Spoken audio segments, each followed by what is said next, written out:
ଥିଲେ ନା ତାଙ୍କର ଏ ଡାଉଟ୍ ଥିଲା କି ଯେ ମ୍ୟାମ୍ ଏତେ ସାରା ବାୟୋଗ୍ରାଫି ଦେଇଛନ୍ତି ତାକୁ ବି ସବୁ ମନେ ରଖିବା କି କଣ କରିବା। ତ ଦେଖ ତମାନେ ବି ଯଦି OPSC ସିଲାବସ କୁ ଦେଖିବ କଣ କି ଜିଏସ୍ ତମର ରହୁଛି ଅପସନାଲ ରହୁଛି। ଜିଏସ୍ ଆଉ ଅପସନାଲ ଭିତରେ ଡିଫରେନ୍ସ ହିଁ କଣ ସେ ଜିନିଷ ନା ତମକୁ ଅପସନାଲ ଟିକେ ଡେପ୍ଥ ରେ ପଢିବାର ଅଛି। ଆଉ ମୋର ପଢା କି ମୁଁ ପଢେଇବାର ଗୋଟେ ଏକ୍ସପେରିଏନ୍ସ ସେୟାର କରିବି କି ତମମାନେ ଅପସନାଲ କୁ ଯଦି ଟିକେ ଡେପ୍ଥ ଆନାଲିସିସ୍ ନ କରୁଛ ଘୋଷିକି ତ କେବେ ଲେଖି ପାରିବନି। ମୁଁ ତମକୁ ଇଣ୍ଟ୍ରୋଡକ୍ସନ କ୍ଲାସ ରେ ବି କହିଥିଲି ନା ଯେ ମାନେ ତମର ଡବଲ ଟା ସବୁବେଳେ ମାଇଣ୍ଡରେ ରଖିବ। ଅପସନାଲ ର ଦିଟା ପେପର ଏଥିକ୍ସ ଆଉ ଏସେ ମାନେ ତମ ରାଙ୍କ ଆଣିବାରେ ତମକୁ ଏଇ ଚାରିଟା ସବଜେକ୍ଟ ହିଁ ବହୁତ ହେଲ୍ପଫୁଲ ହବ। ତ ତମେ ଯଦି ଅପସନାଲ କୁ ଟିକେ ଡିପ୍ ଥିଙ୍କିଙ୍ଗରେ ଆନାଲିସିସ୍ ନ କରିବ ସେ ଜିନିଷ ବହୁତ ପ୍ରୋବ୍ଲେମ ହବ।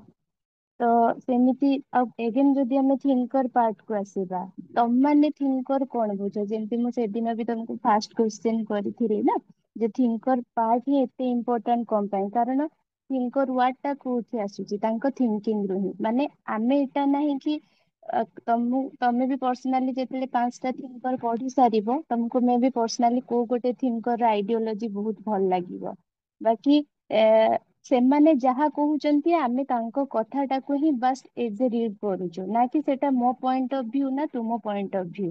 ଆମେ ଏମାଇଲ ଡରଖାଇମ୍ ପଢୁଛୁ ମାନେ ଏମାଇଲ ଡରଖାଇଙ୍କ ଥିଙ୍କିଙ୍ଗ କୁ ହିଁ ପଢୁଛୁ। କିଏ କାହା ସହିତ କଣ୍ଟ୍ରାଡିକ୍ଟ କରୁଛି କନଫ୍ଲିକ୍ଟ କରୁଛି ସେ କଥା ଆମ ଜାଣିବାର ନାହିଁ। ଆମର ଜାଣିବାର ଅଛି ଇମାଇଲ ଡରଖାଇଙ୍କ ଥିଙ୍କିଙ୍ଗ କଣ ଥିଲା। ତାଙ୍କ ଥିଙ୍କିଙ୍ଗ ଟା ସୋସାଇଟି କୁ କେମିତି ହେଲ୍ପଫୁଲ ମାନେ ସୋସାଇଟି ବିଷୟରେ କଣ ଥିଲା ଆଉ ତାଙ୍କ ଟାଇମିଂ ର ସୋସାଇଟିର ସିଚୁଏସନ କଣ ଥିଲା ଯୋଉଥିପାଇଁ କି ଇମାଇଲ ଡରଖାଇଙ୍କ ଥିଙ୍କିଙ୍ଗ ଏମିତି ହେଲା। ଏଇ ଦୁଇଟା ପ୍ରସ୍ପେକ୍ଟିଭ ରେ ହିଁ ତମେ ଥିଙ୍କର ଷ୍ଟଡି କରୁଛ ନା। ଆଉ ତମେ ଯଦି ସେଇ ଥିଙ୍କିଙ୍ଗ କୁ ନ ଜାଣିବ କାଲି ଏଇ ଥିଙ୍କର ଏଇ ଚାରିଟା କନସେପ୍ଟ କୁ ନେଇକି ତମକୁ ଏଠି ହିଁ ଷ୍ଟିକ୍ ହବାର ନାହିଁ। ତମେ କାଲି ଷ୍ଟ୍ରାଟିଫିକେସନ ପଢିବ ଏଜୁକେସନ ପଢିବ ରିଲିଜିଅନ ପଢିବ ତମେ ଯଦି ଡିପ ରେ ଥିଙ୍କର କୁ ଆନାଲିସିସ୍ କରିବ ନା ତମେ ଯୋଉ ବି ତମ ମାନଙ୍କୁ କାଲି ଗୋଟେ କୋଶ୍ଚେନ ଆସୁ ତମେ ଥିଙ୍କର ପ୍ରସ୍ପେକ୍ଟିଭ କୁ ଯଦି ବୁଝିଥିବ ଦେନ୍ ତମେ ତାକୁ ନା ଭଲସେ ପୁଟ କରିପାରିବ। ତମକୁ ଘୋଷିବାକୁ ପଡିବନି। ଯେ କନଫ୍ୟୁଜ ହୁଅନ୍ତି ନା ପିଲାମାନେ ମୁଁ ଏମାଇଲ ଡରଖାଇମ୍ କୋଟ କେମିତି କରିବି ଜାଣିପାରୁନି। ଏଇ ପ୍ରୋବ୍ଲେମ ଏଥିପାଇଁ ଆସେ କି ତମେ ଏମାଇଲ ଡରଖାଇଙ୍କ ଥିଙ୍କିଙ୍ଗ ହିଁ କଣ ବୁଝିନ। ସେ ଏକଚୁଆଲି ସୋସାଇଟି କୁ କଣ ପାଇଁ ଦେଖୁଥିଲେ ହିଁ ତମେ ଜାଣିନ। ଖାଲି ଘୋଷି ଦେଇଛ ବାସ୍ ଚାରିଟା ଡିଭିଜନ ଅଫ ଲେବର ଅଛି ସୋସିଆଲ ଫାକ୍ଟ ଅଛି ସୁଇସାଇଟ ଅଛି ରିଲିଜିଅନ ଅଛି ବାସ୍ ତାକୁ ଗୋଟେ ତା ବିଷୟରେ କଣ ଦେଇଛି ବୁଝିଦବା ଏକ୍ଜାମ ରେ ଲେଖିଦବା। ଏମିତି ହେଲେ ତୁମେ କେବେ ବି ପେପର 2 କୁ ସୋସିଓଲୋଜି ରେ ଭଲସେ ଲେଖି ହିଁ ପାରିବନି। ତ ସେଇ ସବୁ ପ୍ରସପେକ୍ଟିଭରେ ନା ମୁଁ ତମକୁ ବାୟୋଗ୍ରାଫି ଟିକେ ଦେଇଥିଲି ଯେମିତି କିି ତମେ ଏଠି ଦେଖୁଥିବ ମୁଁ କହିଥିଲି କି ଫ୍ରାନ୍ସରେ ତାଙ୍କ ଜନ୍ମ କି ସେ ଜିସ୍ ଫ୍ୟାମିଲିକୁ ବିଲଙ୍ଗସ କରୁଛନ୍ତି ଏ ସବୁ କିଛି ଜିନିଷ ଫ୍ରାନ୍ସ ର ସିଚୁଏସନ ମେ ବି ଯଦି ସେତେ କେୟଟିକ ନଥାନ୍ତା ଆଜି ଏମାଇଲ ଡରଖାଇମ୍ ଆଜି ସୋସିଓଲୋଜିଷ୍ଟ ହେଇ ହିଁ ପାରିନଥାନ୍ତେ। ତ ସବୁ କିଛି ଜିନିଷ ଆମମାନେ ବି ଦେଖୁଛୁ ନା ଆମମାନଙ୍କ ଲାଇଫରେ ବି ସେଇ ସବୁ ପ୍ରସପେକ୍ଟିଭ ଅଛି ଆମ ଏଜୁକେସନ ଆମ ଫ୍ୟାମିଲି ଆମ ଏନଭାରମେଣ୍ଟ ହିଁ ଆମ ଲାଇଫ କୁ କେତେ ସେଭ କରୁଛି ତ ସେଇ ହିସାବରେ ଥିଙ୍କର ମାନଙ୍କ ବ୍ୟାକଗ୍ରାଉଣ୍ଡରେ ମୁଁ ଜଷ୍ଟ ସେଇ ହିସାବରେ ଦେଇଥିଲି କି ତମେ ଏଠି ଯଦି ତାଙ୍କର ଫ୍ରେଣ୍ଡସ ଦେଖିବ ନା ତ ଫ୍ରେଣ୍ଡସ ର ସୋସାଇଟିର ଯେତେବେଳେ ଯୋଉ କେୟଟିକ କି ଟର୍ମୋଲ କଣ୍ଡିସନ ଥିଲା ସେ କଣ୍ଡିସନ ହିଁ ତାଙ୍କୁ ଡିଭିଜନ ଅଫ ଲେବର ଟା ଷ୍ଟଡି କରିବାକୁ ବାଉଣ୍ଡ କଲା। କି ତାଙ୍କ ଷ୍ଟଡି ସହିତ ତା ଆଗରୁ ମୁଁ ଏଠି ବି ତମ ମାନଙ୍କୁ ଲେଖିଥିଲି ସେ ଫିଲୋସଫିର ଷ୍ଟୁଡେଣ୍ଟ ଥିଲେ। ସେ ବହୁତ ସାରା ତା ଆଗରୁ ଷ୍ଟଡି କରିକି ଦେନ୍ ଏଗେନ ସୋସିଓଲୋଜି ସେ ଷ୍ଟଡି କଲେ। ତ ଏଇ ସବୁ ଜିନିଷ ପାଇଁ ମୁଁ ଜଷ୍ଟ ଗୋଟେ ନା ଗୋଟେ ବ୍ରଡର ଅଣ୍ଡରଷ୍ଟାଣ୍ଡିଙ୍ଗ ପାଇଁ ତମମାନଙ୍କୁ ଦେଇଛି ଏଇ ସବୁ ସେମିତି ନାହିଁ କି ଏହାକୁ ଘୋଷିବାର ଅଛି ମନେ ରଖିବାର ଅଛି ସେମିତି କିଛି ବି ନୁହଁ। ତ ଏଇ ସବୁ ଜିନିଷ ହେଲା ପରେ ଯେତେବେଳେ ତାଙ୍କର ଏଇ ଏକାଡେମିକ ସେସନକୁ ଆମେ ଆସିବା ମୁଁ କହିଥିଲି ନା ସେ ଯୋଉ ଅଗଷ୍ଟ କମ ଆଉ ହର୍ବଟ ସେନ୍ସରଙ୍କ ଥିଙ୍କିଙ୍ଗ ରୁ ବହୁତ ଇନଫ୍ଲୁଏନ୍ସ ହେଇଥିଲେ।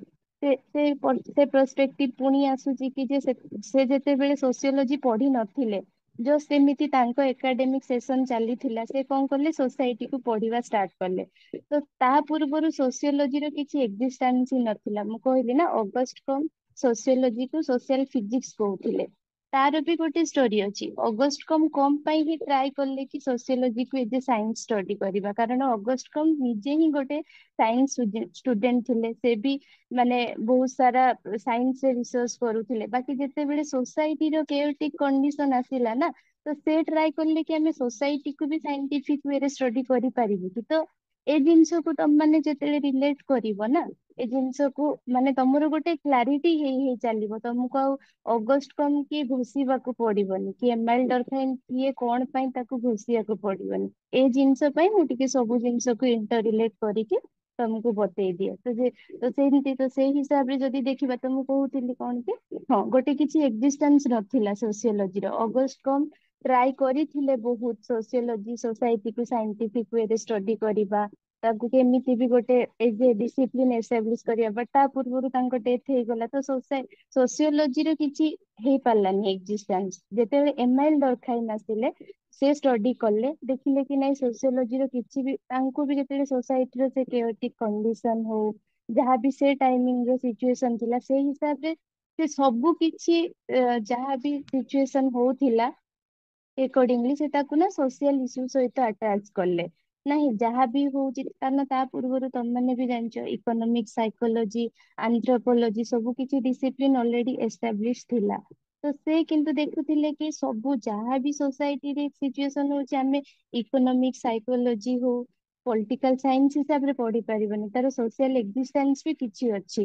ତମେ ନର୍ମାଲି ଦେଖ, ଆମମାନେ ଯଦି ଗୋଟେ ଏକ୍ଜାମ୍ପଲ ନବା, ଆ ଆମେ ଯଦି ଅଲଟ୍ରାସାଉଣ୍ଡ ର ଗୋଟେ ଏକ୍ଜାମ୍ପଲ ନବା, ଅଲଟ୍ରାସାଉଣ୍ଡ ଆମେ ଯେତେବେଳେ ଫାଷ୍ଟ ଇନଭେନସନ ହେଇଥିଲା, ସାଇନ୍ସ କ୍ଲେମ କଲା କି ଅଲଟ୍ରାସାଉଣ୍ଡ ଆସିବ ଯଦି ଆମ ମାନଙ୍କର ବହୁତ କିଛି ବେନିଫିସିଆଲ ହବ, ଆମେ ରୋଗ ଆର୍ଲି ଡିଟେକ୍ଟ କରିପାରିବୁ, ଆମେ ସବୁ ଜିନିଷକୁ ଜାଣିପାରିବୁ, ରୋଗ ଠିକ ହବାରେ ବହୁତ ହେଲ୍ପଫୁଲ ହବ। ବାକି କେହି ଦେଖିଲେନି ତାର ସୋସିଆଲ କନସିକୁଏନ୍ସେସ କେତେ ଖରାପ ଅଛି। ଯେବେଠୁ ଅଲଟ୍ରାସାଉଣ୍ଡ ଆସିଲା, ତମମାନେ ବି ଜାଣିଥିବ, ସେବେଠୁ ବୋଧେ ଯୋଉ ଆମ ମାନେ ଭ୍ରୂଣ ନିରୂପଣ ଟା ଆମ ମାନଙ୍କର କେତେ ବଢିଗଲା। ସେଇଠୁ ଚାଇଲ୍ଡ ଲେବର କେତେ ଆବର୍ଷନ ବଢିଲା। ତ ତାର ସୋସିଆଲ ଇମ୍ପାକ୍ଟ ଯଦି ତମେ ବ୍ରଡର ପରସ୍ପେକ୍ଟିଭ ରେ ଦେଖିବ, ଏତେ ମାନେ ଅନଏଥିକାଲ ଥିଲା, କେତେ ଡେଟ୍ରିମେଣ୍ଟାଲ ଥିଲା। ସେ ସବୁ ଜିନିଷକୁ କିଏ ଷ୍ଟଡି କରେ? ଗୋଟେ ସୋସିଓଲୋଜିଷ୍ଟ ହିଁ ଷ୍ଟଡି କରିପାରେ। ସାଇନ୍ସ ତ କ୍ଲେମ କରିକି ଆମେ ମାନେ ଯାହା ବି କରୁଛୁ ସେଇଟା ସୋସାଇଟିର ଭଲ ପାଇଁ କରୁଛୁ, ବାକି ତାର ପଜିଟିଭ ନେଗେଟିଭ ବୋଥ କନସିକୁଏନ୍ସ କୁ ଗୋଟେ ସୋସିଓଲୋଜିଷ୍ଟ ହିଁ ଷ୍ଟଡି କରିପାରେ। ତ ସେ ପରସ୍ପେକ୍ଟିଭ ରେ କଣ ହେଲା କି, ଏମାଇଲ ଡରଖାଇନ ଏ ସବୁ ଥିଙ୍କିଙ୍ଗ ତାଙ୍କର ଯେତେବେଳେ ସୋସାଇଟିରେ ସେଫ ହଉଥିଲା, ଆଉ ଅଗଷ୍ଟ କମ୍ଟ ଆଉ ହରବର୍ଟ ସ୍ପେନ୍ସର କୁ ସେ ଯେତେବେଳେ ପଢିଲେ, ତାଙ୍କ ମାଇଣ୍ଡରେ ଆସିଲା କି ନାଇଁ ମୁଁ ସୋସିଓଲୋଜିକୁ ଏଜ ଏ ଡିସିପ୍ଲିନ ଏଷ୍ଟାବ୍ଲିଶ କରିବି। ସେ ପାଇଁ ମୁଁ ସେଦିନ ବି ତମକୁ କହିଥିଲି, ମାନେ ଫାଉଣ୍ଡିଙ୍ଗ ଯଦି ମାନେ ହଁ ଫାଉଣ୍ଡିଙ୍ଗ ଫାଦର ଆମେ ଅଗଷ୍ଟ କମ୍ଟକୁ କହୁଛୁ, ବାକି ଏକାଡେମିକ ଫାଦର ଆମେ କାହାକୁ କହୁଛୁ? ଏମାଇଲ ଡରଖାଇନକୁ କହୁଛୁ। ତ ଏତିକି ବାସ ବ୍ୟାକଗ୍ରାଉଣ୍ଡ ରେ ଥିଲା। ଦେନ୍ ଆମେ ମେଜର ୱାର୍କ, ତାଙ୍କର ବହୁତ ସାରା ମେଜର ୱାର୍କ ଅଛି ଦେଇଥିଲେ, ତାଙ୍କ ଷ୍ଟଡିରୁ ହିଁ ନା, ଯେମିତି ଆମେ ମାନେ ଡକ୍ଟରାଲ ଥେସିସ ପିଏଚଡି ପିଲାମାନେ କରନ୍ତି, ସେଇ ହିସାବରେ ସେ ବି ତାଙ୍କର ବହୁତ ସାରା ମେଜର ୱାର୍କ ପବ୍ଲିଶ କରିଥିଲେ। ବାକି ସେଇ ହିସାବରେ ଆମର OPEC ସିଲାବସ ରେ 4ଟା ହିଁ ଅଛି, division of labour, social faith, religion ଆଉ ସୋସାଇଟି। ଏଇଟା ମୁଁ ତମକୁ ପ୍ରିଭିୟସ କ୍ୱେଶ୍ଚନ ବି ସବୁ ଦେଇଥିଲି OPSC UPSC। ଏଇଟା ମୁଁ ଯାହାବି ତମ ମାନଙ୍କୁ କହିଲି ସେଇ ହିସାବରେ ବାସ୍ ଅଣ୍ଡରଷ୍ଟାଣ୍ଡିଂ ପରସ୍ପେକ୍ଟିଭ ରେ ମୁଁ ଏ ଜିନିଷଟାକୁ ତମ ମାନଙ୍କୁ କହିଥିଲି। ବୁଝି ହେଲା? କିଛି ରିଲେଟ କରିପାରୁଛ ଏବେ ଥିଙ୍କର ନେଇକି? Yes, ma'am. ହୁଁ। ସେ Yes, ପରସ୍ପେକ୍ଟିଭ, ma'am. ହଁ ବାସ୍ ସେଇ ପରସ୍ପେକ୍ଟିଭ ରେ ହିଁ ମୁଁ ବାସ୍ ଏ ଜିନିଷକୁ ଟିକେ ତମ ମାନଙ୍କୁ ଲେଖିଥିଲି। ଦେନ୍ ଏବେ ଆମେ ଆସିବା ଏମାଇଲ ଡରଖାଇନ। ତ ଏମାଇଲ ଡରଖାଇନକୁ ସେଦିନ ଆମେ ଫାଷ୍ଟ ପଢିଥିଲୁ ଡିଭିଜନ ଅଫ ଲେବର। ତ ମୁଁ ଯେ ଜିନିଷ କହିକି ଡିଭିଜନ ତାଙ୍କର, ଆମେ କାହା ପରସ୍ପେକ୍ଟିଭ ରେ ପଢୁଛୁ? ଏମାଇଲ ଡରଖାଇନଙ୍କ ପରସ୍ପେକ୍ଟିଭ ରେ ପଢୁଛୁ, ନା କି ମୋ ପରସ୍ପେକ୍ଟିଭ, ନା କି ତୁମ ପରସ୍ପେକ୍ଟିଭ, କାହାର ବି ନାହିଁ। ପୁରା ତୁମେ ଏବେ ଏମାଇଲ ଡରଖାଇନ ପଢୁଛ ତ ତୁମେ ପୁରା, ତୁମେ ବି ଥିଙ୍କ ମାନେ ତୁମ ଥିଙ୍କିଙ୍ଗ ବି ପୁରା ଏମାଇଲ ଡରଖାଇନ ଭଳିଆ ସେଟ କର। ତମେ ଯେତେବେଳେ କାର୍ଲମାର୍କ୍ସ ପଢୁଥିଲ, ତମ ମାନେ ତମ ଥିଙ୍କିଙ୍ଗ ପୁରା କାର୍ଲମାର୍କ୍ସ ଭଳି ହବା ଦରକାର, ତାହେଲେ ବି ତୁମେ ଯାଇକି ବୁଝିପାରିବ କି ଆକ୍ଚୁଆଲି ସୋସାଇଟିରେ କେମିତି ସେ ଟାଇମିଂ ର ସିଚୁଏସନ ଟା ପ୍ରସିଡ କରୁଥିଲା। ତ ସେଇ ହିସାବରେ ଆମେ ଯଦି ନର୍ମାଲି ଆଗ ଡିଭିଜନ ଅଫ ଲେବରକୁ ଦେଖିବା, ମୁଁ ତମ ମାନଙ୍କୁ କହିଥିଲି ନା ଡିଭିଜନ ଅଫ ଲେବର ମାନେ କଣ? ମାନେ ବାସ୍ ସିମ୍ପଲି ୱେରେ କଣ କରିବା? ଗୋଟେ ଲେବର କୁ ଡିଭାଇଡ କରିଦବା ନା, ଗୋଟେ ଛୋଟ ୱାର୍କ କୁ ଗୋଟେ ବଡ ମାନେ ଗୋଟେ କମ୍ପ୍ଲେକ୍ସ ୱାର୍କ କୁ ଆମେ ଛୋଟ ଛୋଟ ଛୋଟ ପାର୍ଟ ରେ ଡିଭାଇଡ କରିବା। ତ ସେଇଟାକୁ ଯଦି ଆମେ କହିବା, ସେଇଟା ନର୍ମାଲି ଡିଭିଜନ ଅଫ ଲେବର। ମୁଁ ଯେମିତି ତମ ମାନଙ୍କୁ ଏଠି ଗୋଟେ ଇଣ୍ଡଷ୍ଟ୍ରିଆଲ ସେକ୍ଟର ଏକ୍ସାମ୍ପଲ ଦେଇଥିଲି, ଯୋଉଠି କି ଗୋଟେ ଗ୍ରୁପ ଯଦି ଆସେମ୍ବଲି ଇଞ୍ଜିନ କରୁଛନ୍ତି, ଦେନ୍ ଆଉ ଜଣେ ଇଲେକ୍ଟ୍ରିକ ସିଷ୍ଟମ କୁ ଇନଷ୍ଟଲ କରୁଛନ୍ତି, ଆଉ କିଛି ଜଣ ପେଣ୍ଟ କାମରେ ବିଜି ରହୁଛନ୍ତି। ଏ ସମସ୍ତେ ମିଶିକି ହିଁ ଗୋଟେ କାମ କାର ହିଁ ଏଟ ଦ ଏଣ୍ଡ ରେଜଲ୍ଟ ହଉଛି ଆମ ମାନଙ୍କର କାର, ବାକି ସମସ୍ତେ ସମସ୍ତଙ୍କ ଫିଲ୍ଡ ର କଣ୍ଟ୍ରିବ୍ୟୁସନ ଦଉଛନ୍ତି, ଯାହା ଫଳରେ କି ଗୋଟେ କାର ଟା ମ୍ୟାନୁଫ୍ୟାକ୍ଚରିଂ ହଉଛି। ତ ସେଇ ହିସାବରେ ହେଲା ସେଇଟାକୁ ଆମେ କହିବା ଡିଭିଜନ ଅଫ ଲେବର। ତ ସୋସିଓଲୋଜିକାଲ ପର୍ସପେକ୍ଟିଭରେ ଡିଭିଜନ ଅଫ ଲେବର ମାନେ କଣ ରହିଲା, ସ୍ପେଶାଲାଇଜେସନ। ଯେମିତି ଡରଖାଇମଙ୍କର ସବୁ ଇସ୍ୟୁ କଣ ଥିଲା କି ସେ ସୋସିଆଲ ଇସ୍ୟୁ, ସୋସିଆଲ ଯାହା ବି ଥିବ ସେଟା ସୋସିଆଲ ପ୍ରୋବ୍ଲେମ ସହିତ ସେ ଆଟାଚ କରିକି ଦେଖୁଥିଲେ। ତ ଆଉ ଗୋଟେ ତାଙ୍କର ଏ ପ୍ରସ୍ପେକ୍ଟିଭ ଥିଲା କି ସେ ଯେତେବେଳେ କିଛି ବି ଇସ୍ୟୁକୁ ଷ୍ଟଡି କରୁଥିଲେ ସେ ତାକୁ ଦେଖୁଥିଲେ କି ତାଙ୍କର ପଏଣ୍ଟ ଅଫ ଭ୍ୟୁ ଏଇଟା ଥିଲା କି ଯେ ପ୍ରେଜେଣ୍ଟ ସିଚୁଏସନ ଯାହା ବି ଅଛି ସୋସାଇଟିରେ ଆମେ ତାକୁ ଯଦି ଇଣ୍ଡିଭିଜୁଆଲି ଷ୍ଟଡି କରିବା ଦେନ୍ ସେଟା ଆମେ ଜାଣିପାରିବାନି କି ତା ରିଜନ କଣ। ଯଦି ଆମେ ତାର ପାଷ୍ଟରେ କଣ ଥିଲା ଆଉ ତାର ଚେଞ୍ଜେସ କେମିତି ହେଲା ତାକୁ ଯଦି ଆମେ ଷ୍ଟଡି କରିବୁ ଦେନ୍ ବୁଝିପାରିବୁ କି ପ୍ରେଜେଣ୍ଟ ସିଚୁଏସନ କଣ ଅଛି। ଯେମିତି କି ଆମେ ଗୋଟେ ମୁଭି ଦେଖିଲେ ଭିଲିଆନ ଏଣ୍ଡ ରେ ମରେ, ବାକି ଭିଲିଆନ ଏଣ୍ଡ ରେ ମରିବାଟା ତାର ସେ ଟାଇମିଂ ର ରେଜଲ୍ଟ ନୁହେଁ। ପୁରା ମୁଭିର ଷ୍ଟାର୍ଟିଂ ରୁ ସେ ତାର ସେ ବେଡ ହାବିଟ କୁ ରଖି ରଖି ରଖି ରଖି ଆସିବ ଏଟ ଦ ଏଣ୍ଡ ସେ ଲାଷ୍ଟ କୁ ତାର ପନିଶମେଣ୍ଟ ପାଇଁ।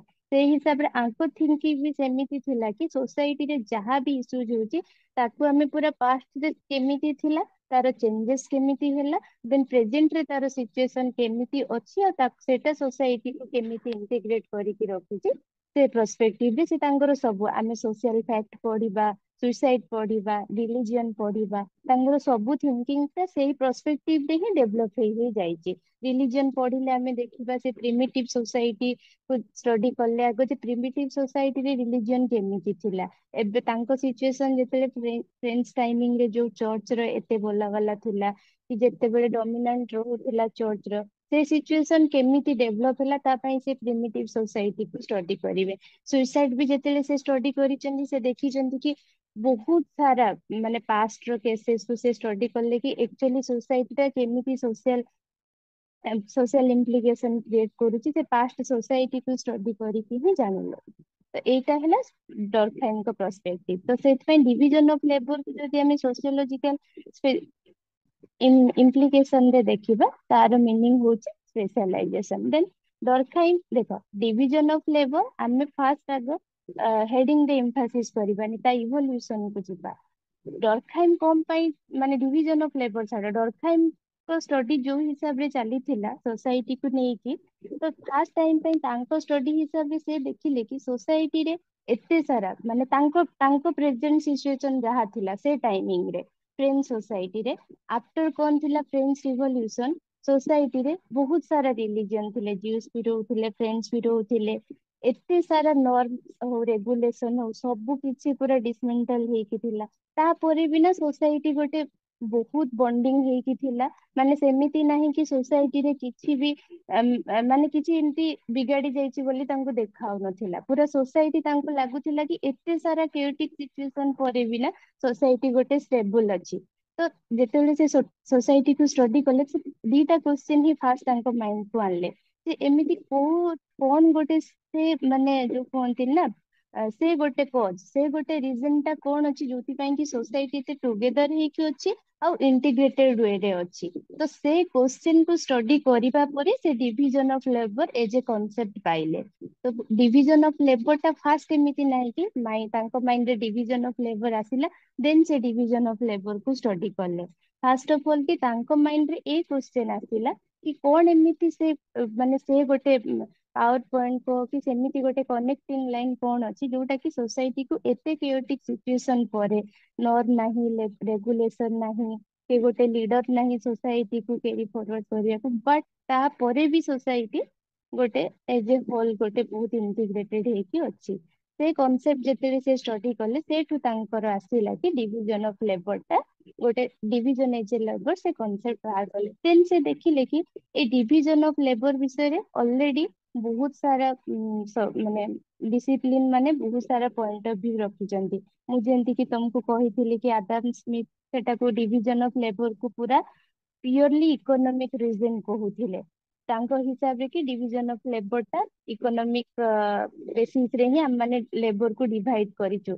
ଯାହାକୁ ଯୋଉ ହିସାବରେ କାମ ମିଳିବ ସେଇ ହିସାବରେ ପଇସା ମିଳିବ ଟୋଟାଲି। ମାନେ ଇକୋନୋମିକ ପର୍ସପେକ୍ଟିଭରେ ସେ ଡିଭିଜନ ଅଫ ଲେବର କୁ ଦେଖୁଥିଲେ। ପଲିଟିକାଲ ସାଇନ୍ସ ବାଲା ସେମିତି କଣ ଦେଖୁଥିଲେ, ଡିଭିଜନ ଅଫ ଲେବର କୁ ପିଓରଲି ପଲିଟିକାଲ ବେସିସ ରେ ଦେଖୁଥିଲେ। ଯେ ଗୋଟେ ଗୋଟେ କଣ୍ଟ୍ରାକ୍ଟ ରହିବ ମଝିରେ, ମୁଁ କହିଥିଲି ଗୋଟେ କଣ୍ଟ୍ରାକ୍ଟ ଥିଓରି, ଗଭର୍ଣମେଣ୍ଟ ରହିଲେ ପପୁଲେସନ ରହିଲେ, ତ ତାଙ୍କ ଭିତରେ ଗୋଟେ କଣ୍ଟ୍ରାକ୍ଟ ଥିଲା ଯାହା ଥ୍ରୋରେ କି ଡିଭିଜନ ଅଫ ଲେବର କ୍ରିଏଟ ହେଲା।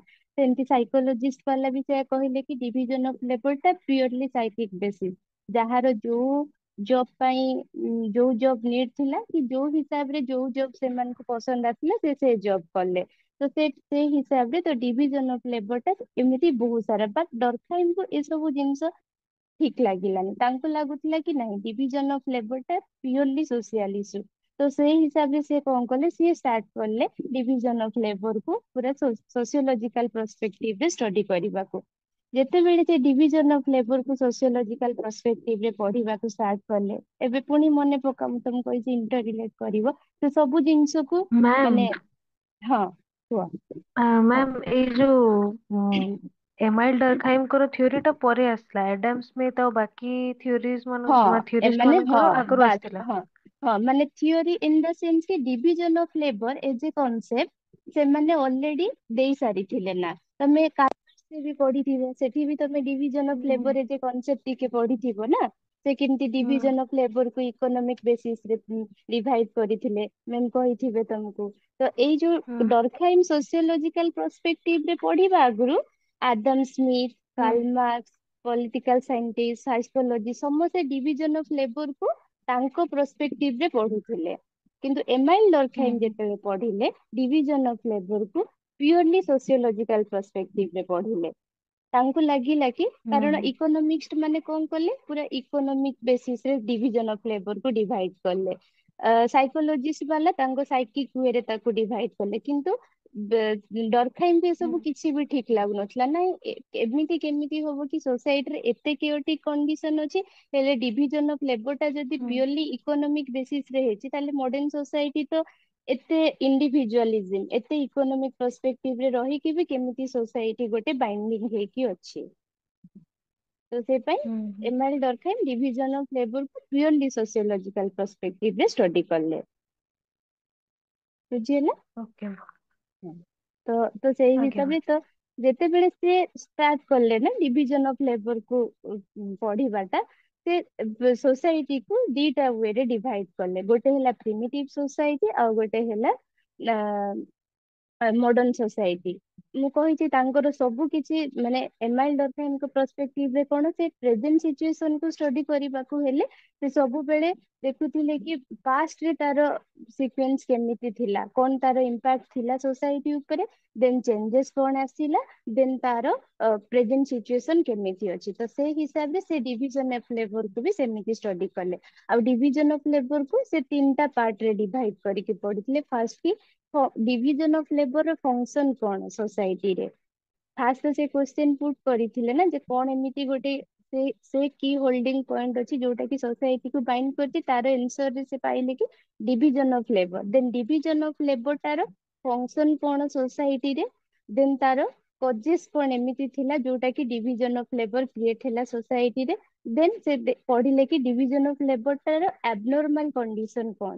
ଆବନର୍ମାଲ କଣ୍ଡିସନ କୁ ସେ କାଇଁ ଷ୍ଟଡି କଲେ, ଆମେ ଯେମିତି କହୁନା ଗୋଟେ ମଣିଷର ଭଲ ଜାଣିବାର ଅଛି ଯଦି ତାର ଖରାପ ଟାକୁ ବି ଜାଣ। ତମେ ଯଦି ତାର ଖରାପ କୁ ଜାଣିବ ଦେନ୍ ତାର ଭଲକୁ ଆପ୍ରିସିଏଟ କରିପାରିବ। ଗୋଟେ ଲୋକ ଚୋରି କରୁଛି ଆମେ ଜାଣିଛୁ, ବାକି ସେ ଚୋରି ପଇସା ଆଣିକି ଯଦି ଗୋଟେ ଭଲ କୋଉ ଗୋଟେ ଅନାଥ ଆଶ୍ରମରେ ଦେଲା କି କିଛି ଦୁଃଖୀ ଲୋକଙ୍କୁ ହେଲ୍ପ କରୁଛି, ଦେନ୍ ଆମେ ତାକୁ ବେଳେ ବେଳେ ଆପ୍ରିସିଏଟ ବି କରୁ କି ଯେ ନାହିଁ ହଁ ସେ ଲୋକଟା ଭଲ କରୁଛି। ତ ସେ ପାଇଁ ଡରଖାଇମ ବି ଯେତେବେଳେ ଡିଭିଜନ ଅଫ ଲେବର କୁ ଷ୍ଟଡି କରିଥିଲେ, ତାଙ୍କ ହିସାବରେ ଏଇଟା ଜଷ୍ଟ ଖାଲି ଡିଭିଜନ ଅଫ ଲେବର ଟା ଏମିତି ନାହିଁ କି ସୋସାଇଟି ପାଇଁ ଖାଲି ଭଲ ହିଁ କରୁଛି, ତାର କେତେଟା ଆବନର୍ମାଲ କଣ୍ଡିସନ ବି ଥିଲା। ତ ସେଇ ଆବନର୍ମାଲ କଣ୍ଡିସନକୁ ବି ସେ ସେଇଠି ଡିଫାଇନ କରିଛନ୍ତି କି ଯେ ଡିଭିଜନ ଅଫ ଲେବରରେ ଯଦି ଆବନର୍ମାଲ କଣ୍ଡିସନ ଆସେ ତାହେଲେ ବି ତାର ଇମ୍ପାକ୍ଟ ଟା ସୋସାଇଟିରେ କମ ପଡିବ। ଆଉ ସେ ଆବନର୍ମାଲ କଣ୍ଡିସନକୁ ସେ ଯେତେବେଳେ ଷ୍ଟଡି କରୁଥିଲେ, ଏଇ ବେସିସରେ ଷ୍ଟଡି କଲେ କି ତମେ ଆବନର୍ମାଲ କଣ୍ଡିସନ ଜାଣ ତାକି ଜାଣିପାରିବ କି ଡିଭିଜନ ଅଫ ଲେବର ଟା କେତେ ବେନିଫିସିଆଲ ସୋସାଇଟି ପାଇଁ। ସେ ପାଇଁ ସେ ତିନିଟା ପର୍ସପେକ୍ଟିଭରେ ଡିଭିଜନ ଅଫ ଲେବରକୁ ଷ୍ଟଡି କଲେ। ଗୋଟେ ହେଲା ତାର ଫଙ୍କସନ କଣ ଡିଭିଜନ ଅଫ ଲେବର, ଦେନ୍ ତାର କଜେସ୍ କଣ ଥିଲା ଡିଭିଜନ ଅଫ ଲେବରରେ, ଦେନ୍ ତାର ଆବନର୍ମାଲ କଣ୍ଡିସନ ବି କଣ ଅଛି ଡିଭିଜନ ଅଫ ଲେବର। ଏଇ ତିନିଟା ପର୍ସପେକ୍ଟିଭ ରେ ପଢିଲେ ବୁଝି ହଉଛି, ଇଣ୍ଟର ରିଲେଟ କରିପାରୁଛ ଟପିକ? Yes ma'am. ବୁଝିହଉଛି। Yes ma'am. ହଁ ଦେନ୍ ଆମେ ଯିବା function of division of labour. ତ ତାର ଫଙ୍କସନ କୁ ଷ୍ଟଡି କରିବାକୁ ସେ ଦିଟା ସୋସାଇଟିରେ ମୁଁ ତମକୁ କହିଲି ଡିଭାଇଡ କରିଥିଲି, ଗୋଟେ ସିମ୍ପଲ ସୋସାଇଟି ଆଉ ଗୋଟେ କମ୍ପ୍ଲେକ୍ସ ସୋସାଇଟି ବା ମଡର୍ଣ୍ଣ ସୋସାଇଟି। ତ ସିମ୍ପଲ ସୋସାଇଟି କୁ ସେ ଯେତେବେଳେ ଷ୍ଟଡି କଲେ ସେ ଦେଖିଲେ କି କଣ, ଏକ ତ ଫାଷ୍ଟ ପର୍ସପେକ୍ଟିଭ ସିମ୍ପଲ ସୋସାଇଟିରେ କଣ ଥିଲା, ମାନେ ବହୁତ ଲୋକମାନଙ୍କ ପାଖରେ ଟେକ୍ନୋଲୋଜିକାଲ ଇନୋଭେସନ ନଥିଲା, ତ ଲୋକମାନେ ବହୁତ ସିମ୍ପଲ ଥିଲେ, ପପୁଲେସନ ବହୁତ କମ ଥିଲା। ତ ତାଙ୍କ ଭିତରେ ଗୋଟେ କଲେକ୍ଟିଭ କନସାଇନ୍ସ ବହୁତ ଷ୍ଟ୍ରଙ୍ଗ ଥିଲା।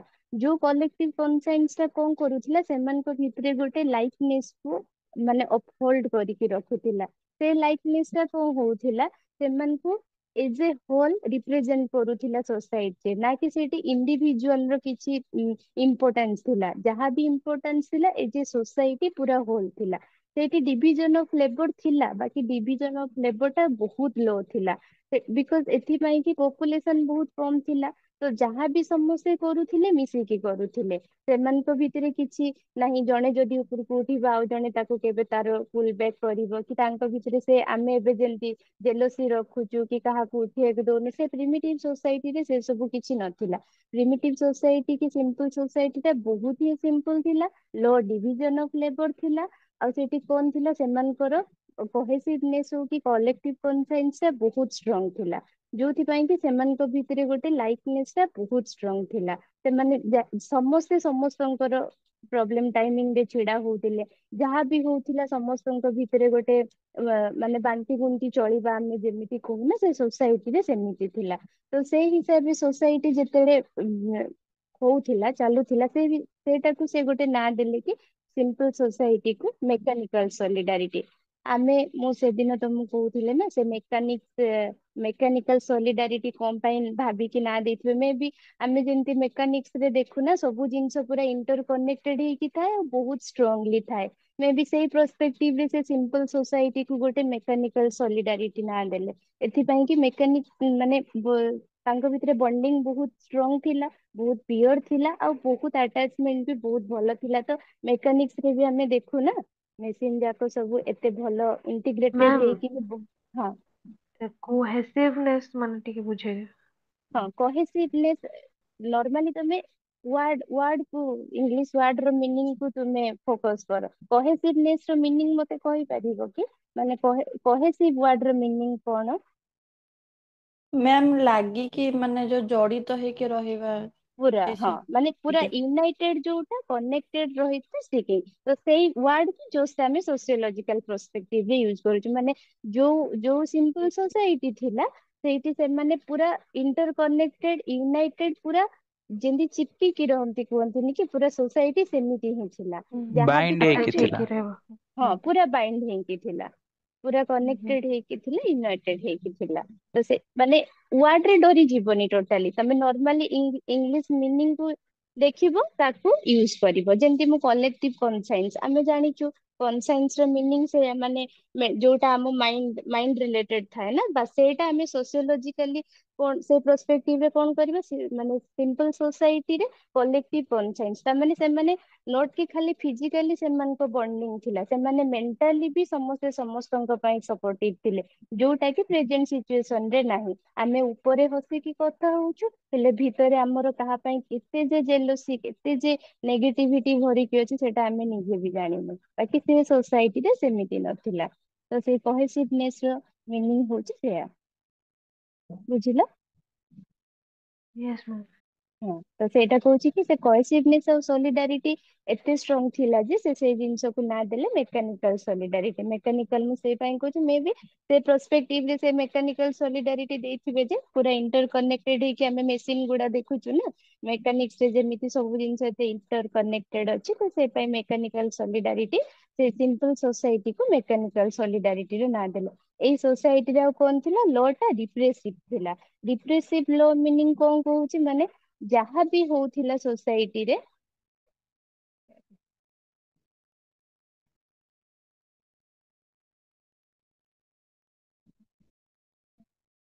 ଯାହାବି ଯାହାବି ସୋସାଇଟି ଲ ରିପ୍ରେସିଭ ଡିପ୍ରେସିଭ ସେମିତି ହଉଛି ରିପ୍ରେସିଭ ର ମିନିଂ ମାନେ ବହୁତ ହାର୍ସ ଥିଲା। ତମେ ଯଦି କିଛି ବି ଗୋଟେ ଭୁଲ କରିବ ନା ତମମାନଙ୍କୁ ଅ, ଏତେ ପନିଶମେଣ୍ଟ ଅପ ଟୁ ଡେଥ ତକ ବି ମିଳୁଥିଲା। ମାନେ ଏମିତି ଥିଲା କି ତମର ପୁରା ଫ୍ରିଡମ ମାନେ ରେଷ୍ଟ୍ରିକ୍ଟ କରିକି ରଖୁଥିଲେ। ଏଥିପାଇଁ ରେଷ୍ଟ୍ରିକ୍ଟ କରିକି ରଖୁଥିଲେ ତାଙ୍କ ମନରେ ଏଇ ଥିଙ୍କିଙ୍ଗ ଥିଲା କି ଆମେ ନର୍ମାଲି ବି ଦେଖିଛୁ ନା ବହୁତ ପୁରୁଣା ଫିଲ୍ମରେ କିଏ ଯଦି ଗୋଟେ ମର୍ଡର କରିବ ତାକୁ ଟେକା ଫିଙ୍ଗି ଫିଙ୍ଗି ଲୋକ ମାରି ଦଉଥିଲେ।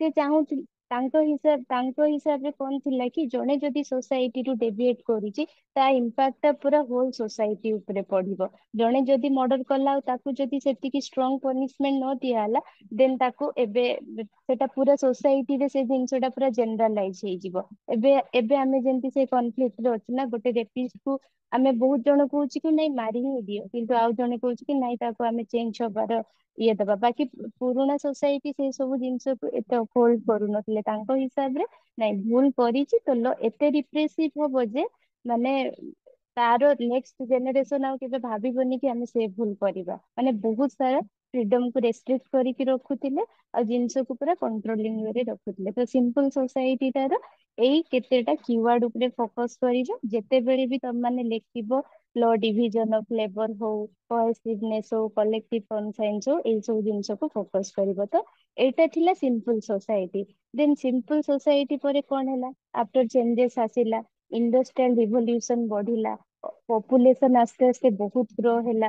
ପପୁଲେସନ ମାନେ ନିଜେ ଦେଖିବ ଜିଓଗ୍ରାଫି ପଢ ପଲିଟି ପଢ ତମେ ବି ଗୋଟେ ଜିନିଷ ଦେଖୁଥିବ ମତେ ଲାଗେ ସବୁ ଜିନିଷର ରିଜନ କୋଉଠି ନା କୋଉଠି ଓଭର ପପୁଲେସନ ସହ ହିଁ ରିଲେଟେଡ ହେଇକି ଅଛି। ତମେ ଜିଏସ ରେ କୋଉ ବି ଗୋଟେ ଟପିକ କୁ ଉଠାଅ ସୋସାଇଟି ଉଠାଅ ସୋସିଆଲ ଜଷ୍ଟିସ ଉଠାଅ ତମେ ମାନେ ନର୍ମାଲି ଜିଓଗ୍ରାଫି ବି ଦେଖ ଆଜି ସୋସାଇଟିରେ ଏନଭାରମେଣ୍ଟାଲ ଇମ୍ପାକ୍ଟ ବି ଦେଖ ଓଭର ପପୁଲେସନ ସେ ସବୁ ପଛରେ ହିଁ ଗୋଟେ ବଡ କଜ। ତ ଏଇ କେସ ରେ ବି ଇମାଇଲ ଡରଖାଇମ ଦେଖିଲେ ଯେତେବେଳେ ପ୍ରିମିଟିଭ ସୋସାଇଟି ଥିଲା ଲୋ ପପୁଲେସନ ଥିଲା ଆସ୍ତେ ଆସ୍ତେ କଣ ହେଲା ପପୁଲେସନ ବଢିଲା। ପପୁଲେସନ ବଢିଲା ତ ଲୋକମାନେ କଣ ହେଲେ ଯୋଉ ସବୁ କାମକୁ ଅଳ୍ପ ଅଳ୍ପ ଅଳ୍ପ ଅଳ୍ପ ଲୋକ କରୁଥିଲେ ଏଠି କଣ ହେଲା ଗୋଟେ କାମ ପାଇଁ ବହୁତ ସାରା ଲୋକ ଏଭେଲେବୁଲ ହେଇଗଲେ। ତ ବହୁତ ସାରା ଲୋକ ଯେତେବେଳେ ଏଭେଲେବୁଲ ହେଇଗଲେ ଜିନିଷର ଡିମାଣ୍ଡ କମିଗଲା ଯେମିତି କି ମାନେ ସେ ସାର୍ଟ ସିଲେଇବାଟା ସମସ୍ତେ ସାର୍ଟ ସିଲେଇଲେ ତ ବେନିଫିସିଆଲ ସେଠି କେହି ବି ହେଲେନି। ତ ସେ ତାପରେ କଣ ହେଲା କି ସୋସାଇଟିରେ ବହୁତ ସାରା ଜିନିଷ ଏମିତି ହେଲା କି ମାନେ ଇଣ୍ଡଷ୍ଟ୍ରିଆଲ ରିଭଲ୍ୟୁସନ ଆସିଲା ମେସିନ ର ବି ବହୁତ ସାରା ଇନଭେନସନ ହେଲା। ଲୋକମାନଙ୍କ ଗୋଟେ କାମକୁ ବହୁତ ଜଣ କରିଲେ। ତା ଭିତରେ ସୋସାଇଟିରେ ଡିଭିଜନ ଅଫ ଲେବର ଟା ବି ଧୀରେ ଧୀରେ ସେଫ ହବାକୁ ଲାଗିଲା। ସେଇଟା କୋଉ ୱେରେ ସେଫ ହେଲା ଏମିତି ହେଲା ଯେ ଲୋକମାନେ ଯେତେବେଳେ ଗୋଟେ କାମକୁ ସମସ୍ତେ କଲେ ଆଉ ଦେଖିଲେ ସେଇଟା କାହା ପାଇଁ ବି ବେନିଫିସିଆଲ ହେଲାନି ସେମାନେ ସେଇଠୁ କଣ ଷ୍ଟାର୍ଟ କଲେ ସ୍ପେସିଆଲାଇଜେସନ ଷ୍ଟାର୍ଟ କଲେ। ସ୍ପେଶାଲାଇଜେସନ ଇନ ଦ ସେନ୍ସ କି ସପୋଜ ଗୋଟେ ଲୋକ ଡ୍ରେସ ସିଲେଇ ସମସ୍ତେ ଡ୍ରେସ ସିଲେଇ ପାଇଁ ଲାଗୁଥିଲେ ତ ଜଣେ ଲୋକ କହିଲା କି ହଉ ଚାଲ ଆମେ କଣ ପାଇଁ ଡ୍ରେସ ସିଲେଇ ସମସ୍ତେ କରିବା ମୁଁ ତତେ ସାର୍ଟ କଟିଂ କରିକି ଦଉଛି ତୁ ଷ୍ଟିଚିଂ କର ଆଉ ଜଣେ ତାକୁ ମେ ବି ପ୍ୟାକିଂ କରିକି ଦବ। ତ ଏ ଜିନିଷ ଯେତେବେଳେ ତାଙ୍କ ଭିତରେ ସ୍ପେଶାଲାଇଜେସନ ଷ୍ଟାର୍ଟ ହେଲା ସେ ସ୍ପେଶାଲାଇଜେସନ କୁ ସେମାନେ କଣ କଲେ ସେ ସ୍ପେଶାଲାଇଜେସନ କୁ କ୍ୟାରି ଫରୱାର୍ଡ କରୁ କରୁ ଇଣ୍ଟର ଡିପେଣ୍ଡେନ୍ସି ଟା ଗୋଟେ ତାଙ୍କ ଭିତରେ କ୍ରିଏଟ ହେଇଗଲା। ସେ ଡିଭିଜନ ଅଫ ଲେବର ସେଠି ବି ଥିଲା ଏ ଡିଭିଜନ ଅଫ ଲେବର ଏଠି ବି ଥିଲା ବାକି ସେ ଡିଭିଜନ ଅଫ ଲେବର ବହୁତ ଲୋ ଥିଲା ଆଉ ବହୁତ ସିମ୍ପଲ ଥିଲା। ବାକି ଯେତେବେଳେ ଓଭର ପପୁଲେସନ ହେଲା ଯେତେବେଳେ ସୋସାଇଟି ଆଫ୍ଟର ଇଣ୍ଡଷ୍ଟ୍ରିଆଲ ରିଭଲ୍ୟୁସନ ଏତେ ଚେଞ୍ଜ ହେଇଗଲା ସୋସାଇଟି ସେଇ ହିସାବରେ କଣ ହେଲା ଡିଭିଜନ ଅଫ ଲେବର ଟା ଇଣ୍ଟର ଡିପେଣ୍ଡେନ୍ସିରେ କନଭର୍ଟ ହେଇଗଲା। ଲୋକମାନେ ସମସ୍ତେ ସ୍ପେଶାଲାଇଜେସନ ବଢିଲା ସ୍ପେଶାଲାଇଜେସନ ସହିତ ଇଣ୍ଟର ଡିପେଣ୍ଡେନ୍ସି ବି ବଢିଲା। ତମେ ତମେ ଯେ ଷ୍ଟୁଡେଣ୍ଟ ଭାବ ତମେ ଯଦି ତମେ କେବେ ଭାବିଛ ତୁମେ କେତେ ଇଣ୍ଟର ଡିପେଣ୍ଡେଣ୍ଟ ତମେ ଦିନ ସାରା ପାଠ ପଢୁଛ ତମେ ବାକି ତମ ଖାଇବା ପାଇଁ ତମେ ଯଦି ହଷ୍ଟେଲରେ ରହୁଛ ତୁମେ ଖାଇବା ପାଇଁ କାହା ଉପରେ ଡିପେଣ୍ଡ ଅଛ। ତମେ ବୁକ୍ ପାଇଁ କାହା ଉପରେ ଡିପେଣ୍ଡ ଅଛ ତୁମେ ତମ କନସେପଚୁଆଲ କ୍ଲାରିଟି ପାଇଁ କୋଉ ଗୋଟେ ଇନଷ୍ଟିଚ୍ୟୁଟ ଉପରେ ଡିପେଣ୍ଡ ଅଛ। ତ ଏଇ ଇଣ୍ଟର ଡିପେଣ୍ଡେନ୍ସି ଟା କେମିତି ବଢିଲା ଲୋକ ଯେତେବେଳେ ସ୍ପେଶାଲାଇଜ ହବା ଷ୍ଟାର୍ଟ କଲେ ତମେ କଣ ଭାବୁଛ ମତେ ଆଇଏସ୍ ହବାର ଅଛି ଓଏସି ହବାର ଅଛି ଆଉ ଗୋଟେ ସ୍ପେଶାଲାଇଜେସନ ରେ ଜଣେ ସେତେବେଳେ ହିଁ ବେନିଫିସିଆଲ ହେଇପାରେ ଯଦି ତାର ଟାଇମ ଆଉ ତାର ଏନର୍ଜିକୁ ସେ ଗୋଟେ ହିଁ ସବଜେକ୍ଟରେ ଦବ। ତ ତମେ ଯଦି ପଢିବାକୁ ହିଁ ଖାଲି ଲାଗିବ ଦେନ ତମେ ନା ଖାଇବା ରୋଷେଇକୁ ଟାଇମ ଦେଇପାରିବ ନା ତ, ତମେ ତମ ନିଜ କଣ୍ଟେଣ୍ଟ ନିଜେ ଡେଭଲପ କରିପାରିବ। ତ ତମମାନେ ବି ଇଣ୍ଟରଡିପେଣ୍ଡେଣ୍ଟ କୋଉ ନା କୋଉ ୱେରେ ଅଛ। ତ ସେମିତି ସୋସାଇଟିରେ ବି କଣ ହେଲା, ସ୍ପେଶାଲାଇଜେସନ ଯେତେବେଳେ ବଢିଲା, ସ୍ପେଶାଲାଇଜେସନ ର ଡିମାଣ୍ଡ ହେଲା, ସେତେବେଳେ କଣ ହେଲା, ଇଣ୍ଟରଡିପେଣ୍ଡେନ୍ସି ଟା ବଢିଲା।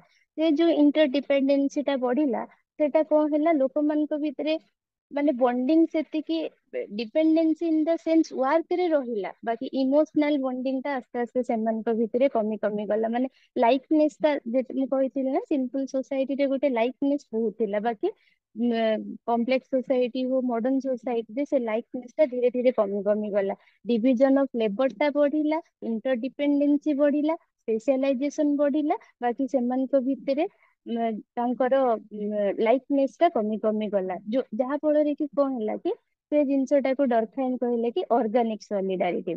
ଅର୍ଗାନିକ ୱାର୍ଡ ଟା ଏଇ ସେନ୍ସ ରେ ମେ ବି ତମେ ରିଲେଟ କରିପାରିବ। ଅର୍ଗାନିକ ମାନେ, ଅର୍ଗାନିକ ଆମେ କଣ କହୁ, ଯୋଉଟା ପିଓର।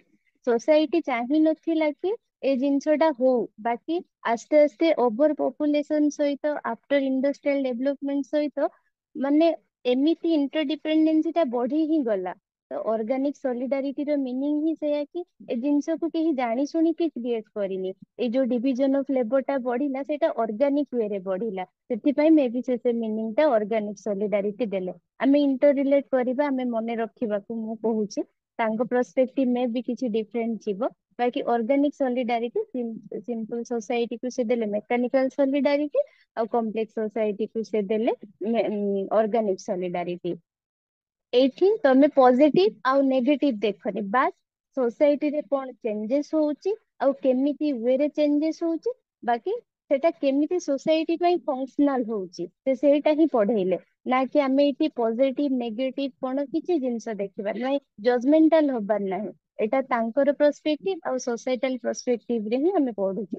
ତ ସେ ଆଉ ମୁଁ ତମକୁ ସେଦିନ ବି ବୁଝୁଥିଲି ନା, ବହୁତ ଜଣଙ୍କ ଡାଉଟ ଥିଲା ଫଙ୍କସନାଲ ପରସ୍ପେକ୍ଟିଭ କଣ। ଯେହେତୁ ଡରଖାଇମ୍ ଗୋଟେ ଫଙ୍କସନାଲିଷ୍ଟ ଆଉ ପଜିଟିଭିଷ୍ଟ ବି, ସେ ସବୁବେଳେ ଟ୍ରାଏ କରନ୍ତି ସେଇଟା, ମାନେ ଏଟ ଦ ଏଣ୍ଡ ତାଙ୍କ ଲ ଯୋଉଟା ବନିବ କି ରେଜଲ୍ଟ ଯୋଉଟା ଆସିବ, ସେ ୱେରେ ଆସିବ କି ମାନେ କେମିତି ସେଟା ସୋସାଇଟି ପାଇଁ ଫଙ୍କସନାଲ ହଉଛି। ମର୍ଡର ବି ଯଦି ହଉଛି, ସେଟା ତାଙ୍କ ଫଙ୍କସନାଲିଷ୍ଟ ମାନଙ୍କ ପରସ୍ପେକ୍ଟିଭ ରେ, ହଁ ଠିକ ଅଛି ମର୍ଡର ହେଲା, ଦେନ୍ ମର୍ଡର ଯଦି ହବ ତା ପାଇଁ ଗୋଟେ ଷ୍ଟ୍ରିକ୍ଟ ରୁଲ ରେଗୁଲେସନ ଆସିବ, ଦେନ୍ ତାପରେ ସୋସାଇଟି ଗୋଟେ କୋହେସିଭ ୱେରେ ଚାଲିବ। ତାଙ୍କ ସେ ଏମିତି ପରସ୍ପେକ୍ଟିଭ ଫଙ୍କସନାଲିଷ୍ଟ ମାନେ ଏମିତି ରିପ୍ରେଜେଣ୍ଟ କରନ୍ତି ସୋସାଇଟିର ସବୁ ଜିନିଷକୁ, ଯେ ଯାହା ବି ହଉଛି ସେଟା ସୋସାଇଟି ପାଇଁ ବେନିଫିସିଆଲ ହଉଛି, ଆଉ ସେଟା ସୋସାଇଟିର କଲେକ୍ଟିଭନେସ କୁ ବାଇଣ୍ଡ କରିକି ରଖୁଛି।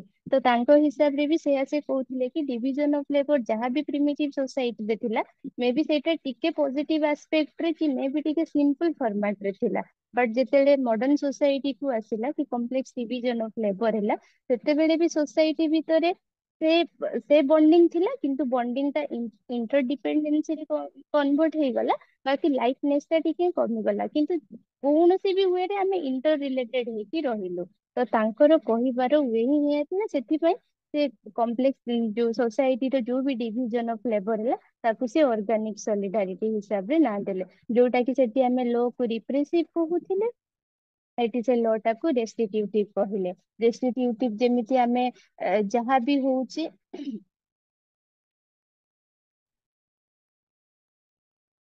हाँ मैम।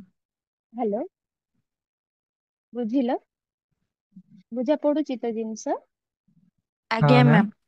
ହଁ ହଁ, ହଉ मैम ଠିକ ଅଛି ତ। ये मटेरियल डेंसिटी और मोरल डेंसिटी ହଁ ହଁ से एक्सप्लेन ହଁ करते ହଁ हैं।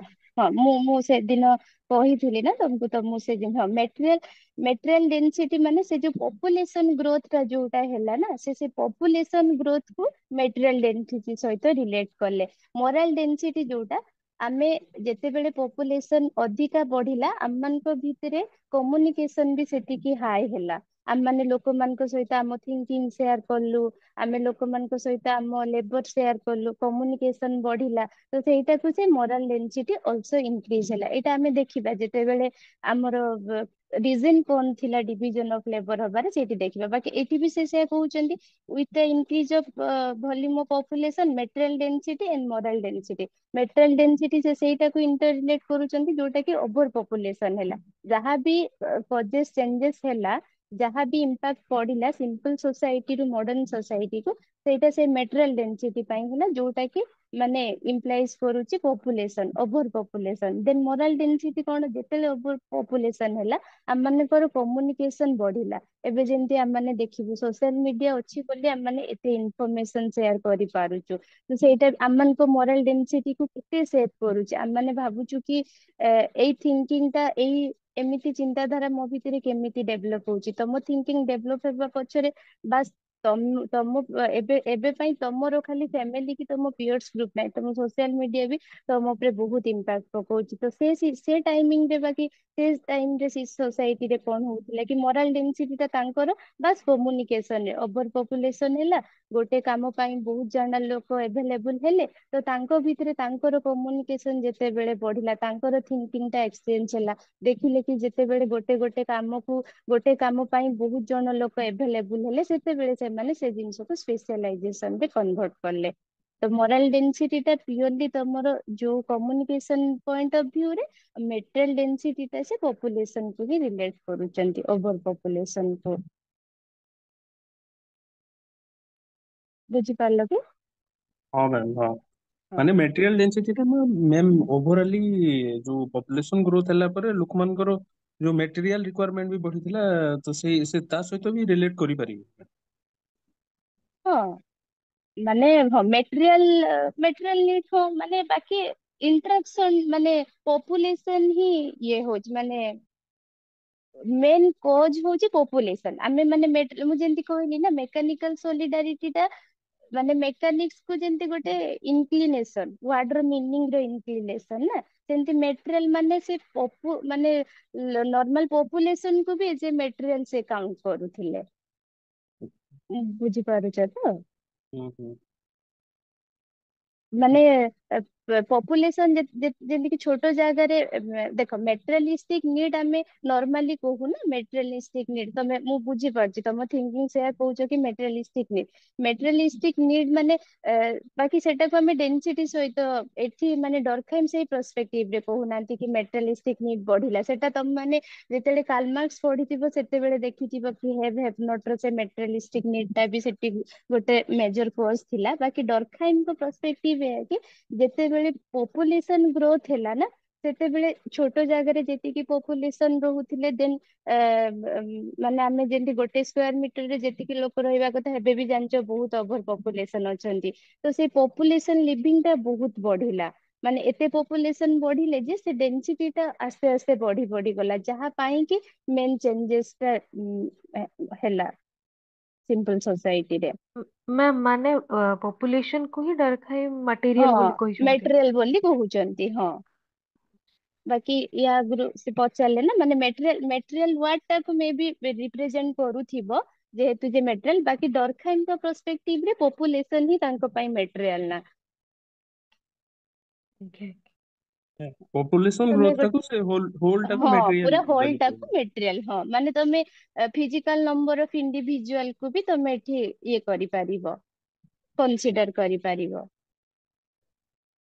ଓକେ ସେଇଟା ତ ସେଇ ହିସାବରେ ତ ତାଙ୍କର ସେ ଡେନ୍ସିଟି ସେଇଟା ଯେତେବେଳେ ବଢିଲା ଲୋକମାନଙ୍କ ଭିତରେ ଏତେ ସାରା ଚେଞ୍ଜେସ ହେଲା ଯୋଉଟା କି ଅର୍ଗାନିକ ସଲିଡାରିଟି ସେ ତା ନାଁ ଦେଲେ ଆଉ ଅର୍ଗାନିକ ସଲିଡାରିଟି ହେଲା ପରେ ମୁଁ ଯେମିତି କହିଥିଲି କି ଲ ଟା ଯେତେବେଳେ ସେଇ ହିସାବରେ ଯେତେବେଳେ ରିପ୍ରେସିଭ ଥିଲା ସିମ୍ପଲ ସୋସାଇଟିରେ ଦେନ୍ କମ୍ପ୍ଲେକ୍ସ ସୋସାଇଟିରେ ସେଇଟା ରେଷ୍ଟିଟ୍ୟୁଟିଭ ଲ ହେଲା ମାନେ ଆମେ କଣ ଟ୍ରାଏ କଲୁ ସେଠି ଆମେ ପନିଶମେଣ୍ଟ ଥ୍ରୋରେ ସୋସାଇଟିକୁ ଚେଞ୍ଜେସ ଆଣିବାକୁ ଟ୍ରାଏ କରୁଥିଲୁ ବାକି ଏଠି ଆମେ କଣ କଲୁ ରିଷ୍ଟୋରେସନ ମାନେ ଯାହା ବି ହବ ନର୍ମାଲି କିଏ ଗୋଟେ ମର୍ଡର କଲା ତାକୁ 10 ବର୍ଷର ପନିଶମେଣ୍ଟ ଦିଅ ଛାଡି ଦିଅ ସୋସାଇଟିରେ ବାସ୍ ଗୋଟେ ଷ୍ଟାଟସ୍ କୁ ମେଣ୍ଟେନ କରିବାକୁ ଆମେ କିଛି ଟାଇମ ପାଇଁ ତାକୁ ପନିଶମେଣ୍ଟ ଦଉଛୁ ଆଉ ଛାଡି ଦଉଛୁ ଯେହେତୁ ପପୁଲେସନ ଏତେ ହେଲା ମଡର୍ନ ସୋସାଇଟିରେ ଏତେ ସାରା ଟେକ୍ନୋଲୋଜିକାଲ ଡେଭଲପମେଣ୍ଟ ହେଲା ତ ସେଇ ହିସାବରେ ଏଇ ସୋସାଇଟିରେ କଣ ହେଲା କି ମାନେ ଲ ଟା ରେଷ୍ଟିଟ୍ୟୁଟିଭ ହେଲା ତ ତମର ଏତିକି ହିଁ ଥିଲା ଏତିକି ମୁଁ ସେଦିନ ପଢେଇଥିଲି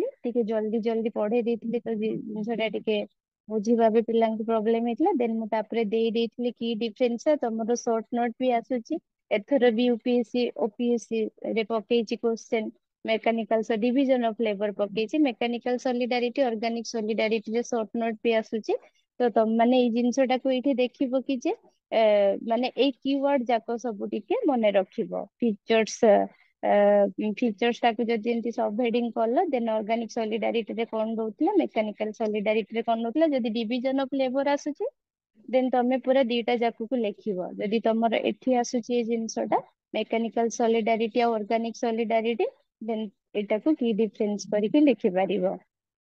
ଦେନ୍ ଆମେ ଯିବା ଏବେ causes of division of labour. ଯାହା ବି ହେଇଥିଲା ସୋସାଇଟିରେ ଯାହା, ହଁ କୁହ। ମ୍ୟାମ୍ ଯେତେବେଳେ ଆମେ ପୁରା ଡିଭିଜନ ଅଫ ଲେବରକୁ ଆନ୍ସର ରାଇଟିଂରେ ଦେଖିବା ସେତେବେଳେ ମେକାନିକାଲ ସଲିଡାରିଟିରେ ରିଗ୍ରେସିଭ ଲ ଆଉ ଅର୍ଗାନିକ ସଲିଡାରିଟିରେ ରେଷ୍ଟ୍ରିକ୍ଟିଭ ଲ ଆମେ ମେନସନ କରିବା। ହଁ ହଁ ନିହାତି। ଏଇଟା ହିଁ ତ ହେଲା ଚେଞ୍ଜେସ୍ ନା ମେକାନିକାଲ ସଲିଡାରିଟି ଆଉ ଅର୍ଗାନିକ ସଲିଡାରିଟି। ଯାହା ବି ମୁଁ ତମକୁ ଏ 5ଟା କିୱାର୍ଡ ଦେଇଛି ନା, ତମର ଇଂଲିଶ ଲାଙ୍ଗୁଏଜ ଯାହା ବି ଥାଉ ଭିତରେ, ତମର ଯେତେବେଳେ ଯିଏ ବି ଦେଖ ଏକ୍ସାମିନର ଯିଏ ଖାତା ଦେଖୁଛି ସେ ତ ତମକୁ ଜାଣିନି, ସେ ନା ତମ କିଏ ଘର ଲୋକ ନା ମୋ ଘର ଲୋକ କାହା, ବାସ୍ ତମ ଆନ୍ସର ରାଇଟିଂ ରୁ ହିଁ ସେ ଆଉ ବହୁତ କମ ଟାଇମିଂ ଥାଏ ନା ତାଙ୍କୁ ଗୋଟେ କପି ଚେକ୍ କରିବାକୁ, ବାସ୍ ସେମାନେ ବି ଜଷ୍ଟ କିୱାର୍ଡ କୁ ହିଁ ସର୍ଚ୍ଚ କରନ୍ତି ନା। ତମେ ଅର୍ଗାନିକ ସଲିଡାରିଟି ଆସିଛି ଯଦି ତମେ ସ୍ପେଶାଲାଇଜ ଲେଖିଛ କି ନାହିଁ, ଇଣ୍ଟରଡିପେଣ୍ଡେନ୍ସି ଲେଖିଛ କି ନାହିଁ, ରେଷ୍ଟିଟ୍ୟୁଟିଭ ଲେଖିଛ କି ନାହିଁ, ଏଇ କିୱାର୍ଡ ଲେଖିବ। ତମ ଲାଙ୍ଗୁଏଜ ଟା ସିମ୍ପଲ ଥାଉ ଯେମିତି ବି ଥାଉ, ଏଇ କିୱାର୍ଡ ଲେଖିବ, ଆକୁ ହାଇଲାଇଟ କରିବ। ଆଉ ଯେତେବେଳେ ଡିଭିଜନ ଅଫ ଲେବର ଆସୁଛି ତମକୁ ସିମ୍ପଲ ସୋସାଇଟି, କମ୍ପ୍ଲେକ୍ସ ସୋସାଇଟି ଦିଟା ଯାକକୁ ଲେଖିବାକୁ ପଡିବ। ଆଉ ତା ଭିତରେ ଏଇ କିୱାର୍ଡ କୁ ଯଦି ତମେ ଗୋଟେ ଦିଟା ପାରାରେ ବି ରିପ୍ରେଜେଣ୍ଟ କରିଦଉଛ ନା, ତାହେଲେ ତମ ମାର୍କ ହିଁ ଏନହାନ୍ସ ହବ ସେଇ ଜିନିଷଟା। ଏଇ କିୱାର୍ଡ ରେ ହିଁ ସୋସିଓଲୋଜିରେ ମୁଁ ଷ୍ଟାର୍ଟିଂ ରେ କହିଥିଲି ସୋସିଓଲୋଜିକାଲ କିୱାର୍ଡ ବହୁତ ମ୍ୟାଟର କରେ। ଆମେ ନହେଲେ ଜେନେରାଲ ଯୋଉ ଆମେ ମାନେ ଗଭର୍ଣ୍ଣମେଣ୍ଟ ଟପିକ ହଉ ଯାହା ବି ଟପିକ ହଉ, ଜେନେରାଲ ଷ୍ଟଡିଜ ରୁ ଅପସନାଲ ଏଇ ୱେରେ ହିଁ ଡିଫରେନ୍ସ ନା। ଆଉ ସୋସିଓଲୋଜି ତ ବହୁତ ଓଭରଲାପ କରେ। ତ ସୋସିଓଲୋଜିକାଲ କିୱାର୍ଡ ତମେ ଏମିତି ନାହିଁ ନା, ମୁଁ ଯେମିତି କହୁଛି ତମକୁ କହେସିଭ ସୋର୍ସ, ଇଣ୍ଟରଡିପେଣ୍ଡେନ୍ସି, ସ୍ପେଶାଲାଇଜ, ତମେ ଥ୍ରୋ ଆଉଟ ସୋସିଓଲୋଜି ପେପର କୋଉଠି ବି ୟୁଜ କରିବ। ତମେ କାର୍ଲମାର୍କ୍ସର ଆଲିନେସନ ୱାର୍ଡ କୁ ନା ତମେ ଥ୍ରୋ ଆଉଟ ଦ ୱାର୍ଡ କୋଉଠି ବି ୟୁଜ କରିପାରିବ। ତମେ ସେ ଆଲିନେସନ ୱାର୍ଡ କୁ ତମ ଏସେରେ ବି ଲେଖିପାରିବ। ତମେ ଷ୍ଟ୍ରାଟିଫିକେସନ ଯେତେବେଳେ ପଢିବ, ଆମେ ନର୍ମାଲି କହୁଛୁ ନା ଷ୍ଟ୍ରାଟିଫିକେସନ ହଉଛି ଆମେ ସୋସାଇଟିକୁ କୋଉ ଷ୍ଟ୍ରାଟାରେ ଡିଭାଇଡ କରୁଛୁ। ତମେ ଥ୍ରୋ ଆଉଟ ଦ ସୋସିଓଲୋଜି ତମେ ଡିଭିଜନ ନ ଲେଖିକି ତମେ ଷ୍ଟ୍ରାଟିଫିକେସନ ୟୁଜ କର ନା, ସେ ଜିନିଷ ତମକୁ ଜଣା ପଡିବ କି ତମର ସୋସିଓଲୋଜିରେ କେତେ ଡେପ୍ଥ ଅଣ୍ଡରଷ୍ଟାଣ୍ଡିଂ ଅଛି। ତ ଏଇ ୱାର୍ଡ କୁ ତମେ ତ ସୋସିଓଲୋଜିକାଲ କିୱାର୍ଡ କୁ ବହୁତ ଫୋକସ କର। ଏଇ ଲ କୁ ତମେ ନାହିଁ କି ଖାଲି ଏଇଠି ହିଁ ଲେଖିବ। ରିପ୍ରେସିଭ, ରେଷ୍ଟିଟ୍ୟୁଟିଭ ତମେ କୋଉଠି ବି ୟୁଜ କରିବ ଯଦି ସୋସିଓଲୋଜିରେ ବହୁତ ବେନିଫିସିଆଲ ରହିବ। ହୁଁ ହେଲା ତ, ଦେନ୍ ଯିବା ତାପରେ ଯିବା causes of division of labour. Causes of division of labour ବି ସେଇ ଜିନିଷକୁ ହିଁ ଫୋକସ କରୁଛି। ଆମେ ଯେମିତି କହିଲେ ସିମ୍ପଲ ସୋସାଇଟିରେ କଣ ଥିଲା, ଯୋଉଟା କି ବହୁତ ସିମ୍ପଲ ସୋସାଇଟି ଥିଲା ଆଉ ଡିଭିଜନ ଅଫ ଲେବର ଟା ବହୁତ ଥିଲା। ଏଇଟା ଦେନ୍ ତାପରେ କଣ ହେଲା, ଏଇଠି ଡରଖାଇମ ଗୋଟେ ୱାର୍ଡ ୟୁଜ କରୁଛନ୍ତି ଡାଇନାମିକ ଡେନ୍ସିଟି। ଡାଇନାମିକ ଡେନ୍ସିଟି ଟା କଣ କରେ, ମୁଁ ଏଇଠି ଗୋଟେ ତମେ ମନେ ରଖିବ ବୋଲି ସର୍ଟ ଟର୍ମ ରେ ବୁଝେଇ ଦେଇଛି।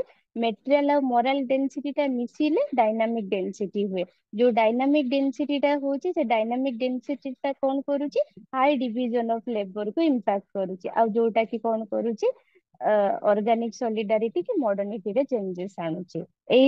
ଏଇଟାକୁ ମନେ ରଖିଦିଅ, ଦେନ୍ ତମେ ଜିନିଷଟାକୁ ନିଜ ୱାର୍ଡ ରେ ବି ଲେଖିପାରିବ। ତ ଯେତେବେଳେ ମେଟେରିଆଲ ଡେନ୍ସିଟି, ଏଠି ମୁଁ ଦେଖ ତମମାନଙ୍କୁ ଲେଖିଦେଇଛି material density according to Durkheim the sheer increase in the number of individual in a society. ଏଇଠି ମୁଁ ତମମାନଙ୍କୁ ଲେଖିଦେଇଛି, ସେଥିପାଇଁ କହିଲେ ଆଗକୁ ଗଲେ ପଢିବା। ଯୋଉଟା କି ଇନ ଅଦର ୱାର୍ଡ ପପୁଲେସନ ଗ୍ରୋଥ। ପୁରା ମେଟେରିଆଲ ଡେନ୍ସିଟି କୁ ଏଠି ଡିଫାଇନ କରିଦେଇଛି। ଏଇଠି ଦେଖ ମୋରାଲ ଡେନ୍ସିଟି କୁ ବି ଡିଫାଇନ କରିଦେଇଛି।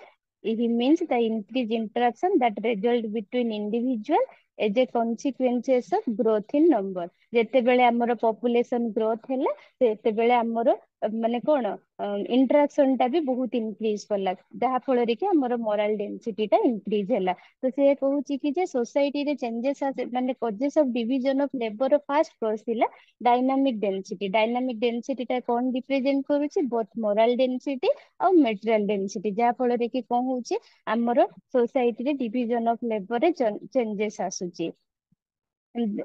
ଯେତେ ଦେଖ ତମେ ନର୍ମାଲି ବି ଗୋଟେ ଜିନିଷକୁ ନିଅ, ଯେତେବେଳେ ଆମ ସିମ୍ପଲ ସୋସାଇଟି ଥିଲା, ଆମେ ରିସୋର୍ସେସ ବହୁତ ଫାଷ୍ଟ ଆଭେଲେବୁଲ ଥିଲା।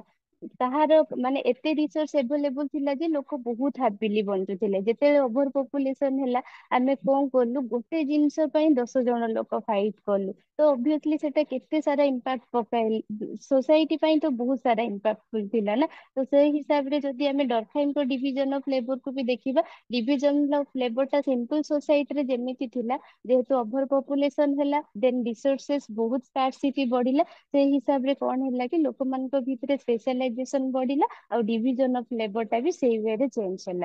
ତ ସେଇ ହିସାବରେ ମାନେ ମେନ୍ କୋର୍ସ ତମେ ଯଦି ଏଇଠି ମାନେ causes of division of labour, dynamic density, over population, then ଏଇ keyword growth of population, shrinking of natural resources, ଯୋଉଟା କି କଣ କଲା କମ୍ପିଟିସନ କୁ ବିଟର କଲା। ଏଇ ତିନିଟା ୱେରେ ଫୋକସ ହେଲା ଯୋଉଟା କି ଆମର ଡିଭିଜନ ଅଫ ଲେବର କୁ ସିମ୍ପଲ ସୋସାଇଟିରୁ ମଡର୍ଣ୍ଣ ସୋସାଇଟିରେ ବହୁତ ସାରା ଚେଞ୍ଜେସ୍ କ୍ରିଏଟ କଲା।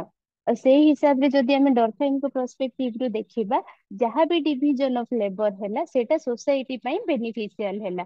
ଡିଭିଜନ ଅଫ ଲେବର ପ୍ରିମିଟିଭ ସୋସାଇଟିରୁ ମଡର୍ଣ୍ଣ ସୋସାଇଟିକୁ ଚେଞ୍ଜେସ୍ ହେଲା, ବାକି ଡିଭିଜନ ଅଫ ଲେବରଟା ସୋସାଇଟି ପାଇଁ ବେନିଫିସିଆଲ ହେଲା। ମେ ବି ସେଇଟା ସେ ଟାଇମିଂରେ ବଣ୍ଡିଂ ଟିକେ ଷ୍ଟ୍ରଙ୍ଗ ଥିଲା, ବାକି ଏଠି ଇଣ୍ଟରଡିପେଣ୍ଡେନ୍ସି ବଢିଲା। ତ ତମେ ଯେତେବେଳେ ଲେଖିବ କି ମାନେ division of labour main course କଣ ଥିଲା, ଡାଇନାମିକ ଡେନ୍ସିଟି କିୱାର୍ଡ ତମ ଆନ୍ସରରେ ଥିବା ଦରକାର। ଆଉ ସେଇ ଡାଇନାମିକ ଡେନ୍ସିଟି ଟାକୁ ତମେ ମେ ବି ଏମତି ମେଟେରିଆଲ ଡେନ୍ସିଟି ପ୍ଲସ ମରାଲ ଡେନ୍ସିଟି ଟିକେ ଡିଫାଇନ କରିଦବ ଯଦି ଆଉ ବହୁତ ଭଲ ରହିବ। ମେଟେରିଆଲ ଡେନ୍ସିଟି ତ ମୁଁ ତମକୁ ବୁଝେଇଲି, ମରାଲ ଡେନ୍ସିଟି ବି ତମ ମାନେ ଜାଣିଲେ, ଯାହା ଫଳରେ କି ଏ ଲାଇନ ଟାକୁ ଗୋଟେ ତମେ ଫୋକସ କରିବ, growth of population and shrinking of natural resources would make competition bitter। ଏଇ ହିସାବରେ ଡିଭିଜନ ଅଫ, ଏଇଟା ହିଁ କୋଜ ଥିଲା ଡିଭିଜନ ଅଫ ଲେବରରେ। ବୁଝିହେଲା? Yes, ma'am.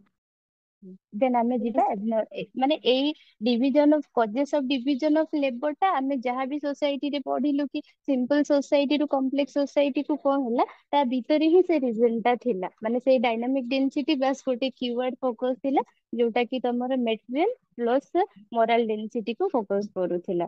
ସେଇଟା ହିଁ କୋର୍ସ ଥିଲା ଡିଭିଜନ ଅଫ ଲେବର। ଦେନ୍ ଆମେ ଯିବା ଏବେ abnormal form of division of labour. ମୁଁ ତମକୁ କହିଛି ଡିଭିଜନ ଅଫ ଲେବରଟା ବାସ୍ ଖାଲି ମାନେ ନର୍ମାଲ ଫର୍ମରେ ନଥିଲା, ତାର ବହୁତ ସାରା ଆବନର୍ମାଲ ଫର୍ମ ବି ଥିଲା, ଯାହା ଫଳରେ କି କଣ ହେଲା, ସୋସାଇଟି ସେଇ ଟାଇମିଂରେ ସୋସାଇଟି ଯେତେ ଯୋଉ ୱେରେ ଡିଭିଜନ ଅଫ ଲେବରକୁ ତାର ବେନିଫିଟ ଉଠିବା କଥା, ଯେହେତୁ ବହୁତ ସାରା ଆବନର୍ମାଲ ଫର୍ମ ବି ଆସୁଥିଲା ଡିଭିଜନ ଅଫ ଲେବରରେ, ସେ ପାଇଁ ବି କେତେ କେତେ ଜାଗାରେ ବହୁତ ଡେଟ୍ରିମେଣ୍ଟାଲ ସିଚୁଏସନ ସୋସାଇଟିରେ କ୍ରିଏଟ ହେଲା। ତ ତାଙ୍କ ହିସାବରେ ସେ କଣ କହୁଛନ୍ତି, ଏବନର୍ମାଲ ଡିଭିଜନ ଅଫ ଲେବର ସେତେବେଳେ ସୋସାଇଟିରେ ଷ୍ଟାର୍ଟ ହୁଏ ଯେତେବେଳେ କି କିଛି ଗୋଟେ ନର୍ମସ ଆଉ କିଛି ଗୋଟେ ମାନେ ରେଗୁଲେସନ ସୋସାଇଟିରେ ଫଲୋ କରୁନଥାଏ। ସେ ଯେମିତି ଏଇଠି ତାଙ୍କର ପଏଣ୍ଟକୁ ଯଦି ଆମେ ଦେଖିବା, division of labour help society achieve integration and a newer higher form of solidarity। division of labor ତାଙ୍କ ହିସାବରେ କଣ କରେ, ଗୋଟେ ସୋସାଇଟିର ଇଣ୍ଟିଗ୍ରେସନ।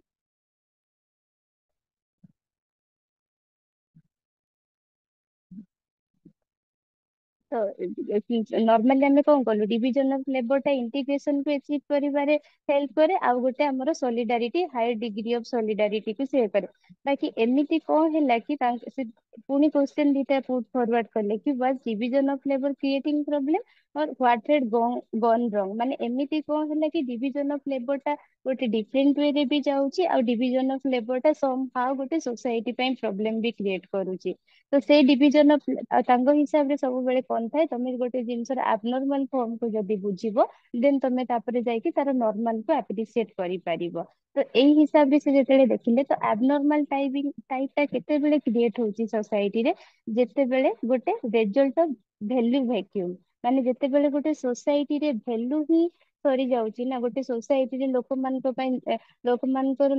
ପାଇଁ ଗୋଟେ ମାନେ କଣ ରହୁନି, କଣ ରହୁନି, ମାନେ ତାଙ୍କ ମାନଙ୍କ ଭିତରେ ବଣ୍ଡିଙ୍ଗ ରହୁନି, ହ୍ୟୁମାନିଟି ଯେତେବେଳେ ଲୋକମାନଙ୍କ ଭିତରେ ଗୋଟେ ସରିଯାଉଛି, ଆମେ ଆ, ଉଁ, ଆମେ କାହାର ଖୁସି ଦେଖିଲେ ଆମେ ସହି ପାରୁନୁ, କାହାର ଡେଭଲପମେଣ୍ଟ କୁ ସହି ପାରୁନୁ, ଆମେ ଇଣ୍ଡିଭିଜୁଆଲିଜିମ ଆମ ଭିତରେ ଏତେ ଡେଭଲପ ହେଇଯାଉଛି। ତ ସେଇ ଯୋଉ ଭ୍ୟାଲୁ ସିଷ୍ଟମରେ ଯେତେବେଳେ ଭ୍ୟାକ୍ୟୁମ କ୍ରିଏଟ ହେଇଯାଉଛି ନା, ସେତେବେଳେ ହିଁ ଗୋଟେ division of labour abnormal condition create ହଉଛି। ଯେମିତି କି old rule have gone away, new rule have not yet established। ଯେତେବେଳେ ମୁଁ କହିଲି ତାଙ୍କ ଟାଇମିଂ ରେ ଫ୍ରେଞ୍ଚ ସୋସାଇଟି ରେ କଣ ହେଇଥିଲା, ଅଲରେଡି ଆମେ ଯୋଉ ମୋନାର୍କିକାଲ ସିଷ୍ଟମ ଥିଲା ତାକୁ ଆମେ ଡିସପେଣ୍ଡ କରିଦେଇଥିଲୁ। ଦେନ୍ ନୂଆ ଆଉ ଗୋଟେ କିଛି ଫର୍ମାଟ ଆମେ ଆମେ କହିଦେଲୁ ଇକ୍ୱାଲିଟି ଫ୍ରାଟର୍ନିଟି ଆମେ ମାନେ ଏଷ୍ଟାବ୍ଲିଶ କରିବୁ, ବାକି ସେ ପର୍ଯ୍ୟନ୍ତ ଏଷ୍ଟାବ୍ଲିଶ ହେଇ ହିଁ ନଥିଲା। ତ ସେ ଯୋଉ ମଝି ପିରିୟଡ ଟା ନା ଗୋଟେ ଭ୍ୟାକ୍ୟୁମ କ୍ରିଏଟ କଲା ଲୋକମାନଙ୍କ ଭିତରେ, କଣ ହବ କଣ ନାହିଁ ସୋସାଇଟି ଦେନ୍ ଫ୍ୟୁଚରରେ କେମିତି ଏଷ୍ଟାବ୍ଲିଶ ହବ ସେଇ ହିସାବରେ ଗୋଟେ ଗୋଟେ ଭ୍ୟାକ୍ୟୁମ କ୍ରିଏଟ ହେଇଗଲା। ସେଇ ଟାଇପ ସେଇ ଟାଇମିଂ ରେ କଣ ହେଲା, ଗୋଟେ ଡିଭିଜନ ଅଫ ଲେବର ଗୋଟେ ଆବନର୍ମାଲ ସିଚୁଏସନ ଦେଖା ହେଲା। ତ ସେଇ ଆବନର୍ମାଲ ସିଚୁଏସନ କୁ ଯଦି ସେ ଯେତେବେଳେ ଷ୍ଟଡି କଲେ, ସେ ତିନିଟା ଟାଇପ ରେ ଆବନର୍ମାଲ ସିଚୁଏସନ କୁ ଷ୍ଟଡି କଲେ।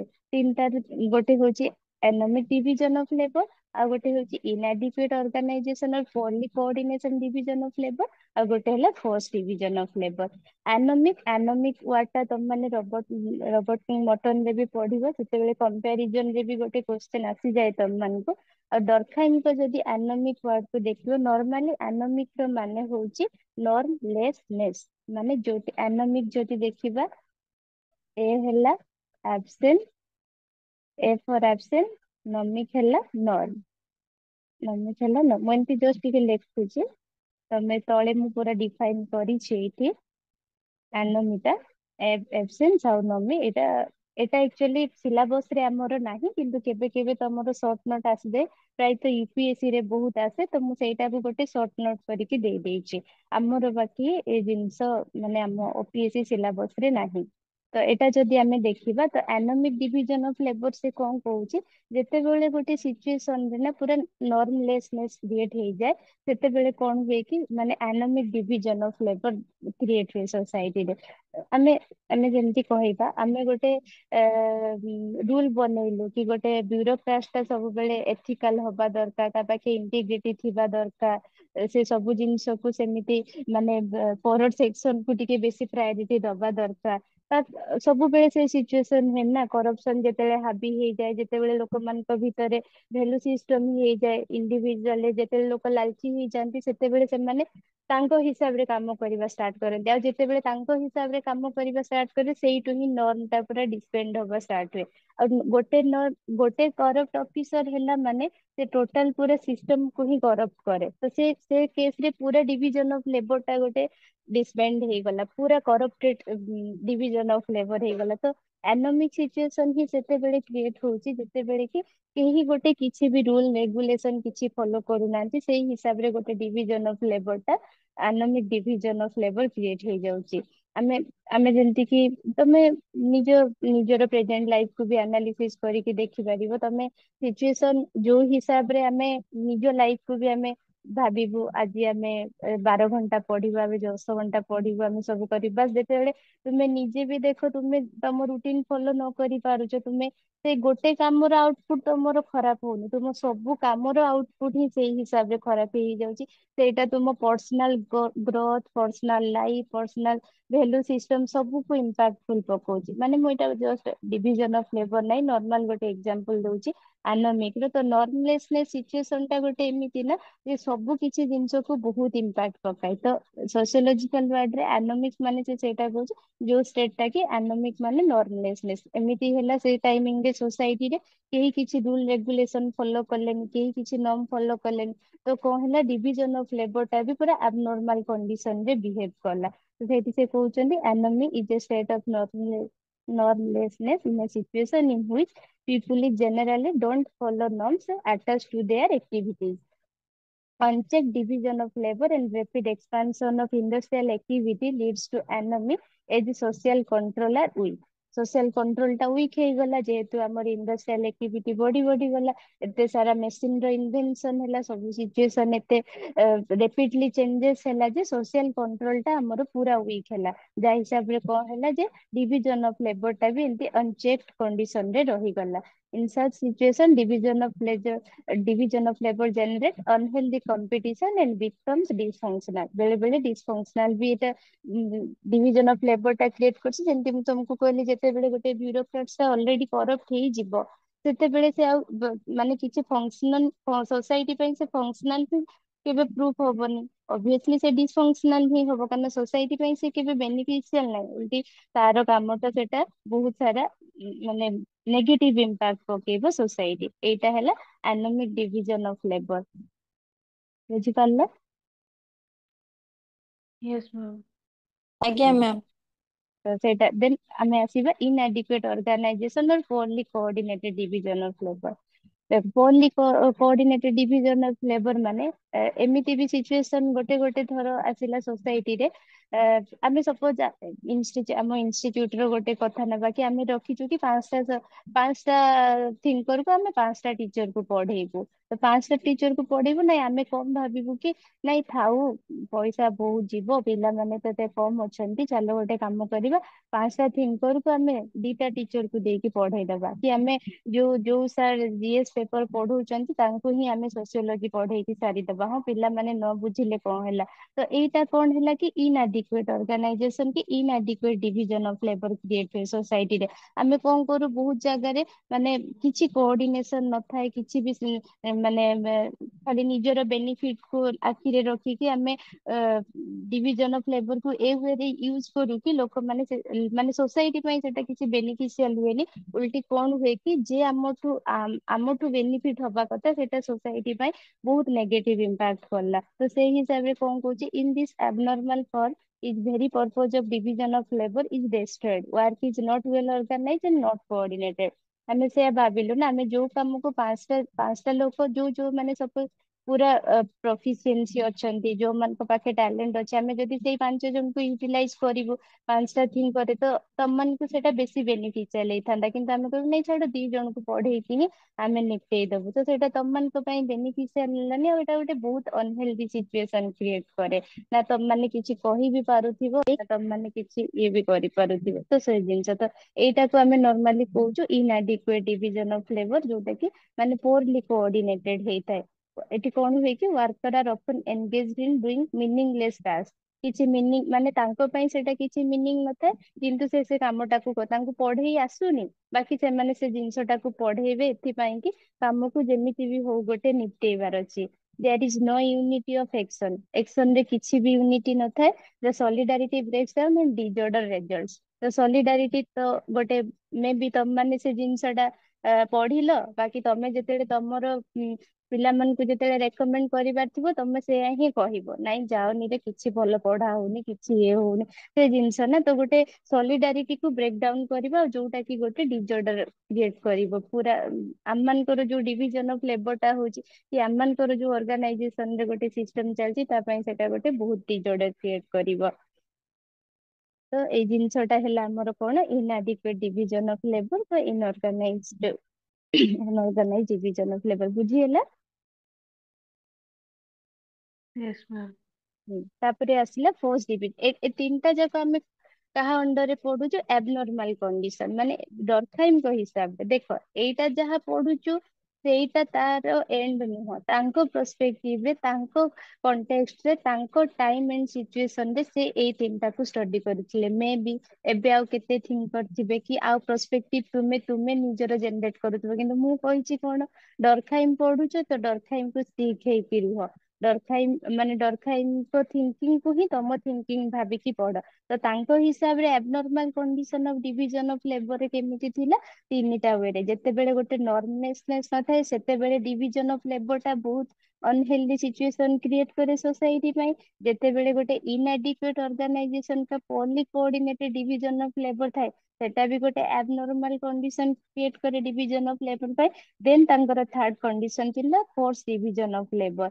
ଆଉ ଫୋର୍ସ division of labor ଯଦି ଆମେ କହିବା, ଆମେ ଇଣ୍ଡିଆନ ସୋସାଇଟିରେ ଦେଖିବା, ଆମେ ଆମ କାଷ୍ଟ ସିଷ୍ଟମକୁ ଦେଖିବା, ଆମେ ଦେଖିବା ନା, ଆମେ କାଷ୍ଟ ସିଷ୍ଟମ କହୁଥିଲୁ କି ନାଇଁ ତମମାନେ ଯଦି ତମେ ଯୋଉ କାଷ୍ଟରେ ଜନ୍ମ ହେଇଛ, ତୁମେ ସେଇ କାମ ପାଇଁ ହିଁ, ତମେ ସେ କାମ ପାଇଁ ହିଁ ଜନ୍ମ ହେଇଛ। ତମେ କ୍ଷତ୍ରିୟ ନ ହେଇକି ତମେ ଶୂଦ୍ର ଘରେ ଜନ୍ମ ହେଇଛ, ତ ତମେ ଶୂଦ୍ର କାଷ୍ଟର କାମ ହିଁ କରିବ, ତମେ ଗୋଟେ କେବେ ଯୋଦ୍ଧା ବନି ପାରିବନି।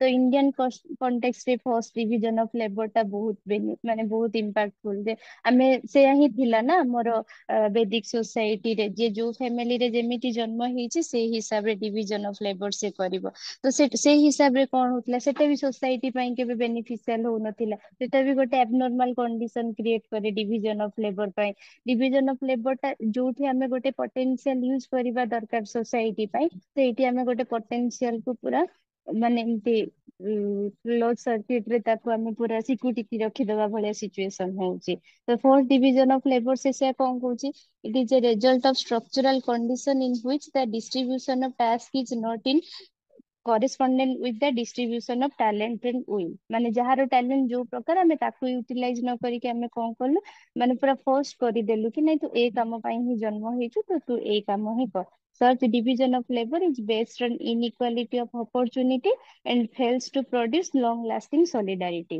obviously division of labor ଟା opportunity ପୁରା inequality create କଲା ଆଉ ଯୋଉଟା କି ଆମେ କଣ କଲା କି solidarity କୁ ପୁରା break down କରୁଛି ଫୋର୍ସ ଡିଭିଜନ ଅଫ ଲେବର ଟା କେବେ ବି ବେନିଫିସିଆଲ ହବନି ନା ତମେ ଯୋଉ ଲୋକକୁ ତମେ ଯଦି ଫୋର୍ସଫୁଲି ଗୋଟେ ଲୋକଙ୍କୁ କାମ କରିବା ଆଉ ସେଠି ତାର ଇଣ୍ଟରେଷ୍ଟ ହିଁ ନଥିବ ମୁଁ ତମମାନଙ୍କୁ ଫୋର୍ସଫୁଲି କହିବି ନାହିଁ ତମେ ପାଠ ନ ପଢିକି ଡାନ୍ସ କର ତ ଅବଭିୟସଲି ସେ ରେଜଲ୍ଟ କେବେ ବି ଭଲ ଆସିବନି ତ ସେମିତି ଫୋର୍ସ ଡିଭିଜନ ଅଫ ଲେବର ଟା ସୋସାଇଟିର ସଲିଡାରିଟି କୁ ବି ହ୍ୟାମ୍ପର କଲା ଆଉ ଏଇଟା ଗୋଟେ pathological situation create kala society ପାଇଁ the individual becoming frustrated and unhappy with their society thus tension rivalry and antagonism are the result the first division of labor ରେ କଣ ହେଲା individual ଟା ପୁରା frustrated ଆଉ unhappy ରହିଲା ଯୋଉଥି ପାଇଁ କି କଣ ହେଲା society ରେ ପୁରା unhappy situation create ହେଲା ଆଉ person ଟା ବି ସବୁବେଳେ individually ବି tension ରହିଲା society ଭିତରେ rivalry ଦେଖାହେଲା ଆଉ antagonism ମାନେ କଣ ମତଭେଦ ଯୋଉ ଜିନିଷଟା ଦି ଜଣଙ୍କ ଭିତରେ ହଉ ସୋସାଇଟି ଭିତରେ ହଉ ଗ୍ରୁପ ଭିତରେ ହଉ ଗୋଟେ ଆଣ୍ଟାଗୋନିଜିମ ସିଚୁଏସନ କ୍ରିଏଟ ହେଲା ଏତିକି ଥିଲା ତମର ଡିଭିଜନ ଅଫ ଲେବର ଡରଫାଇମଙ୍କ ଡିଭିଜନ ଅଫ ଲେବର ଦେନ ଆନୋମିଟା ଆନୋମି ସିଚୁଏସନ ଟା ଗୋଟେ କହିଥିଲା ଯୋଉ ସିଚୁଏସନ ଟା ନର୍ମଲେସନେସ କ୍ରିଏଟ କରେ ଆରକେ ମଟନ ର ଗୋଟେ କନସେପ୍ଟ ହିଁ ଅଛି ପୁରା ଆନୋମି ତୁମେ ସେଇଟା ପଢିବ ବାକି ଡରଫାଇମଙ୍କ ଆନୋମି ବି ମାନେ ଇନଡାଇରେକ୍ଟଲି ଇନକ୍ଲିନେସନ ଅଛି ଡିଭିଜନ ଅଫ ଲେବର କେମିତି ଗୋଟେ ଆନୋମି ସିଚୁଏସନ କ୍ରିଏଟ ହୁଏ ତ ସେ ବିଷୟରେ ମୁଁ ଖାଲି ଗୋଟେ ସର୍ଟ ନୋଟ ଦେଇ ଦେଇଛି ତମମାନଙ୍କୁ ନ ଆସିଲେ ବି ପ୍ରେସର ନବନି ଯେ ବାଧ୍ୟ କରୁନି ମୁଁ ତମମାନଙ୍କୁ ପଢିବାକୁ ବାକି ପଢିକି ନଲେଜ ରହିଲେ ସେଟା ତମ ପାଇଁ ହିଁ ବେନିଫିସିଆଲ ହବ ତ ସେଇ ପାଇଁ ମୁଁ ଜଷ୍ଟ ଗୋଟେ ସର୍ଟ ନୋଟ କରିକି ଦେଇଛି ତମମାନଙ୍କ ଭିତରୁ କିଏ ୟୁପିଏସସି ବି ଲେଖୁଥିବ ଯଦି ତାଙ୍କ ମାନଙ୍କ ପାଇଁ ବି ବେନିଫିସିଆଲ ରହିବ ତ ସେଇଠି ସେ ଆନୋମି କଣ କହୁଛି ଆନୋମି ଯୋଉଟା କି ଆମର ଏ ଫର absence ଆଉ ନମି ଫର ନର୍ମସ absence of norm and laws this term means a state of normlessness ଯୋଉଟା ମୁଁ already ତମକୁ କହିଲି material life changes rapidly but rules norms and value do not keep pace with it material life ଟା ବହୁତ ଶୀଘ୍ର changes ହଉଥିଲା industrial revolution ହେଲା ସୋସାଇଟିରେ ଏତେ ଓଭର ପପୁଲେସନ ହେଲା ତ material life ଟା ବହୁତ ଶୀଘ୍ର ଚେଞ୍ଜ ହେଲା ହେଲେ ତା ହିସାବରେ ଆମ ରୁଲସ ନର୍ମ ଭ୍ୟାଲୁ ଏସବୁ ଜିନିଷ କିଛି ବି ଆମ ସେଇ ହିସାବରେ ଆମେ ଚେଞ୍ଜ କରିପାରିଲୁନି କିଛି ଲୋକ ଥିଲେ ଯୋଉମାନେ କି ଇଣ୍ଟେଲେକ୍ଚୁଆଲ ଥିଲେ ତାଙ୍କୁ ସୋସାଇଟିର ଚେଞ୍ଜେସ ଟା ବହୁତ ଭଲ ଲାଗୁଥିଲା ବାକି କିଛି ସେମିତି ଲୋକ ଥିଲେ ଯେମାନେ କି ଚାହୁଁଥିଲେ କି ନାଇଁ ଆମେ ସେଇ ବେକ୍ ସୋସାଇଟି କୁ ଫେରି ଯିବା ସେ ରିଲିଜିଅନ କୁ ବିଲିଭ କରିବା ସେଇ ରିଲିଜିଅନ ଅଣ୍ଡରରେ ହିଁ ସବୁ ଆମେ କରିବା ସେତେବେଳେ ସୋସାଇଟି କେମିତି ଥିଲା ମାନେ ରିଲିଜିଅନ ହିଁ ସବୁ କିଛି ଡିଫାଇନ କରୁଥିଲା ନା ସୋସାଇଟିରେ ଫ୍ରେଣ୍ଡ ସୋସାଇଟି ତମେ ଦେଖ ନର୍ମାଲି ପ୍ରିମିଟିଭ ସୋସାଇଟି ହିଁ ଦେଖ ଇଣ୍ଡିଆନ କଣ୍ଟେକ୍ସଟ ରେ ଦେଖ ଆମେରିକାନ ଦେଖ ସୋସାଇଟିରେ ରିଲିଜିଅନ ର ହିଁ ବୋଲାବାଲା ଥିଲା ଏମିତି ଥିଲା କି ରିଲିଜିଅନ ସବୁ କିଛି କି ଡିଫାଇନ କରୁଥିଲା ଲୋକଙ୍କ ଏକ୍ଜିଷ୍ଟାନ୍ସ କୁ ନେଇକି ଲୋକଙ୍କର ମାନେ ବିଲିଫ ସିଷ୍ଟମ ସବୁ କିଛି ସେଭ କରୁଥିଲା ରିଲିଜିଅନ ବାକି ମେଟେରିଆଲ ର କିଛି ନିଡ ହିଁ ସେତେବେଳେ ନଥିଲା ଆଫ୍ଟର ଇଣ୍ଡଷ୍ଟ୍ରିଆଲ ରିଭଲ୍ୟୁସନ କଣ ହେଲା ମେଟେରିଆଲ ଚେଞ୍ଜେସ ଟା ବହୁତ ଜଲଦି ବଢିଲା କିନ୍ତୁ ଲୋକମାନଙ୍କର ଆମେ ବି ଜାଣିଛୁ ତମାନେ ଏଥିକ୍ସ ପଢୁଥିବ ଲୋକମାନଙ୍କ ଭ୍ୟାଲୁ ସିଷ୍ଟମ ଚେଞ୍ଜ ହବା ବହୁତ କଷ୍ଟ ସେଥିପାଇଁ ତ ଆମେମାନେ ଏଥିକ୍ସ ଗୋଟେ ଇଣ୍ଟ୍ରୋଡ୍ୟୁସ କଲୁ ନା ଭ୍ୟାଲୁ ଗୋଟେ ନର୍ମସ ଗୋଟେ ଏସବୁ ଚେଞ୍ଜ କରିବା ବହୁତ କଷ୍ଟ ବହୁତ ପ୍ରାକ୍ଟିସ ବହୁତ ଧୀରେ ଧୀରେ ପ୍ରୋସେସ ରେ ଗୋଟେ ଭ୍ୟାଲୁ ଆଉ ନର୍ମ ଚେଞ୍ଜ ହୁଏ ତ ସୋସାଇଟିରେ ବି ସେମିତି ଯେତେବେଳେ ସେ ସାରା ଚେଞ୍ଜେସ ହେଲା ଲୋକମାନେ କୋପ ଅପ୍ କରିପାରିଲେନି ସିଚୁଏସନ ସହିତ କିଛି ଚାହୁଁଥିଲେ ଯେ ଆମେ ଯେମିତି ଆମର ଦୟାନନ୍ଦ ସରସ୍ୱତୀ କହୁଥିଲେ ବେକ୍ ଟୁ ବେଦାସ, ତାଙ୍କ ମେଣ୍ଟାଲିଟି ସେମିତି ଥିଲା କି ନାଇଁ ବେଦା ହିଁ ବେଷ୍ଟ ଥିଲା ସୋସାଇଟି ପାଇଁ, ବେଦାର ଟିଚିଂ ହିଁ ସୋସାଇଟି ପାଇଁ ବେଷ୍ଟ ଥିଲା। ତ ସେମିତି ସେଇ ହିସାବରେ ଥିଲା କି ଏଠି ବି ସୋସାଇଟିରେ କଣ ହଉଥିଲା, ଏତେ ସାରା ମେଟେରିଆଲ ଚେଞ୍ଜେସ ରେପିଡଲି ହଉଥିଲା କିନ୍ତୁ ଲୋକମାନଙ୍କର ଭ୍ୟାଲୁ ନର୍ମ ସେମିତି ମାନେ ପେସ୍ କରିପାରୁନଥିଲା ସେ ଚେଞ୍ଜେସ ସହିତ। ତ କଣ ହେଲା, ସେ ଟାଇମିଂରେ ତ total breakdown of the rules and norm, ପୁରା ଟୋଟାଲି ଯାହାବି ମାନେ ଗୋଟେ ବିଲିଫ ସିଷ୍ଟମ ଥିଲା, ଯାହାବି ଗୋଟେ ସିଷ୍ଟମ ଟା ଡେଭଲପ ହେଇକି ଅଲରେଡି ସୋସାଇଟି ଟା ଚାଲିଥିଲା ପୁରା ଟୋଟାଲି ବ୍ରେକଡାଉନ ହେଇଗଲା। ତ ମାନେ ସିଚୁଏସନ ଟା ଗୋଟେ ପୁରା ଟର୍ମୋଲ କଣ୍ଡିସନ ରେ ଆସିଗଲା ଯେ ନା କି ନର୍ମସ ରହିଲା, ନା କି ରେଗୁଲେସନ ରହିଲା, ନା କି ଲିଡର ରହିଲେ, ସୋସାଇଟି ପୁରା କେୟଟିକ ହେଇଗଲା। ସେ ଟାଇମିଂ ରେ କଣ ହେଲା, unchecked division of labour, unchecked division of labor and rapid expansion of industrial activity leads to anarchy as social control. Leads to anarchy that social control are weak, that promotes the unhealthy competition and becomes dysfunctional. Unchecked division of labour ଯୋଉଟା କି ସେଟାକୁ ତମେ ଇନଏଡିକୁଏଟ division of labour ସହିତ କରିବ। କୋଉ ଲୋକ କୋଉ, ଯେତେବେଳେ ଆମେ ଥିଲା ନା ତମେ ଦେଖିଥିବ ଫ୍ରେଣ୍ଡ ସୋସାଇଟି ଫାର୍ଷ୍ଟ ଚାପ୍ଟର ଯେତେବେଳେ ପଢିବ ତମେ ଦେଖିବ ଏମିତି ତାଙ୍କ ସେକ୍ସନ କେମିତି ଷ୍ଟାର୍ଟାରେ ଡିଭାଇସ ଥିଲେ, ଯୋଉ କିଙ୍ଗ ଥିଲା, କ୍ଲର୍ଜି ଥିଲେ, ଦେନ୍ ଏମିତି ପାର୍ଟ ପାର୍ଟ ହେଇକି ସବୁ ଥିଲେ ନା, ତ ଗୋଟେ ସିଷ୍ଟମେଟିକ ଡିଭିଜନ ଅଫ ଲେବର ସେମାନଙ୍କର ଥିଲା। ବଟ ଯେତେବେଳେ ସଡନ ଏମିତି ଚେଞ୍ଜେସ ଆସିଲା ସୋସାଇଟିରେ ଆଉ ମେଟେରିଆଲିଷ୍ଟିକ ନିଡ ବଢିଲା, କଣ ହେଲା କି ଡିଭିଜନ ଅଫ ଲେବର ଟା ବି ପୁରା ଡିସବାଣ୍ଡ ହେଇଗଲା, ଅନଚେକ୍ ଡିଭିଜନ ଅଫ ଲେବର ହେଲା। ଦେନ୍ rapid expansion of industrial activity ହେଲା, ଯୋଉଟା କି କଣ ହେଲା ବେଶୀ ଆନୋମି କ୍ରିଏଟ କଲା, ପୁରା ନର୍ମଲେସନେସ କ୍ରିଏଟ ହେଲା, ଯୋଉଟା କଣ କଲା ସୋସିଆଲ କଣ୍ଟ୍ରୋଲ କୁ ବି ୱିକ୍ କଲା। ଆଉ ଏଇଟା ଗୋଟେ ଲୋକମାନଙ୍କ ଭିତରେ ଅନହେଲ୍ଦି କମ୍ପିଟିସନ କ୍ରିଏଟ କଲା। ଅନହେଲ୍ଦି କମ୍ପିଟିସନ ଜାଣିଛ ମାନେ ସମସ୍ତେ ଚାହିଁଲେ ପାୱାର ଷ୍ଟ୍ରକ୍ଚର କୁ ତାଙ୍କ ନିଜ ପାଖରେ ଅପହୋଲ୍ଡ କରିକି ରଖିବାକୁ, ସବୁ ଧନୀ ଆଉ ଧନୀ ହବାକୁ ଚାହିଁଲେ, ଯୋଉ ମାନେ ଅଲରେଡି ଟପ୍ ପୋଜିସନ ରେ ଥିଲେ ସେଇ ଟପ୍ ପୋଜିସନ କୁ ସେମାନେ ଆକ୍ୱାର କରିବାକୁ ଟ୍ରାଏ କଲେ। ବାକି କେହି କାହାର ଆଉ ମାନେ ନିଜକୁ ଛାଡିକି ଆଉ କାହାକୁ ପ୍ରାୟୋରିଟି ଦବା ମାନେ ବିଲିଭ କଲେନି। ସେ ଭାବିଲେ କି ମୁଁ ହିଁ ଧନୀ ଅଛି ତ ମୁଁ ହିଁ ସେ ପୋଜିସନ ରେ ରହିବି। ତ ଏତେ ଅନହେଲ୍ଦି କମ୍ପିଟିସନ ହେଲା ଯେ ଗୋଟେ ସିଚୁଏସନ ଅଫ ନର୍ମଲେସନେସ କ୍ରିଏଟ ହେଲା। The customary limits of what people want and expected from life are disrupted in time of rapid change. ଆମମାନେ ଲାଇଫ ରୁ କଣ ଅଲରେଡି ଆମମାନଙ୍କ ଲାଇଫ ଗୋଟେ କଣ ଥିଲା, ଆଉ ଦେନ୍ ଆମେ ଫ୍ୟୁଚରରେ ଏଇ ସିଚୁଏସନ ରୁ ଲାଇଫ ରେ କଣ ଏକ୍ସପେକ୍ଟ କରିବୁ, ସେ ଜିନିଷ ଟା ଗୋଟେ ବହୁତ ଭ୍ୟାକ୍ୟୁମ କ୍ରିଏଟ କଲା। ଅଲରେଡି ଆମମାନେ ବି ଏବେ ଗୋଟେ ସେଇ ଆନୋମି ସିଚୁଏସନ ରେ ଅଛୁ ନା, ଆମେ ଜାଣିନୁ କି କାଲି କଣ ହବ, ଓପିଏସସି ନ ହବ ତ ଆମମାନେ କୁଆଡେ ଯିବୁ, ତମେ କଣ କରିବ। ଆମମାନେ ବି ଭାବୁ କି ହଁ ପିଲା ଠିକ ଅଛି ଓପିଏସସି ଉଠେଇ ହିଁ ଦବ, ପୁରା ଅପସନାଲ ଉଠେଇ ଦବ ମଝିରେ କହିଲେ ନା, ଆମମାନେ ବି ଭାବିବୁ କି ଆମମାନେ କଣ ପଢେଇବୁ, ଅପସନାଲ ନ ରହିବ ତ କଣ କେମିତି ସିଚୁଏସନ ହବ। ସମସ୍ତଙ୍କ ଲାଇଫ କେବେ ନା କେବେ ଗୋଟେ ଆନୋମି ସିଚୁଏସନ ରେ ଆସେ। ତ ତମମାନେ ବି ଏବେ ସେମିତି ଭାବୁଥିବ ଓପିଏସସି ର ଓପିଏସସି ନ ହବ ତ କାଲି କଣ କରିବି, ଝିଅ ମାନଙ୍କର ପ୍ରେସର ମ୍ୟାରେଜ, ପୁଅ ମାନଙ୍କ ପାଇଁ ଫ୍ୟାମିଲିର ପ୍ରେସର, ତ ସବୁ ଜିନିଷ ଗୋଟେ ଏମିତି କ୍ରିଏଟ ହୁଏ ନା ଲାଇଫ ରେ ଗୋଟେ ସିଚୁଏସନ ରେ ଅଛି, ଦେନ୍ ସଡନ ଗୋଟେ ଚେଞ୍ଜେସ ଆସିବ ତ ଲାଇଫ ର ଗୋଟେ ସେଇ ଯୋଉ ମାନେ ହୁଏ ନା ଡିସରପସନ ଟା ଷ୍ଟାର୍ଟ ହୁଏ ନା, ସେଇଟା ଗୋଟେ ତମମାନଙ୍କ ପାଇଁ ବହୁତ କିଛି ଚେଞ୍ଜେସ ସୋସାଇଟି ପାଇଁ ବି, ପର୍ସନାଲ ଲାଇଫ ରେ ହଉ, ସବୁ ଜିନିଷରେ ଗୋଟେ ଆନୋମିକ ସିଚୁଏସନ କ୍ରିଏଟ କରେ।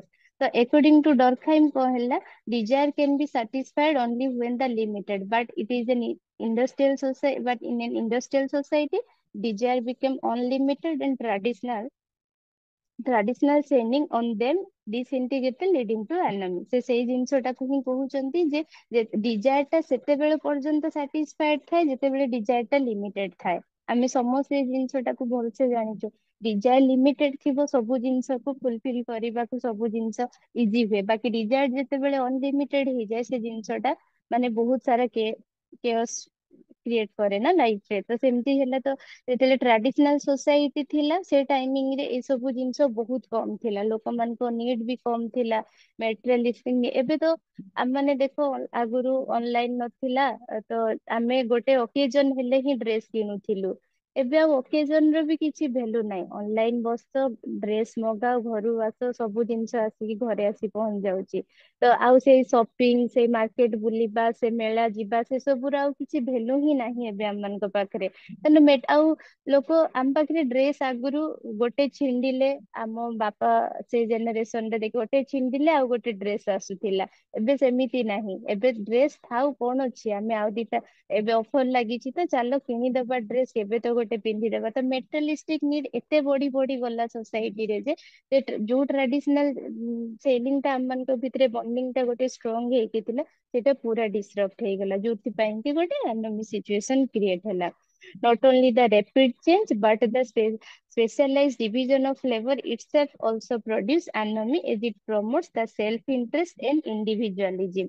खाली rapid changes नहीं, जो specialized division of labor थिला, ମୁଁ ତମକୁ ଯେମିତି କହିଲି specialized division of labor ହେଇଥିଲା।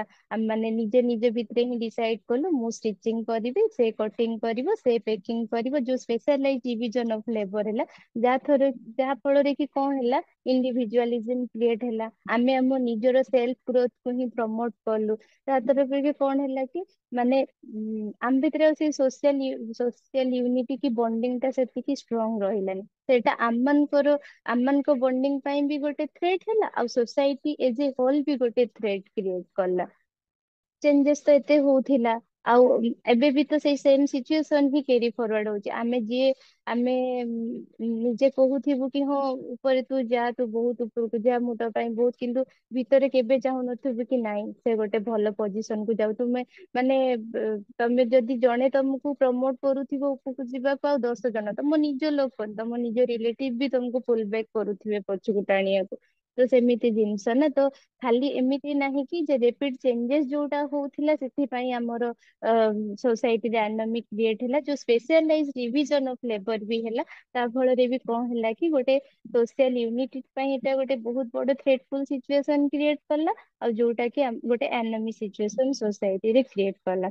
ତ symptoms of anomia reflected in high rate of suicide. ତା ରେଜଲ୍ଟ କଣ ହେଲା, ଗୋଟେ high rate of suicide create ହେଲା। Material breakup and industrial conflict ମାନେ କ୍ରିଏଟ ହେଲା ଏଇ ଆନୋମିକ ସିଚୁଏସନ ପାଇଁ। ଏଇ ସବୁ ସିଚୁଏସନ ପରେ ବି ଡରଖାଇନ କହିଲେ abnormal ସିଚୁଏସନ ହେଲା, anomic division of labor ହେଲା, inadequate division of labor ହେଲା, post division of labor ହେଲା। ବାକି ଏଇ division of labor ଟା ବି ତମେ ଓଭରକମ କରିପାରିବ ଯଦି ତମେ ମାନେ ଗୋଟେ ଆସୋସିଏସନ ବନେଇକି ତୁମର ନିଜର ଅର୍ଗାନାଇଜେସନ କୁ ସେମିତି ପ୍ରମୋଟ କରିବ। ଯେମିତି କି ଆମେ କହିବା କି ଗୋଟେ ଟିଚର ଆସୋସିଏସନ ବନେଇବା, ସେ ଟିଚର ମାନଙ୍କୁ ଗାଇଡ କରିବ କି କେମିତି ଏଇ 5-6ଟା କ୍ରାଇଟେରିଆ ରହିବା ଦରକାର ଗୋଟେ ଗୁଡ ଟିଚର ହବା ପାଇଁ।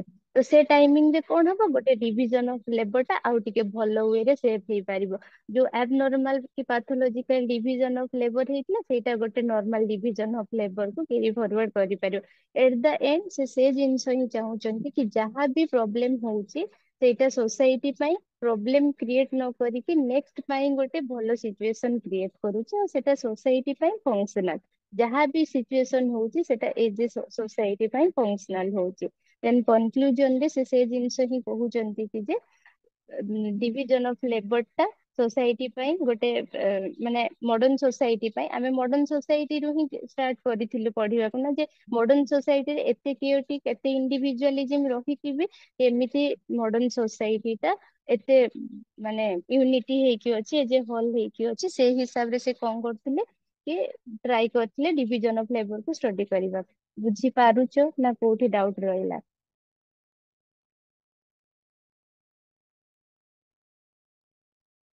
ହ୍ୟାଲୋ, ମ୍ୟାମ ବୁଝିପାରୁଛି। ବୁଝି ହଉଛି ତ? ବୁଝିଗଲା ହଁ। ଉପରେ କିଛି ରିଲେଟ କରିପାରୁଛ, ତାଙ୍କ ଥିଙ୍କିଙ୍ଗ କୁ ଡିଭିଜନ ଅଫ ଲେବର ସହିତ ରିଲେଟ କରିପାରୁଛ? ତମକୁ ଏବେ ଯଦି ପ୍ରେଜେଣ୍ଟ କଣ୍ଟେକ୍ସଟ ରେ ମୁଁ କହିବି କି ଗିଗ ଇକୋନୋମିକ ଉପରେ କିଛି ବି ଗୋଟେ ଡରଖାଇନକୁ ଇଣ୍ଟର ରିଲେଟ କର, ଲେଖିପାରିବ? ମାନେ ଥିଙ୍କର ପର୍ସପେକ୍ଟିଭ ହିଁ ଏଇଆ। ତମେ ନାହିଁ କି ପୁରା ବୁଝ ଡିଭିଜନ ଅଫ ଲେବର ଟା, ମୁଁ ଯେମିତି ତମ ପର୍ସନାଲ ଷ୍ଟୁଡେଣ୍ଟ ଲାଇଫ ରେ ଦେଲି, କୋଉଠି ବି ଦେଲି, ତମେ ପୁରା ତାଙ୍କ ଥିଙ୍କିଙ୍ଗ କୁ ବୁଝିକି ପ୍ରେଜେଣ୍ଟ କଣ୍ଟେମ୍ପୋରାରୀ ଇସ୍ୟୁ ସହିତ ହଉ, ନିଜ ପର୍ସନାଲ ଲାଇଫ ରେ ହଉ, ସୋସାଇଟିରେ ହଉ, ତମ ଏନଭାରମେଣ୍ଟ ରେ କିଛି ବି ସିଚୁଏସନ ସହିତ ରିଲେଟ କରିକି ଷ୍ଟଡି କରିବାକୁ ଟ୍ରାଏ କର। ତମେ ଏ ପର୍ସପେକ୍ଟିଭ ରେ ଯଦି ନ ବୁଝିବ ଲଙ୍ଗର ଟର୍ମ ପାଇଁ କେବେ ବି ଥିଙ୍କର କୁ ମନେ ରଖି ପାରିବନି। ମୋର ସବୁବେଳେ ଗୋଟେ ରିକ୍ୱେଷ୍ଟ କି ଥିଙ୍କର କୁ କେବେ ବି ଘୋଷନି। ନ ବୁଝି ପାରୁଛ ସେନ୍ସ ସାର୍ ଙ୍କୁ କହିବ, ସେ ଡାଉଟ କ୍ଲିୟରିଂ କ୍ଲାସ ରଖିବେ, କେମିତି ବି ରଖିବେ। ବାକି ଥିଙ୍କର କୁ ଘୋଷିବନି। ତମେ ଯଦି ଥରେ ହିଁ ଥିଙ୍କର କୁ ଘୋଷିବ ନା, ତମେ ସୋସିଓଲୋଜିରେ କେବେ ବି ଭଲ ମାର୍କ ସିକ୍ୟର କରିପାରିବନି। ଯେତେ ବି ଚ୍ୟାପ୍ଟର 2 ରେ ଅଛି ଏଇ 5ଟା ଥିଙ୍କର କୁ ତମକୁ କୋଟ କରିବାର ଅଛି। ଇକୋନୋମିକ ପର୍ସପେକ୍ଟିଭ ରେ କିଛି ବି କ୍ୱେଶ୍ଚନ ଆସିଲା ତମେ କାଲମର୍ସ କୁ କୋଟ କରିପାରିବ। ଆମେ ରିଲିଜିଅନ ହଉ, ଡିଭିଜନ ଅଫ ଲେବର ହଉ, ଏବେ ଯେମିତି ତମେ ଗିଗ ଇକୋନୋମିକ ତମେ ଜିଏସ ରେ ପଢୁଥିବ ଗୋଟେ କେତେ ବଡ ଇସ୍ୟୁ, ତମେ ସେଇଠି ବି ଡରଖାଇମ କୁ କୋଟ କରିପାରିବ। ତମର ଅଣ୍ଡରଷ୍ଟାଣ୍ଡିଂ ହିଁ ସେଠି ରିଫ୍ଲେକ୍ଟ କରିବ କି ତମେ କେମିତି ୱେ ରେ ବୁଝିଛ ଆଉ ତାକୁ କେମିତି କୋଟ କରିବ। ବୁଝିପାରୁଛ ତ? ଜମା ଥିଙ୍କର କୁ କେବେ ବି ଘୋଷିବନି। ସବୁବେଳେ ଟ୍ରାଏ କରିବ। ଯେତେ ଥର ନ ବୁଝି ପାରୁଛ ନେକ୍ସଟ କ୍ଲାସ ରେ ଡାଉଟ ପଚାର। କି ତମମାନେ ଏବେ ତ ତମ ପାଖରେ ଚାଟ ଜିପିଟି ଅଛି। ତମକୁ କାହାକୁ ଯଦି କ୍ୱେଶ୍ଚନ ପଚାରି ଆସୁନି, କାହାକୁ ଯଦି ଲାଗୁଛି ତମ ଜଣ ଜଣଙ୍କ ଫୋବିଆ ଥାଏ ନା ମୋ କ୍ୱେଶ୍ଚନ ସିଲି କ୍ୱେଶ୍ଚନ ଥିବ, ବାକି ମୁଁ ତ କହୁଛି ପଚାର। ମତେ ନ ଆସିବ ବି କ୍ଲାସ ରେ, ମୁଁ ନେକ୍ସଟ କ୍ଲାସ ରେ ତମକୁ ବୁଝିକି କହିବି, କିଛି ବି କରିକି କହିବି, ବାକି କ୍ୱେଶ୍ଚନ ପଚାର। ମେ ବି ତମ କ୍ୱେଶ୍ଚନ ରୁ ଆଉ ଦିଟା ଡାଇମେନସନ ଇଭଲ୍ଭ ହବ। କି ତମମାନେ ବି ଯଦି କିଛି ଜାଣିଛ ତମ ଥିଙ୍କିଙ୍ଗ ବି ସେୟାର କର। ଦେଖ କ୍ଲାସ ଆମ ମାନଙ୍କର ନର୍ମାଲ, ଆମେ ଆମ କ୍ରିଏଟିଭିଟି କୁ ୟୁଜ କରିବ। ମୁଁ କହୁନି କି ମତେ ସବୁ ଆସିକି ମୁଁ ସବୁ ଜାଣିଛି, ବାକି ଆମେ କିଛି ବି ଗୋଟେ ଭଲ ଏନଭାରନମେଣ୍ଟ କ୍ରିଏଟ କରିପାରିବା ଏଠି। ତ ତୁମେ ପଢ, ନହେଲେ ତମକୁ ବି ଯଦି ପଚାରିବାକୁ ତମେ ଚାଟ ଜିପିଟି ର ୟୁଜ କର, କିଛି ବି କର, ବାକି ବୁଝି ବୁଝି ପଢ, ଜମା ବି ଘୋଷିବନି। ତ ସେଇଟା ହେଲା। ତ ଏବେ କନକ୍ଲୁଜନ ଯଦି ଯିବା ଆମେ ଡିଭିଜନ ଅଫ ଲେବର ସେୟା ଯେ ଆମେ ଫାଷ୍ଟ ଷ୍ଟାର୍ଟ କରିଥିଲୁ କ୍ୱେଶ୍ଚନ ରୁ ହିଁ ଷ୍ଟାର୍ଟ କରିଥିଲୁ ଯେ କଣ ଏମିତି ସେଇ କି ହୋଲ୍ଡିଂ ଫଣ୍ଡ ଟା ଥିଲା ଯୋଉଟା କି ସୋସାଇଟି କୁ ବାଇଣ୍ଡ କରିକି ରଖିଥିଲା। ଦେନ୍ ଆମେ ଏଇଟା ଦେଖିଥିଲୁ କି ଡରଖାଇମ ଇକୋନୋମିକ୍ସ ପର୍ସପେକ୍ଟିଭ ହଉ, ସାଇकोलॉजिकल ପର୍ସପେକ୍ଟିଭ ହଉ, ପଲିଟିକାଲ ପର୍ସପେକ୍ଟିଭ କୁ ପୁରା ସେ ପର୍ସପେକ୍ଟିଭ କୁ ରିଜେକ୍ଟ କରିକି କହିଥିଲେ କି ନାଇଁ ଡିଭିଜନ ଅଫ ଲେବର ଟା ପିଓରଲି ସୋସିଆଲ sociological perspective ରେ ନା। ତ ସେଇଟା ସେ କହୁଛନ୍ତି କି so far we have seen how Durkheim views division of labor not just as an economic process but an social one. Its primary role, according to him, is to help modern industrial society become integrated.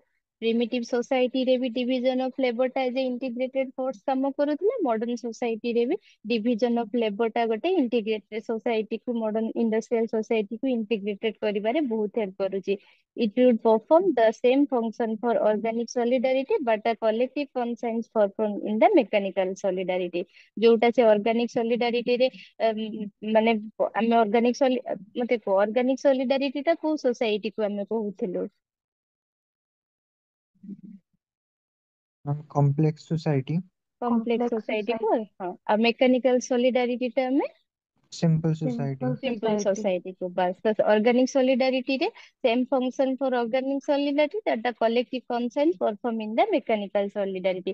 सेई collective conscience ता mechanical solidarity थिला, organic solidarity रे से collective conscience रहले किंतु कामटा specialise हे गला और inter related हे, interdependency ता बढ़ी गला। तो एटा थिला डरखाइम को डिवीजन ऑफ लेबर। मो हिसाब रे गोटे relevant in the present day context रे देइछि, जेंति कि सोशल कोहेशन आमे देखिबा डिवीजन ऑफ लेबर टा केंति सोशल कोहेशन एंड सॉलिडारिटी को प्रमोट करूची प्रेजेंट सिचुएशन रे। ता एग्जांपल मु तुमको कोविड-19 पेंडेमिक रो गोटे देइछि, तमे देखिबा आमे जेंति समस्ते केते भलो काम करिथिले, मेडिकल रे हो, हेल्थ केयर हो, टेक्नोलॉजी हो, लॉजिस्टिक वाले हो, गोटे इंटर कनेक्टेड हे कि कामटा को केते भल से करथिले समस्ते। ତାଙ୍କର ଡିଭିଜନ ଅଫ ଲେବର ସେତିକି ସ୍ପେଶାଲାଇଜ୍ଡ ଥିଲେ ବୋଲି ଜିନିଷଟାକୁ ଏତେ ଭଲସେ ପରଫର୍ମ କରିପାରିଲେ। ତମେ ଡକ୍ଟର ବି ଏତେ ସ୍ପେଶାଲାଇଜ ଥିଲେ କି ଗୋଟେ ଯଦି ଆମେ ଦେଖିବା ଯୋଉ ଆମର ଇଏଟା ହେଲା, ଯୋଉ ଆମେ କଣ ସେଟା ଆମେ ମେଡିସିନ କ୍ରିଏଟ କଲୁ ଯୋଉଟା ଆମେ, ସେତିକି ଯଦି ସେମାନେ ସ୍ପେଶାଲାଇଜ ନଥାନ୍ତେ, ଯୋଉଟା ଆମେ ଭାବୁଥିଲୁ କି କୋଭିଡ ପାଇଁ ଆମର 2 ବର୍ଷ 3 ବର୍ଷ ଲାଗିବ ମେଡିସିନ ଗୋଟେ ତିଆରି କରିବାକୁ, ଡକ୍ଟର ସେତିକି ସ୍ପେଶାଲାଇଜ ଥିଲେ ବୋଲି ସେ ଏତେ କମ ଟାଇମିଂ ରେ ବି ମେଡିସିନ କୁ ତିଆରି କରିପାରିଲେ। ତ ସେଟା ଗୋଟେ ସୋସିଆଲ କୋହେସନ ଆଉ ସୋଲିଡାରିଟି କୁ ମେଣ୍ଟେନ କରୁଛି। ଡକ୍ଟର ହେଲ୍ଥ କେୟାର ମାନେ ଏତେ ପ୍ରୋଫେସନାଲ ଥିଲେ ବୋଲି କେମିତି ବି ୱେରେ କୋଉ ବି ମେଡିସିନ ଦେଇକି ସେ ଜିନିଷଟାକୁ ସେମାନେ ଏତେ ଭଲ ମାନେ ମେଣ୍ଟେନ କଲେ ସେଇ ପେଣ୍ଡାମିକ ସିଚୁଏସନ ଟାଇମିଂରେ। ସେମିତି ସ୍ପେଶାଲାଇଜେସନ ଆଉ ଏଫିସିଏନ୍ସି ଡିଭିଜନ ଅଫ ଲେବରଟା ପ୍ରେଜେଣ୍ଟ ସୋସାଇଟିରେ କେମିତି ତମେ ମେଡିକାଲ ସେକ୍ଟରରେ ଦେଖ ଯୋଉମାନେ କାର୍ଡିଓଲୋଜିଷ୍ଟ ତାଙ୍କ କାମ କରୁଛନ୍ତି, ନ୍ୟୁରୋଲୋଜିଷ୍ଟ ତାଙ୍କ କାମ, ଯୋଉଟା କି ଗୋଟେ ପେସେଣ୍ଟର କେୟାରକୁ ବହୁତ ଯଦି ଏଇ ମଡର୍ଣ୍ଣ ସୋସାଇଟିରେ ଏଇ ସ୍ପେଶାଲାଇଜେସନ ଏଇ ସବୁ ଜିନିଷ ନଥାନ୍ତା ଆମେ ବି ସୋସାଇଟିରେ ଏତେ ଓଭର ପପୁଲେସନ କୁ କଣ୍ଟ୍ରୋଲ କରିବା ବହୁତ ଡିଫିକଲ୍ଟ ଟାସ୍କ ହେଇଥାନ୍ତା। ତ ଏଇଟା ଗୋଟେ ସ୍ପେଶାଲାଇଜେସନ ଆଉ ଏଫିସିଏନ୍ସି କୁ ପ୍ରମୋଟ କରୁଛି।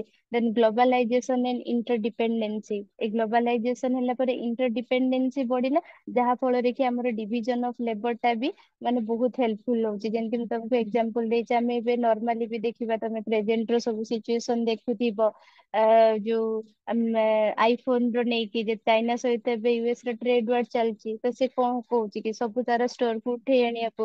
ବାକି ଆଗରୁ କଣ ହଉଥିଲା ଯଦି ଗୋଟେ ସ୍ମାର୍ଟଫୋନ ଟା ୟୁଏସ ରେ ତିଆରି ହଉଥିଲା ବାକି ଚାଇନାରୁ ତାର କିଛି ପାର୍ଟସ ଯାଉଥିଲା, ଆଫ୍ରିକାରୁ ତାର ଆଉ କିଛି ପାର୍ଟସ ଯାଉଥିଲା, ଦେନ୍ ଆସେମ୍ବଲ ହେଇକି ପ୍ରଡକ୍ଟ ବନା ହଉଥିଲା ଫାଇନାଲ ୟୁଏସ ରେ। ଏଇଟା ଗୋଟେ ଇଣ୍ଟରଡିପେଣ୍ଡେନ୍ସି କୁ ଶୋ କରୁଥିଲା। ବାକି ଏବେ ତ ଟ୍ରେଡ ୱାର୍ଡ ସିଚୁଏସନ କେତେ ଚେଞ୍ଜ ହେଇଯାଉଛି।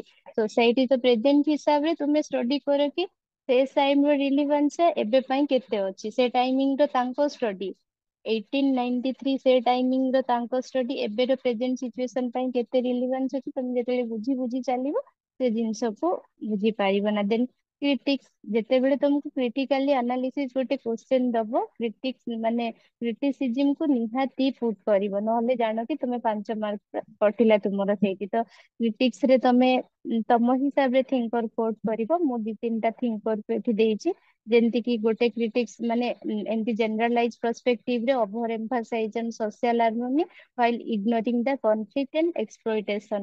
ମୁଁ କହିଛି ଫଙ୍କସନାଲିଷ୍ଟ, ଡରଖାଇମ୍, ଫଙ୍କସନାଲିଷ୍ଟ ଆଉ ପଜିଟିଭିଷ୍ଟ ତାଙ୍କର ସବୁ କିଛି ଫୋକସ ରହିବ ସୋସାଇଟି ପାଇଁ ସେଟା କେମିତି ଫଙ୍କସନାଲ ହଉଛି ଆଉ ଯୋଉଟା କି କଣ ସୋସିଆଲ ହାରମୋନିକୁ କେମିତି ପ୍ରମୋଟ କରୁଛି। ବଟ ଏଇ ସବୁ ଚକ୍କରରେ ସେ କେମିତି ଡିଭିଜନ ଅଫ ଲେବର ଟା କନଫ୍ଲିକ୍ଟ କ୍ରିଏଟ କରୁଛି ଆଉ ଏକ୍ସପ୍ଲୟଟେସନ କ୍ରିଏଟ କରୁଛି ସେଟାକୁ ସେ ପୁରା ଫୁଲି ଇଗ୍ନୋର କରିଦେଲେ।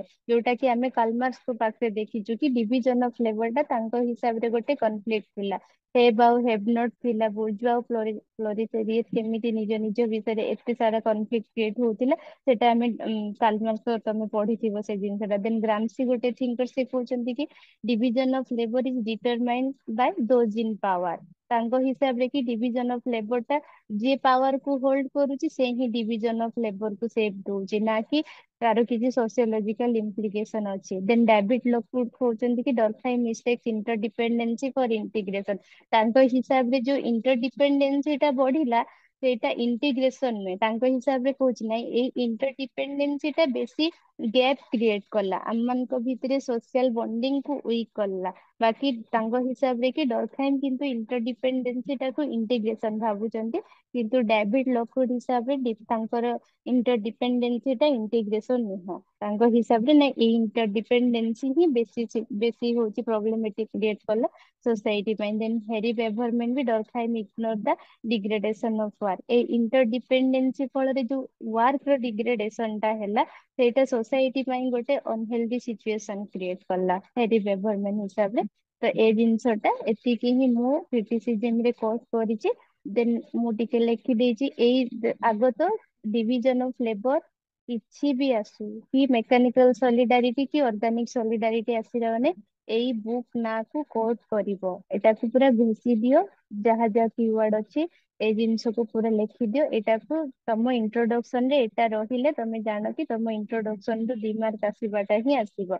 ଦେନ୍ ଆଉ ତମେ ତାପରେ ତମେ ଇଣ୍ଟ୍ରୋଡକ୍ସନ ଲେଖ ଯାହା ବି ଲେଖ ବୁକ୍ ନାଁ କୁ ନିହାତି ମନେ ରଖ। ଯେତେ ଜଣ ବି ଥିଙ୍କର ଅଛନ୍ତି ଥିଙ୍କର ମାନଙ୍କର ଯାହା ବି ବୁକ୍ ତାକୁ ଗୋଟେ ଲିଷ୍ଟ କରିକି ଯୋଉଠି ଶୋଉଛ ସେଠି ଚିପକେଇ ଦିଅ, ଯୋଉଠି ପଢୁଛ ସେଠି ଚିପକେଇ ଦିଅ, ତାକୁ ଲେଖିବ। ଦେନ୍ ମୁଁ ନର୍ମାଲି ଗୋଟେ ଏମତି ସର୍ଟ ଫର୍ମ ରେ ଦେଇଦେଇଛି solidarity, mechanical solidarity, organic solidarity, primitive society, modern society, dynamic density. ଏ କିୱାର୍ଡ ତମ ପେପରରେ ଯେମିତି ହେଲେ ରିଫ୍ଲେକ୍ଟ କରୁଥିବ ଏ keyword. Material density, moral density, specialized division of labor, occupational organization, then function of division of labor, the integration of society, individual autonomy, then collective conscience, cohesiveness anomie A ward ତମର ପେପରରେ reflect କରୁଥିବ କୋଉଠି ପୋଟ କରିବ କେମିତି ପୁଟ କରିବ ସେ ଜିନିଷ matter କରେନି ମ୍ୟାଟର କରେ କି ଏଇ କିୱାର୍ଡ ରହିଥିବା ଦରକାର ଯେ ତମ କପି ବି ଦେଖିବ ଏସବୁ ଜିନିଷକୁ ହିଁ ସେ ତମ କପିରେ ଖୋଜିବ ତ ମୁଁ ମୋ ହିସାବରେ ନୋଟ ଲେଖିଥିଲି ତ ଦେଇ ଦେଇଥିଲି ଟିକେ ଦେନ୍ ଗୋଟେ ଫିଗର ଏଇଟା ଥିଲା ତମମାନେ ବି ଯିଏ ପଢିଥିବ ଦେଖିବ ହଉଛି ନିତିନ ସାଙ୍ଗୱାନରେ ଗୋଟେ ଫିଗର ଦେଇଥିଲା ନର୍ମାଲି ତ ଏତେ ମନା କରନ୍ତି ଥିଙ୍କର ପାର୍ଟରେ କି ଫାଷ୍ଟ ପେପରରେ ଟିକେ କମ ଡାଇଗ୍ରାମ ପୁରେଇବାକୁ ବାକି ଏଇ ସବୁ ଡାଇଗ୍ରାମ ତମେ ଏମିତି ପେପରରେ ଛୋଟ ଗୋଟେ ଏମିତି ସାଇଡ ରେ କରିକି ଆରାମସେ ପୁରେଇ ପାରିବ ଯୋଉଟା ଅଲରେଡି ଏସ୍ଟାବ୍ଲିଶ ଅଛି ଏମିତି ଗୋଟେ ଛୋଟ ବକ୍ସ କରିକି ତା ଭିତରେ ପୁରେଇ ପାରିବ ତ ଏଇଟା ଗୋଟେ ଦେଇ ଦେଇଛି ଦେଖିବ ତମମାନେ ଟ୍ରାଏ କରିବ ଆଉ ତ ଆଜି ଆଉ କାହାର କଣ ଡାଉଟ ଅଛି ଆଜିର ଟପିକ କୁ କାଲି ଦେନ୍ ଆମେ କାଲି ପଢିବା ସୋସିଆଲ ଫ୍ୟାକ୍ଟ ଆଉ ରିଲିଜିୟନ କାଲି ଟ୍ରାଏ କରିବା ଏଇ ଦିଟାକୁ ସାରିଦବା ଦେନ୍ ତାପରେ ଆଉ ଗୋଟେ ରହିବ ସୁଇସାଇଡ ଆଉ ସୁଇସାଇଡ ତ ଗୋଟେ କ୍ଲାସ ନେଇଯିବ ସୁଇସାଇଡ ଦେନ୍ ସୋସିଆଲ ଫ୍ୟାକ୍ଟ ଟିକେ କମ ଅଛି ଆକ୍ଚୁଆଲିରେ ସିଲାବସ ହିସାବରେ ଆଗ ସୋସିଆଲ ଫ୍ୟାକ୍ଟ ପଢିବା କଥା ବାକି ତମର ସିଲାବସ ରେ ଯାହା ଦେଇଛି ସେଇ ହିସାବରେ ଆମେ ଗଲୁ ଡିଭିଜନ ଅଫ ଲେବର ଏବେ କୁହ କାହାର କଣ ଡାଉଟ ଅଛି ମ୍ୟାମ୍ କ୍ରିଟିସିଜିମ୍ ର ଯୋଉ ଲାଷ୍ଟ ଦିଟା ପଏଣ୍ଟ ଥିଲା 3 ନମ୍ବର 4 ନମ୍ବର ସେଇଟା ଟିକେ ଆଉଥରେ ହଁ ହଁ ଏଇ ଯୋଉ ଡାଭିଡ ଲକଉଡ୍ ନା ଡାଭିଡ ଲକଉଡ୍ କହିଲେ କି ଡରଫାଇ ମିସେକ୍ସ ଇଣ୍ଟରଡିପେଣ୍ଡେନ୍ସି ଫର ଇଣ୍ଟିଗ୍ରେସନ ଆମେ କହିଲୁ ନା ଯେତେବେଳେ ଆସ୍ତେ ଆସ୍ତେ ପପୁଲେସନ ବଢିଲା ଡିଭିଜନ ଅଫ ଲେବର ଟା କମ୍ପ୍ଲେକ୍ସ ହେଲା ଆଉ ତା ଫଳରେ କଣ ହେଲା ଇଣ୍ଟରଡିପେଣ୍ଡେନ୍ସି ବଢିଲା ତ ସେଇ ଇଣ୍ଟରଡିପେଣ୍ଡେନ୍ସି ଟା ଆମେ ଯଦି ଡରଫାଇନଙ୍କ ପର୍ସପେକ୍ଟିଭରେ ଦେଖିବା ସେ କଣ କହୁଛନ୍ତି ଏଇ ଇଣ୍ଟରଡିପେଣ୍ଡେନ୍ସି ତ ଯୋଗୁ ଆମ ସୋସାଇଟିରେ ଗୋଟେ ଇଣ୍ଟିଗ୍ରେସନ କ୍ରିଏଟ ହେଲା ଏଇ ଇଣ୍ଟରଡିପେଣ୍ଡେନ୍ସି ବଢିଲା ବୋଲି ଲୋକମାନେ ଯଦି ମେ ବି ପସିବଲ ହେଇଥାନ୍ତା କି ଯିଏ ଯାହା ୱେରେ ଡିପାର୍ଟ ହେଇକି ରହିବେ ସେଟା ଗୋଟେ କିନ୍ତୁ ତାର ବେକ୍ ଫାୟାର କଣ କଲା କି ଇଣ୍ଟରଡିପେଣ୍ଡେନ୍ସି ଯୋଗୁ ସୋସାଇଟିରେ ଗୋଟେ ଇଣ୍ଟିଗ୍ରେସନ କ୍ରିଏଟ ହେଲା ବାକି ଡେଭିଡ ଲକଉଡ୍ ସେଇଟାକୁ କହୁଛନ୍ତି କି ନାହିଁ ଡରଫାଇନ ଯୋଉ କହୁଛନ୍ତି ଇଣ୍ଟରଡିପେଣ୍ଡେନ୍ସି ଟା ଇଣ୍ଟିଗ୍ରେସନ କ୍ରିଏଟ କଲା ନାହିଁ ଇଣ୍ଟିଗ୍ରେସନ ସିନା କ୍ରିଏଟ କଲା ଏଟା ଆମ ସୋସିଆଲ ବଣ୍ଡିଙ୍ଗ କୁ ବହୁତ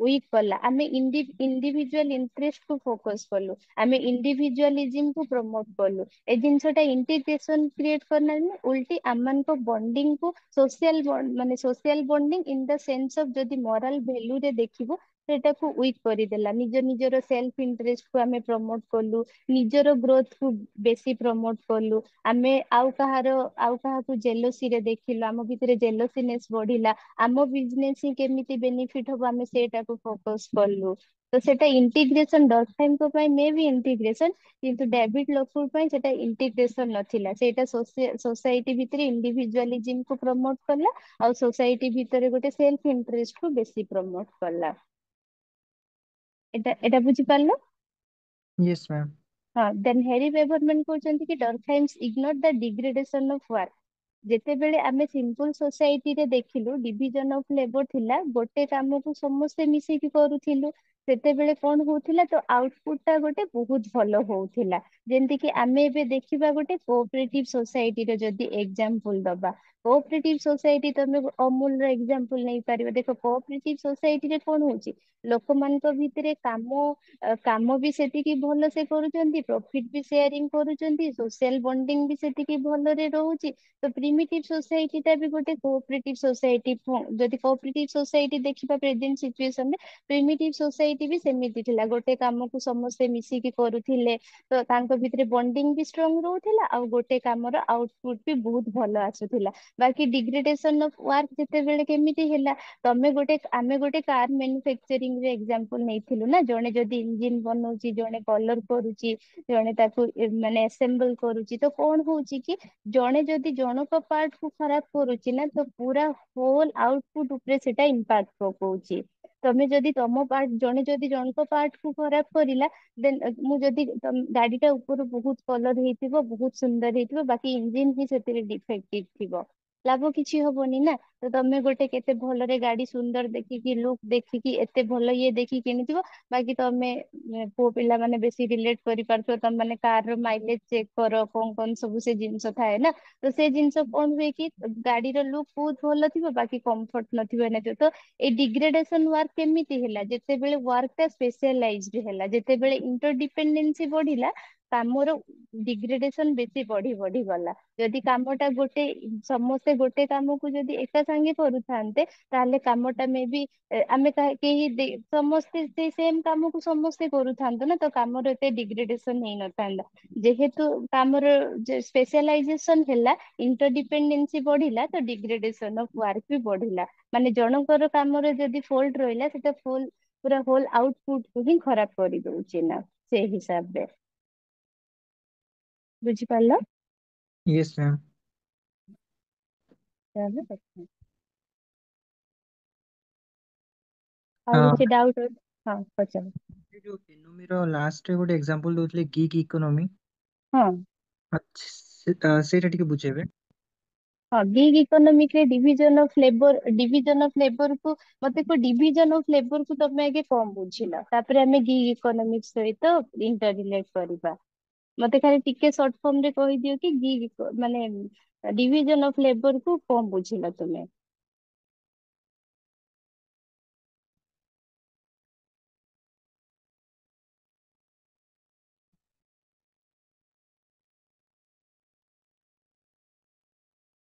ମାନେ ହଁ, ମାନେ ମୁଁ ସେଇଟା କହୁଥିଲି କି, ହଉ ଦେଖ ଦେଖ ଡିଭିଜନ ଅଫ ଲେବର ବୁଝିଲେ ହିଁ ତମେ ଗିଗ ଇକୋନୋମି କୁ ବୁଝିପାରିବ। ଦେଖ ଡିଭିଜନ ଅଫ ଲେବର ପର୍ସପେକ୍ଟିଭ ଟା ତ ନର୍ମାଲି ଡିଭିଜନ ଅଫ ଲେବର ହିଁ ମତେ କହିଦିଅ କି ତମେ ଡିଭିଜନ ଅଫ ଲେବର ପର୍ସପେକ୍ଟିଭ କୁ କଣ ବୁଝୁଛ। ଆମେ ଦେଖୁଛୁ କି ଯୋଉଟା ମାନେ ପ୍ରିମିଟିଭ ସୋସାଇଟିରୁ ମଡର୍ଣ୍ଣ ସୋସାଇଟିର ଡିଭିଜନ ଅଫ ଲେବର କୁ ଆମେ ଷ୍ଟଡି କରୁଛୁ। ତ ଗିଗ ଇକୋନୋମିକ ଟା ଏବେ ମାନେ କୋଉ କୋଉ ଇଏରେ ଯାଉଛି, ମାନେ କଣ ସେଟା କୁହନ୍ତି ତମର,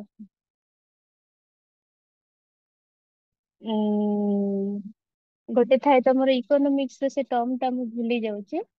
ଯୋଉମାନଙ୍କୁ ସବୁ ଇନ୍ସୁରାନ୍ସ ପ୍ରୋଭାଇଡ କରୁଛି ଗଭର୍ଣମେଣ୍ଟ, ସେଇଟା ଗୋଟେ ଥାଏ। ଗିଗ ଇକୋନୋମିକ ଟା କୋଉ କୋଉ କୋଉ ଲେବର ୱାର୍କର ରେ ଯାଉଛନ୍ତି ସେମାନେ? Ma'am informal. Informal, thank you. ହଁ, ତ ଇନଫର୍ମାଲ ସେକ୍ଟରରେ ଗଲେ, ତ ଯେହେତୁ ସେମାନେ ଇନଫର୍ମାଲ ସେକ୍ଟରରେ ଯାଉଛନ୍ତି, ତ ସେମାନଙ୍କର ହଉଛି କଣ, ତାଙ୍କ ପାଇଁ କିଛି ବି ସୋସିଆଲ ସିକ୍ୟୁରିଟି, ସୋସିଆଲ ବେକଅପ୍ ତାଙ୍କ ମାନଙ୍କ ପାଇଁ କିଛି ବି ରହୁନି। ଯୋଉ ଜିନିଷଟା କି କଣ ହଉଛି, ତମର ଏଇଠି ଗୋଟେ ଇନଏଡିକୁଏଟ ଡିଭିଜନ ଅଫ ଲେବର ହଉଛି, ତମେ ତାଙ୍କୁ କିଛି ସୋସିଆଲ ବେକଅପ୍ ଦେଲନି। ତାଙ୍କର ମାନେ ଯେମିତି କି ସୋସିଆଲ ଅଲଗା ଜବ ରେ ରହୁଛି, ସୋସିଆଲ ସିକ୍ୟୁରିଟି ପ୍ରୋଭାଇଡ ହଉଛି ସେମାନଙ୍କୁ, ସୋସିଆଲ ବେକଅପ୍ ସବୁ ମିଳୁଛି। ବାକି ଏଇ ହିସାବରେ କଣ ହଉଛି, ତମମାନଙ୍କ ସୋସିଆଲ ମାନେ ସୋସିଆଲ ସିକ୍ୟୁରିଟି ରୁ, ସୋସିଆଲ ବେକଅପ୍ ରୁ, ତ ଏ କେସ ରେ କଣ ହଉଛି, ଡିଭିଜନ ଅଫ ଲେବର ଟା କଣ ହଉଛି, ମାନେ ଗୋଟେ କଣ୍ଟ୍ରାକ୍ଚୁଆଲ ବେସିସ ରେ କାମ କରୁଛି। ଯୋଉଟା କି ଆମେ ଯଦି ଆବନର୍ମାଲ ଡିଭିଜନ ଅଫ ଲେବର ସହିତ ରିଲେଟ କରିବା, ସେଟା ଇନଆଡିକୁଏଟ ଡିଭିଜନ ଅଫ ଲେବର ରେ ହଉଛି ଇଏ ହଉଛି, ରିଲେଟ କରୁଛି ନା।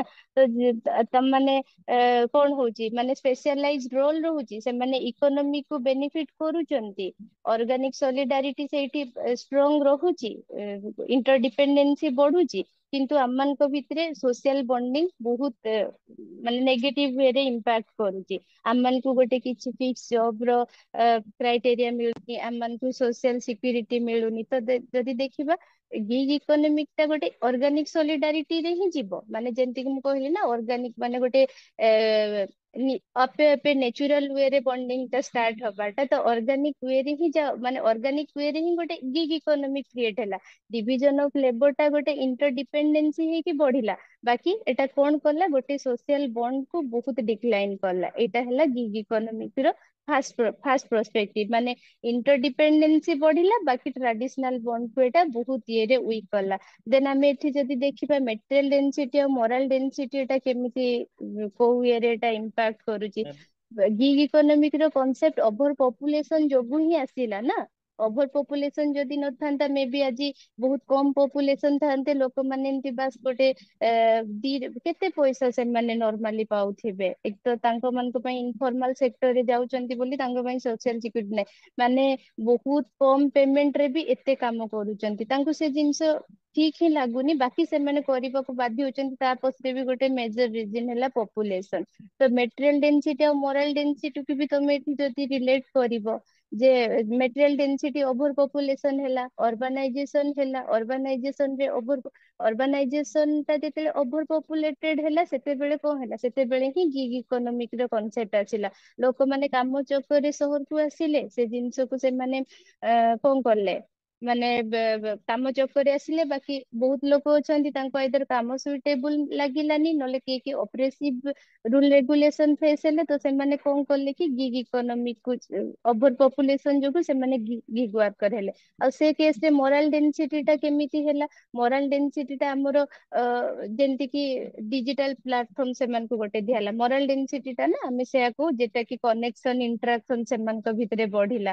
ତ ଯେତେବେଳେ ମୋରାଲ ଡେନ୍ସିଟି ଟା ତାଙ୍କ ଯୋଗୁ ଗୋଟେ ପ୍ଲାଟଫର୍ମ କ୍ରିଏଟ ହେଲା, ତାଙ୍କ ଯୋଗୁ ଗୋଟେ କଣ ସୋସିଆଲ ପ୍ଲାଟଫର୍ମ ଆମେ କ୍ରିଏଟ କଲୁ, ଗୋଟେ ଡିଜିଟାଲ ପ୍ଲାଟଫର୍ମ କ୍ରିଏଟ କଲୁ, ଯୋଉଟା କି ସେମାନଙ୍କୁ ଗୋଟେ ଆଉ ଗୋଟେ ନ୍ୟୁ ଲାଇଫ କୁ କ୍ରିଏଟ କଲା। ସେମାନେ ଆଉ 10ଟା ଲୋକ ସହିତ କନେକ୍ଟେଡ ରହିଲେ, ଆଉ 10ଟା ଲୋକଙ୍କର ଆଇଡିଆ କୁ ମାନେ କଣ ହେଲା, ସେମାନଙ୍କ ଆଇଡିଆ ତାଙ୍କ ପାଖରେ ପହଞ୍ଚିଲା, ସେମାନେ ମେ ବି ନୂଆ ନୂଆ ସୋସିଆଲ ବଣ୍ଡିଙ୍ଗ ତାଙ୍କ ପାଖରେ କ୍ରିଏଟ ହେଲା। ତ ଆମେ ଯଦି ଡିଭିଜନ ଅଫ ଲେବର ହିସାବରେ ଦେଖିବୁ, ଦେନ୍ ତାପରେ ଫାଷ୍ଟ ହେଲା କି ଆମେ ଦେଖିଲୁ ଏଟା ଗୋଟେ ଅର୍ଗାନିକ ସଲିଡାରିଟି କୁ ରିପ୍ରେଜେଣ୍ଟ କଲା, କାରଣ ଏଟା ପିଓରଲି ଗୋଟେ ମଡର୍ନ କନସେପ୍ଟ। ଆଉ ଏଇ ଅର୍ଗାନିକ ସଲିଡାରିଟି ଟା ସୋସିଆଲ ବଣ୍ଡ କୁ ସିନା ଷ୍ଟ୍ରଙ୍ଗ କଲା, ବାକି ଏଟା ସରି ଏଟା ସିନା ଇଣ୍ଟରଡିପେଣ୍ଡେନ୍ସି କୁ ଷ୍ଟ୍ରଙ୍ଗ କଲା, ବାକି ଆମର ଯୋଉ ଟ୍ରାଡିସନାଲ ବଣ୍ଡ ଥିଲା, ମାନେ ଗୋଟେ କାମ କରିଲେ ଗିଗ ଇକୋନୋମିକ ରେ କନଭରସେସନ ହଉଛି, ବାକି କେହି କାହାକୁ ଚିହ୍ନି ନାହାନ୍ତି, କେହି କାହା ପ୍ରୋବ୍ଲେମ ପାଇଁ କେହି ସେତିକି ମାନେ ଏ ନୁହନ୍ତି, ତାଙ୍କ ମାନଙ୍କ ପାଇଁ କିଛି ମେଟର କରେନି କାହା ଅସୁବିଧା କାହା ପ୍ରୋବ୍ଲେମ। ତ ଅର୍ଗାନିକ ଇଣ୍ଟରଡିପେଣ୍ଡେନ୍ସି ଟା ବଢିଲା ଗିଗ ଇକୋନୋମି, ବାକି ସେମାନଙ୍କର ଟ୍ରାଡିସନାଲ ବଣ୍ଡ ଟା ବହୁତ ହ୍ୟାମ୍ପର ହେଲା, ପୁରା ଡିକ୍ଲାଇନ ହେଇଗଲା କହିଲେ ଚଳେ। ସେମାନଙ୍କର କଣ୍ଟ୍ରାକ୍ଚୁଆଲ ସଲିଡାରିଟି ବଢିଲା, ବାକି ଟ୍ରାଡିସନାଲ ବଣ୍ଡ ଟା ୱିକ୍ ହେଇଗଲା। ଦେନ୍ ତାପରେ ଆମେ ଯଦି ଆସିବା ଡିଭିଜନ ଅଫ ଲେବରରେ କନସେପ୍ଟ ମେଟେରିଆଲ ଡେନ୍ସିଟି ଆଉ ମୋରାଲ ଡେନ୍ସିଟି, ସେଟା ବି ବୁଝିଲ ଯେ ଯେହେତୁ ଅର୍ବାନାଇଜେସନ ରେ ଓଭର ପପୁଲେସନ ହେଲା, ତ ଇନଫର୍ମାଲ ସେକ୍ଟରରେ ସେମାନେ ଗଲେ ବି ତାଙ୍କ ମାନଙ୍କୁ ସୋସିଆଲ ସିକ୍ୟୁରିଟି ନ ମିଳିଲେ ବି ସେମାନେ ବାଧ୍ୟ ହେଲେ ଗୋଟେ ଗିଗ ୱାର୍କର ହବାକୁ, କାରଣ ତାଙ୍କ ପାଖରେ ଆଉ କିଛି ୱେ ଅଫ ଲିଭିଂ ହିଁ ନାହିଁ, ତାଙ୍କୁ ଗୋଟେ ଦରକାର ନା ବଞ୍ଚିବା ପାଇଁ କିଛି ଗୋଟେ ଦରକାର। ଅର୍ବାନାଇଜେସନ ଘରୁ କହିକି ଆସିଛନ୍ତି, ବହୁତ ଷ୍ଟୁଡେଣ୍ଟ ବି ଅଛନ୍ତି ନା ଯୋଉମାନେ କି ଏଇ ଜୋମାଟୋ ସ୍ଵିଗି ର କାମ କରୁଛନ୍ତି। ଗିଗ ଇକୋନୋମି ତ ସେଇଟା ତ ଜାଣିଛ ତ, ଜୋମାଟୋ ସ୍ଵିଗି ଏଇ ସବୁ ଜିନିଷ। ତ ସେଇ ଜିନିଷ କଣ ହଉଛି କି, ତ ବହୁତ ଷ୍ଟୁଡେଣ୍ଟ ବି ଅଛନ୍ତି ବା ସର୍ଭାଇଭାଲ ପାଇଁ ଗୋଟେ କାମ କରୁଛନ୍ତି। ଏସବୁ ରିଜିନ ପଛରେ କୋଉଠି ନା କୋଉଠି ଗୋଟେ ଓଭର ପପୁଲେସନ ଆଉ ଦେନ୍ ହଉଛି ମାନେ ଅର୍ବାନାଇଜେସନ ର ଅନଏମ୍ପ୍ଲୟମେଣ୍ଟ ଗୋଟେ ରିଜନ, ଅର୍ବାନାଇଜେସନ ଗୋଟେ ରିଜନ, ଅନଏମ୍ପ୍ଲୟମେଣ୍ଟ ଗୋଟେ ରିଜନ। ତ ଏଇ ସବୁ ଜିନିଷ ଡରଖାଇଙ୍କ ମେଟେରିଆଲ ଡେନ୍ସିଟି କୁ ହିଁ ରିପ୍ରେଜେଣ୍ଟ କରୁଛି ନା, ଗୋଟେ ଓଭର ପପୁଲେସନ ହେଲା, ଅର୍ବାନାଇଜେସନ ହେଲା, ଅନଏମ୍ପ୍ଲୟମେଣ୍ଟ ହେଲା, ତ ଏଇ ମେଟେରିଆଲ ଡେନ୍ସିଟି ର ଏଇ ସବୁ ରିଜିନ ହେଲା।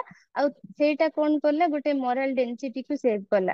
ଆମେ କହିଥିଲୁ ନା ଡାଇନାମିକ ଡେନ୍ସିଟି ଯୋଉଟା, ଡାଇନାମିକ ଡେନ୍ସିଟି ଟା କେମିତି ରିଫ୍ଲେକ୍ଟ କରେ, moral density plus material density. ତ ଏଇ ଯୋଉ ମେଟେରିଆଲ ଡେନ୍ସିଟି ର ଚେଞ୍ଜେସ ହେଲା, ସେଟା ମୋରାଲ ଡେନ୍ସିଟି କୁ ବି ଚେଞ୍ଜେସ କରିଲା। କୋଉ ୱେ ରେ ଚେଞ୍ଜ କଲା, ଆମ ମାନେ ଯେତେବେଳେ ସେମାନେ ତାଙ୍କର ଜୁଇଗି ସମାଟୋ ଗୋଟେ ପ୍ଲାଟଫର୍ମ ରେ ଆଟାଚ ହଉଛନ୍ତି, ଗୋଟେ ସୋସିଆଲ ମିଡିଆ ଥ୍ରୋରେ ହଉ, ଗୋଟେ ସୋସିଆଲ ଆପ୍ ଥ୍ରୋରେ ହଉ, ଯେତେବେଳେ ସେମାନେ ଲିଙ୍କ କଲେ ସେମାନଙ୍କ ପାଖକୁ ନ୍ୟୁ ଆଇଡିଆ ଆସିଲା, ନ୍ୟୁ ମାନେ କ୍ରିଏଟ ହେଲା ତାଙ୍କ ପାଖରେ କିଛି ବି ଗୋଟେ ସୋସାଇଟି ଇସୁ ହିସାବରେ ହଉ କି ତାଙ୍କ ମାନଙ୍କ ପ୍ରୋବ୍ଲେମ ଯେତେବେଳେ ହଉଛନ୍ତି, ସେମାନେ ସାଙ୍ଗ ହେଇକି ସେ ଜିନିଷ ଟାକୁ ଇଏ କରୁଛନ୍ତି। ତ ଡିଭିଜନ ଅଫ ଲେବର ତମେ ଯେତେବେଳେ ପ୍ରେଜେଣ୍ଟ ସିଚୁଏସନ ଦେଖିବ, ମୁଁ ତମକୁ ଯୋଉ କିୱାର୍ଡ ଯାକ କହିଲି, ଅର୍ଗାନିକ ସଲିଡାରିଟି, ମଡର୍ନ ସୋସାଇଟି ମାନେ ତମେ ପିଓରଲି ଫୋକସ କରିବ ଅର୍ଗାନିକ ସଲିଡାରିଟି, ଦେନ୍ ତମର ମେଟେରିଆଲ ଡେନ୍ସିଟି, ମୋରାଲ ଡେନ୍ସିଟି, ଦେନ୍ ଏଇ ସବୁ କ୍ରିଏଟ ପରେ ତମେ ଆକୁ ବି ରିଲେଟ କରିପାରିବ କି କେମିତି ଗୋଟେ ଆନୋମି ସିଚୁଏସନ କ୍ରିଏଟ ହେଲା। ଆନୋମି ସିଚୁଏସନ କ୍ରିଏଟ ହଉଛି କେମିତି, ଗିଗ ଇକୋନୋମିକ ରେ ଯେହେତୁ ପୁରା ଚେଞ୍ଜେସ ହଉଛି, ରେପିଡ ଚେଞ୍ଜେସ ହଉଛି, ରେପିଡ ଚେଞ୍ଜେସ ତମର ଯେତେବେଳେ ହେଲା, କଣ ହଉଛି, ଡିଭିଜନ ଅଫ ଲେବର ଟା ଗୋଟେ ସିଚୁଏସନ ଆନୋମିକ ସିଚୁଏସନ କ୍ରିଏଟ କଲା। ଆନୋମିକ ସିଚୁଏସନ ରେ ମୁଁ ଯେମିତି କହିଲି ତମକୁ, ଇନଫର୍ମାଲ ସେକ୍ଟରରେ ଯାଆନ୍ତି ସେମାନେ, ତ ତାଙ୍କର ଜବ ସିକ୍ୟୁରିଟି କିଛି ନାହିଁ। ସେମାନେ ବହୁତ ଜଣ ଅଛନ୍ତି ବହୁତ ଲ ପେମେଣ୍ଟ ରେ ବି କାମ କରୁଛନ୍ତି, ଆଉ ତାଙ୍କ ପାଇଁ କିଛି ରେଗୁଲେସନ ନାହିଁ। କେତେବେଳେ ମନ ହେଲା ତାଙ୍କୁ କହୁଛନ୍ତି ଜବ ରୁ ବାହାର କରିଦେବେ, କେତେବେଳେ ଇଚ୍ଛା ହେଲା ନାଇଁ ଜବ ରେ ଇଚ୍ଛା ଯେତେ ଦିନ ଅଛି ତମେ ରୁହ, ତମ ଇଚ୍ଛା ନାହିଁ ତମେ ଛାଡିଦିଅ। ଆଉ ଏଇ ଜିନିଷଟା ଗୋଟେ କଣ କରୁଛି, ଗୋଟେ ମଣିଷର ମେଣ୍ଟାଲ ଡିଷ୍ଟ୍ରେସ କୁ ବହୁତ ହ୍ୟାମ୍ପର କରୁଛି। ମେଣ୍ଟାଲି ଷ୍ଟ୍ରେସ ହଉ, ବହୁତ ସାରା ଲୋକ ଏକ୍ସପ୍ଲୋଇଟେସନ ହଉଛନ୍ତି। ମଝିରେ ତମମାନେ ସେ ଦେଖିଥିବ ମାନେ ଲୋକ ଏତେ ଭୋକିଲାରେ କାମ କରୁଥାନ୍ତି ଯେ ଯୋଉ ପାର୍ସଲ ବି ନେଇକି ଯାଉଛନ୍ତି ସେ ଖାଇବା ବି ସେମାନେ ଖାଇଯାଉଛନ୍ତି। ତ ଏଇ ଯୋଉ ଏନୋମି ସିଚୁଏସନ ଆସିଲା, ନର୍ମଲେସନେସ ସିଚୁଏସନ ଆସିଲା, ମାନେ ତାଙ୍କୁ ରେଗୁଲେସନ ପାଇଁ କିଛି ଗଭର୍ଣମେଣ୍ଟ ର ସିକ୍ୟୁରିଟି ନାହିଁ। ତାକୁ ତାଙ୍କୁ ରେଗୁଲେସନ କରିବାକୁ କିଛି ରୁଲ ନାହିଁ, ନର୍ମସ ନାହିଁ, କିଛି ଗାଇଡେନ୍ସ ନାହିଁ, ଗଭର୍ଣମେଣ୍ଟ ର ଇଣ୍ଟରଭେନସନ ନାହିଁ। ସେମାନଙ୍କୁ ସେମାନଙ୍କ ପାଇଁ ସୋସିଆଲ ସିକ୍ୟୁରିଟି କିଛି ନାହିଁ ନା, ମାନେ ପେନସନ ହଉ ଇଏ ହଉ ସେମିତି ବି କିଛି ତାଙ୍କ ମାନଙ୍କୁ ଗଭର୍ଣମେଣ୍ଟ ତରଫରୁ ହଉନି। ତ ଏଇ ସବୁ ଜିନିଷ କଣ ହଉଛି, ଏଇ ଯୋଉ ଆନୋମି ସିଚୁଏସନ କ୍ରିଏଟ ହେଲା, ଏଇ ସିଚୁଏସନ ଟା କଣ କଲା, ମଣିଷକୁ ଗୋଟେ ମେଣ୍ଟାଲ ଷ୍ଟ୍ରେସ, ନର୍ମାଲି ଏକ୍ସପ୍ଲୋଇଟେସନ କେତେ ହଉଛି। ତମେ କାଲମାର୍ସଙ୍କ କନସେପ୍ଟ ଏଇଠି ଆଲିନେସନ କୁ ବି ଏଡ କରିପାରିବ। ଏଇ ଯୋଗୁ ଗୋଟେ ମଣିଷ କେତେ ଆଲିନେଟେଡ ଫିଲ୍ କରୁଛି ନିଜ ଜବ ଠୁ, ନିଜ ସୋସାଇଟି। ଦେନ୍ ଏଇ ସବୁ ମିଶିକି କଣ କରୁଛନ୍ତି, ଗୋଟେ ସୋସାଇଟିର ମୋରାଲ ରେଗୁଲେସନ କୁ ହିଁ ହ୍ୟାମ୍ପର କରୁଛନ୍ତି। ଏ ସମସ୍ତେ ମିଶିକି ଗୋଟେ ମୋରାଲ ହ୍ୟାମ୍ପର କୁ ହିଁ ଇଏ କରୁଛନ୍ତି। ଦେନ୍ ଆମେ ଯଦି ଦେଖିବା ଯଦି ଲ ହିସାବରେ ବି ଯଦି ଦେଖିବା, ରିପ୍ରେସିଭ ଆଉ ରେଷ୍ଟିଟ୍ୟୁଟିଭ ଲ ହିସାବରେ ବି ଯଦି ଦେଖିବା, ଏଇଠି ଯୋଉ ଜିନିଷଟା ଗିଗ ଇକୋନୋମିକ ଟା ଆମର ନର୍ମାଲି ମଡର୍ନ ସୋସାଇଟି ହିସାବରେ ରେଷ୍ଟିଟ୍ୟୁଟିଭ ଲ ହିସାବରେ ଆସିବା, କିନ୍ତୁ ଆମେ ସେଇ ଲ କୁ ହିଁ ଫଲୋ କରୁଛୁ। ବାସ୍ ଯଦି କୋଉ ଗୋଟେ ଜମାଟୋର ସ୍ଵିଗିର କୋଉ ବି ଗୋଟେ ହୋଟେଲ ଯଦି କୋଉ ଇକୋନୋମି କୁ ଇଏ କରୁଛି, କୋଉ ଗୋଟେ ଲୋକକୁ ଏକ୍ସପ୍ଲୋଇଟ କରୁଛି କି ହ୍ୟାମ୍ପର କରୁଛି, ଆମେ କିଛି ନାହିଁ ନର୍ମାଲି ତାକୁ ଟିକେ ଫାଇନ ପକେଇକି ଛାଡି ଦଉଛୁ। ତ ନର୍ମାଲି ଏଇ ସବୁ ଜିନିଷକୁ ନେଇକି ତମେ ଇଣ୍ଟର ରିଲେଟ କରିବ ପ୍ରେଜେଣ୍ଟ ସିଚୁଏସନ କୁ।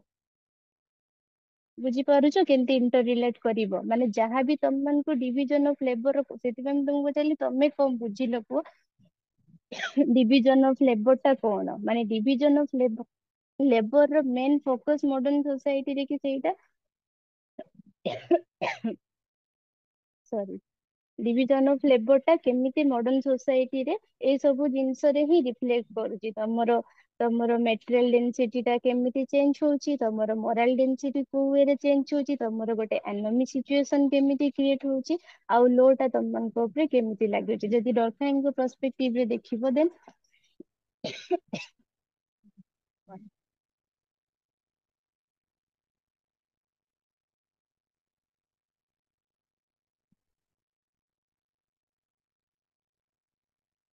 ତ ଡରଖାଇଙ୍କ ପର୍ସପେକ୍ଟିଭ ରେ ଯଦି ଦେଖିବ ନା, ସେ କହିବେ କି ହଁ ଏଇ ଗିଗ ଇକୋନୋମିକ, ଠିକ ଅଛି ଗିଗ ଇକୋନୋମିକ ଆସିଲା, ଏଇଟା ତ କୋଉ ନା କୋଉ ୱେରେ ଗୋଟେ ଇକୋନୋମିକ୍ସ କୁ କଣ୍ଟ୍ରିବ୍ୟୁଟ କରୁଛି।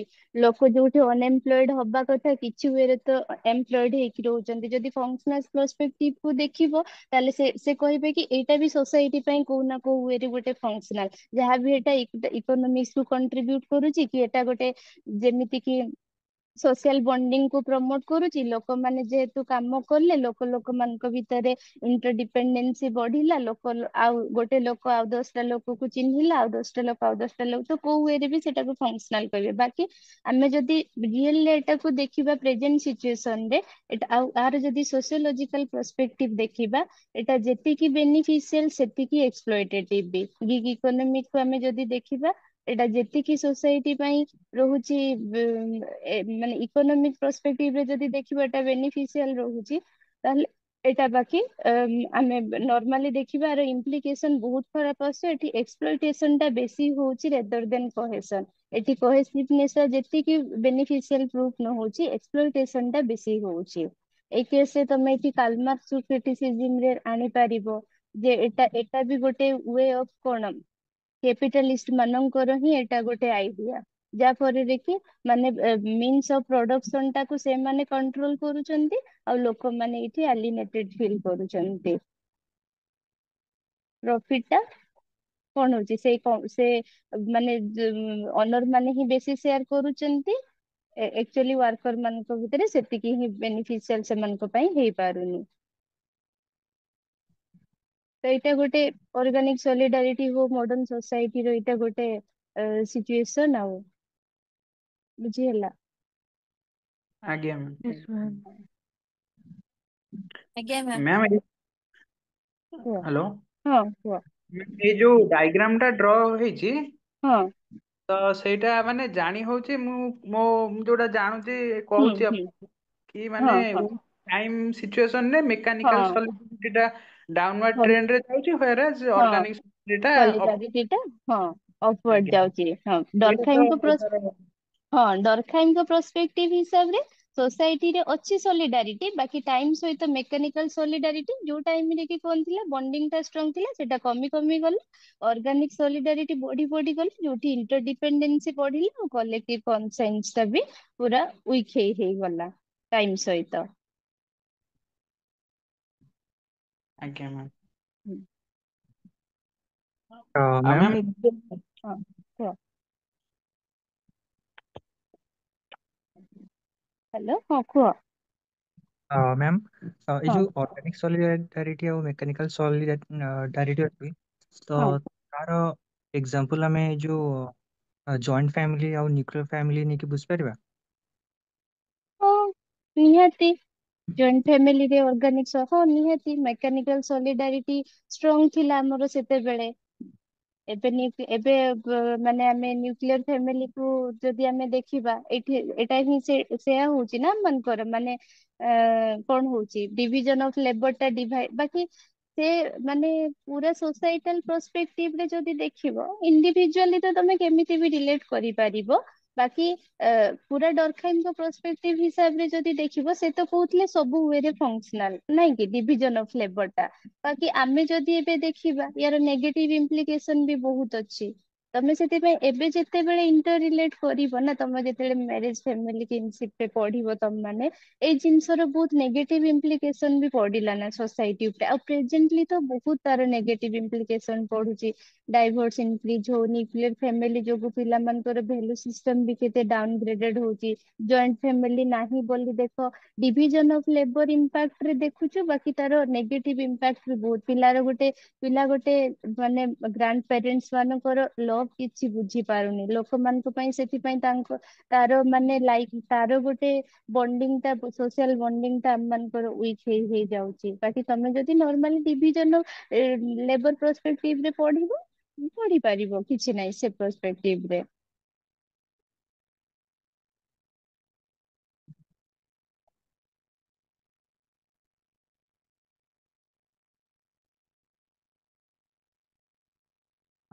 ହଁ ଆଜ୍ଞା ମ୍ୟାମ ଆଉ ହଁ ଯଦି ଆମେ ଏକ୍ସାମ ରେ ଯଦି କୋଶ୍ଚିନ୍ ଟା ଆମର ଆସିବ 300 ୱାର୍ଡସ ରେ କି explain division of labour given by Emile Durkheim. ଦେଖ ତମର ଏକ୍ସାମ 300 ୱାର୍ଡ ଆସୁନି 250 200 ବୋଧେ ନା 300 ଆସୁଛି। 220 ମାର୍କ୍ସ ଯୋଉଟା। 20 ମାର୍କସ 300 ଆସିଛି ହଉ କୁହ ହଁ। ତ ମ୍ୟାମ ସେ ମାନେ କୋଶ୍ଚିନ୍ ଆନ୍ସର କଲା ବେଳେ ଆମେ ଇଣ୍ଟ୍ରୋଡକ୍ସନ ଟା ଆଗେ ସିମ୍ପଲ ଡେଫିନେସନ ପୁଟ୍ କରିବୁ। ନା ଡିଫିନେସନ ନାଇଁ ସବୁବେଳେ ଟ୍ରାଏ କରିବ ବୁକ୍ ନା ଟା ପୁଟ୍ କରିବାକୁ। ଥିଙ୍କର ପାର୍ଟ ରେ କିଛି ବି ଆସିଲା ପୁରା ଆଖି ବନ୍ଦ କରିକି ବୁକ୍ ନା ପୁଟ୍ କରିବ। ମାନେ ଇଣ୍ଟ୍ରୋଡକ୍ସନ ମାନେ ୱିଥ ହଁ ଡେଫିନେସନ ନେମ ଯୋଉଟା। ଦେଖ ଫାଷ୍ଟ କଣ କି ନା ଡେଫିନେସନ ଜମା ଲେନ୍ଦି କରିବନି। ତମେ ଯଦି ମାନେ ଟିକେ ଖାଲି ଦରଖାଇ ଫ୍ରେଞ୍ଚ ସୋସିଓଲୋଜିଷ୍ଟ ତାଙ୍କର ଟାଇମ ପିରିୟଡ ଦେନ୍ ବୁକ୍ ନା ହଉଛି ଏଇଟା ପୁଟ୍ କରିବ ଏତିକି ହିଁ ବାସ୍ ରଖ ଇଣ୍ଟ୍ରୋଡକ୍ସନ କୁ ଜମା ବି ଲେନ୍ଦି କରନି। ଇଣ୍ଟ୍ରୋଡକ୍ସନ ବେଶୀ ଲେନ୍ଦି କଲେ ବେଶୀ ଲାଗିବ ତମେ ଯଦି ପୁରା ଡେଫିନେସନ ବି ଗୋଟେ ଡିଭିଜନ ଲେବର ଦେଇ ଚାଲିବ ସେଟା ବହୁତ ଲେନ୍ଦି ହେଇଯିବ ପୁରା ସିମ୍ପଲି ବୁକ୍ ର ନାଁ ଲେଖିକି ଛାଡି ଦିଅ ଇଣ୍ଟ୍ରୋଡକ୍ସନ ଦେନ୍ ବଡି ପାର୍ଟ ରୁ ଷ୍ଟାର୍ଟ କର। ତମକୁ 300 ୱାର୍ଡ ରେ ଲେଖିବାର ଅଛି କଣ୍ଟେଣ୍ଟ ବି ସେଇ ହିସାବରେ ଦରକାର। ତମେ ତାପରେ ଡିଭିଜନ ଅଫ ଲେବର କଣ ଷ୍ଟାର୍ଟ କର କଣ ପାଇଁ ଟିକେ ତାର ବ୍ୟାକଗ୍ରାଉଣ୍ଡ ଦେଇଦବ କି ଡିଭିଜନ ଅଫ ଲେବର ପଢିବା ପୂର୍ବରୁ ଡରଖାଇମ୍ ତା ପୂର୍ବରୁ ଇକୋନୋମିକ୍ସ ସାଇକୋଲୋଜିଷ୍ଟ ହଉ ପଲିଟିକାଲ ସାଇଣ୍ଟିଷ୍ଟ କଣ କହିଥିଲେ ତାପରେ ଷ୍ଟାର୍ଟ କରିକି ଦେନ୍ ଲେଖି ଲେଖି ଚାଲିବ। ମୋ ହିସାବରେ ମାନେ ଯେତେ କମ ରଖିବ ନା ଇଣ୍ଟ୍ରୋଡକ୍ସନ ବହୁତ କମ କୁହନ୍ତି ନା ତମର ଓପିଏସସି ୟୁପିଏସସି ରେ 30 ରୁ 50 ୱାର୍ଡ ଟା ଭିତରେ ହିଁ ଲେଖିବ ତାଠୁ ଟିକେ ଡରଖାଇଙ୍କ ବିଷୟରେ ଲେଖିକି ଫ୍ରେଞ୍ଚ ସୋସିଓଲୋଜିଷ୍ଟ କି ଏଇଟା ତାଙ୍କର ଏଇ ୱାର୍କ ଥିଲା ଏମିତି ଥିଲା ଲେଖିକି ଟିକେ ସେଇ ହିସାବରେ ଲେଖିଦବ କି ଡିଭିଜନ ଅଫ ଲେବର ଟା ତାଙ୍କର ଗୋଟେ ମେଜର ୱାର୍କ ଥିଲା ଏଇ ଇୟର ରେ ଥିଲା ବାସ୍ ଏତିକି ନା ଆଜ୍ଞା ଆଉ ମ୍ୟାମ ଯୋଉ ଡେଫିନେସନ ହଁ କୁହ। ଆଜ୍ଞା ଯୋଉ ବୁକ୍ ନେମ୍ କହୁଛନ୍ତି ଆମେ ସେଟା ଇଂଲିଶ ବୁକ୍ ନେମ୍ ଲେଖିଲେ ତ ଚଳିବ ଆପଣ ସେ ଯୋଉ ଫ୍ରେଞ୍ଚ ୱାର୍ଡ ଟା ୟୁଜ ନ କଲେ। ହଁ ହଁ ଚଳିବ, ବାକି ନାଇଁ ଫ୍ରେଞ୍ଚ ଟା ଲେଖିଦବ, ବେଶୀ ଟିକେ ଅଥେଣ୍ଟିକ ରହିବ। ଆଜ୍ଞା ଆଜ୍ଞା ବେଶୀ ଟିକେ ହଁ, ଏଇ ବୋଧେ ଏଇ ଥିଙ୍କରଙ୍କର ହିଁ ଗୋଟେ, ଆଉ ସବୁ ପ୍ରାୟତଃ ତମେ କଲମର୍ସ ର ବି ତ ବହୁତ ମାନେ ଇଂଲିଶ ନର୍ମାଲ ଇଂଲିଶ ରେ ହିଁ ପଢିଥିବ, ଏଇଟା ଲେଖିଦବ ବେଶୀ ଟିକେ ଅଥେଣ୍ଟିକ ରହିବ, କେତେ ଆଉ ଟିକେ ତ କଷ୍ଟ କରିବ ଆଉ। ଆଜ୍ଞା।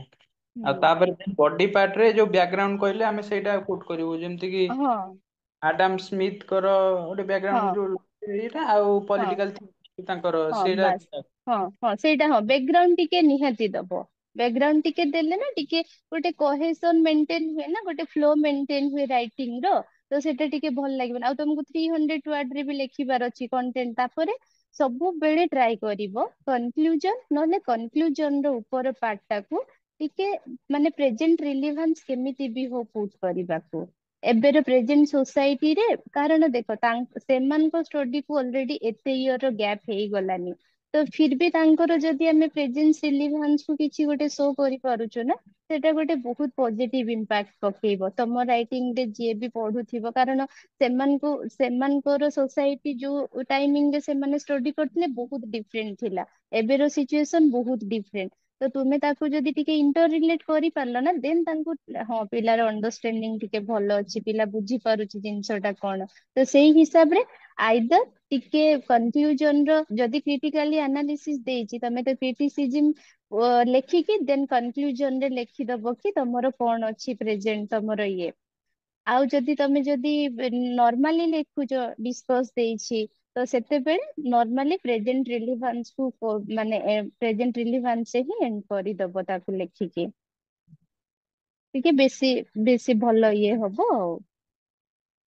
ସବୁ ଆଜ୍ଞା ଥିଙ୍କର ତମେ ଦେଖ, ସବୁ ଥିଙ୍କରଙ୍କର ପ୍ରେଜେଣ୍ଟ ରିଲିଭାନ୍ସ ବହୁତ ଅଛି। ଟାଲକଟ ପାର୍ସନ ଆର୍କେ ମଟନ ତ ଏବେ ଏବେ ତାଙ୍କର ତ ବହୁତ, ବାକି ଆମର କାଲମାର୍କସ ହଉ, ମ୍ୟାକ୍ସ ୱେବର ହଉ, ଡରଖାଇମ ହଉ, ଏମାନଙ୍କର ବି ଷ୍ଟଡିର ବି ବହୁତ ରିଲିଭାନ୍ସ ଅଛି। ଆମେ ସୁଇସାଇଡ କଲେ ବି ଦେଖିବା କି, ଆମେ ଏବେ କୋଟାର ସୁଇସାଇଡ କୁ ଦେଖ, ଫାର୍ମର ସୁଇସାଇଡ ଦେଖ, ତମେ ସବୁକୁ ଇଣ୍ଟର ରିଲେଟ କରିପାରିବ। ଡରଖାଇମଙ୍କ ସୁଇସାଇଡ ଷ୍ଟଡି ଯୋଉଟା କି ପିଓରଲି ତା ପୂର୍ବରୁ ସାଇକୋଲୋଜିକାଲ ବେସିସ୍ ଥିଲା, ପୁରା ଇଣ୍ଡିଭିଜୁଆଲ ହିଁ ମାନେ ସୋସାଇଟି ମାନୁଥିଲା କି ପୁରା ଇଣ୍ଡିଭିଜୁଆଲ ହିଁ ହଉଛି ରିଜନେବଲ ଗୋଟେ ସୁଇସାଇଡ ପାଇଁ। ତାକୁ ଡରଖାଇମ କେତେ ଭଲ ପରସ୍ପେକ୍ଟିଭ ରେ ବୁଝେଇବେ କି କେମିତି ଆମ ସୋସିଓଲୋଜିକାଲ ବ୍ୟାକଗ୍ରାଉଣ୍ଡ ଆମ ସୋସାଇଟିର ଇମ୍ପାକ୍ଟ କେତେ ରହୁଛି ଗୋଟେ ମଣିଷ ଉପରେ, କି ସେ ପ୍ରେସରାଇଜ ହେଇଯାଉଛି ସୁଇସାଇଡ କରିବାକୁ। ତ ସେଇ ଜିନିଷକୁ ଯଦି ତମେ ପ୍ରେଜେଣ୍ଟ ରିଲେଭାନ୍ସ କୁ ରିଲେଟ କଲ, ସେଟା ଟିକେ ବେଶୀ ଭଲ ହବ ଆଉ। ଆଜ୍ଞା ମ୍ୟାମ ଜାଣିଲି। ଆଉ ଏଥିରେ ମେକାନିକାଲ ସଲିଡାରିଟି, ଅର୍ଗାନିକ ସଲିଡାରିଟି, ସେ ଦିଟା ପଏଣ୍ଟ କୁ ମର୍ଜ କରିବୁ। ହଁ ସେଇଟାକୁ ଆଜ୍ଞା ବି ଟିକେ ଡିଫାଇନ କରିବ ନା, ଟିକେ ଟିକେ ପୁରା ପୁରା ଫୁଲି ଡିଫାଇନ ନ କଲେ ବି ବାସ୍ ହେଡିଙ୍ଗ ରହିବ। ଯେମିତି ମୁଁ ତମକୁ କହିଲି କିୱାର୍ଡ ତମର ରିଫ୍ଲେକ୍ଟ ହବ, ମେ ବି ଦିଟା ପାରାରେ ସବୁ କିୱାର୍ଡ କୁ ରଖ, ବାକି କିୱାର୍ଡ କୁ ରଖିବ ତୁମେ। ସେଟା କେମିତି, ସେଟା ତମେ ନା ଧୀରେ ଧୀରେ ପଢ, 3-4 ଥର ସେମ କନସେପ୍ଟ ପଢ, ଏନ୍ସର ରାଇଟିଂ କର, ଟପର୍ସ କପି ଟିକେ ଦେଖ, ତ ଗୋଟେ ଯେତେବେଳେ ଆଇଡିଆ ଜେନେରେଟ ହେଇଯିବ ନା, ତୁମେ ବି ଜାଣିପାରିବ କି ତୁମ ରାଇଟିଂ ଟା କୋଉ ୱେରେ ସେଭ୍ କରିବ।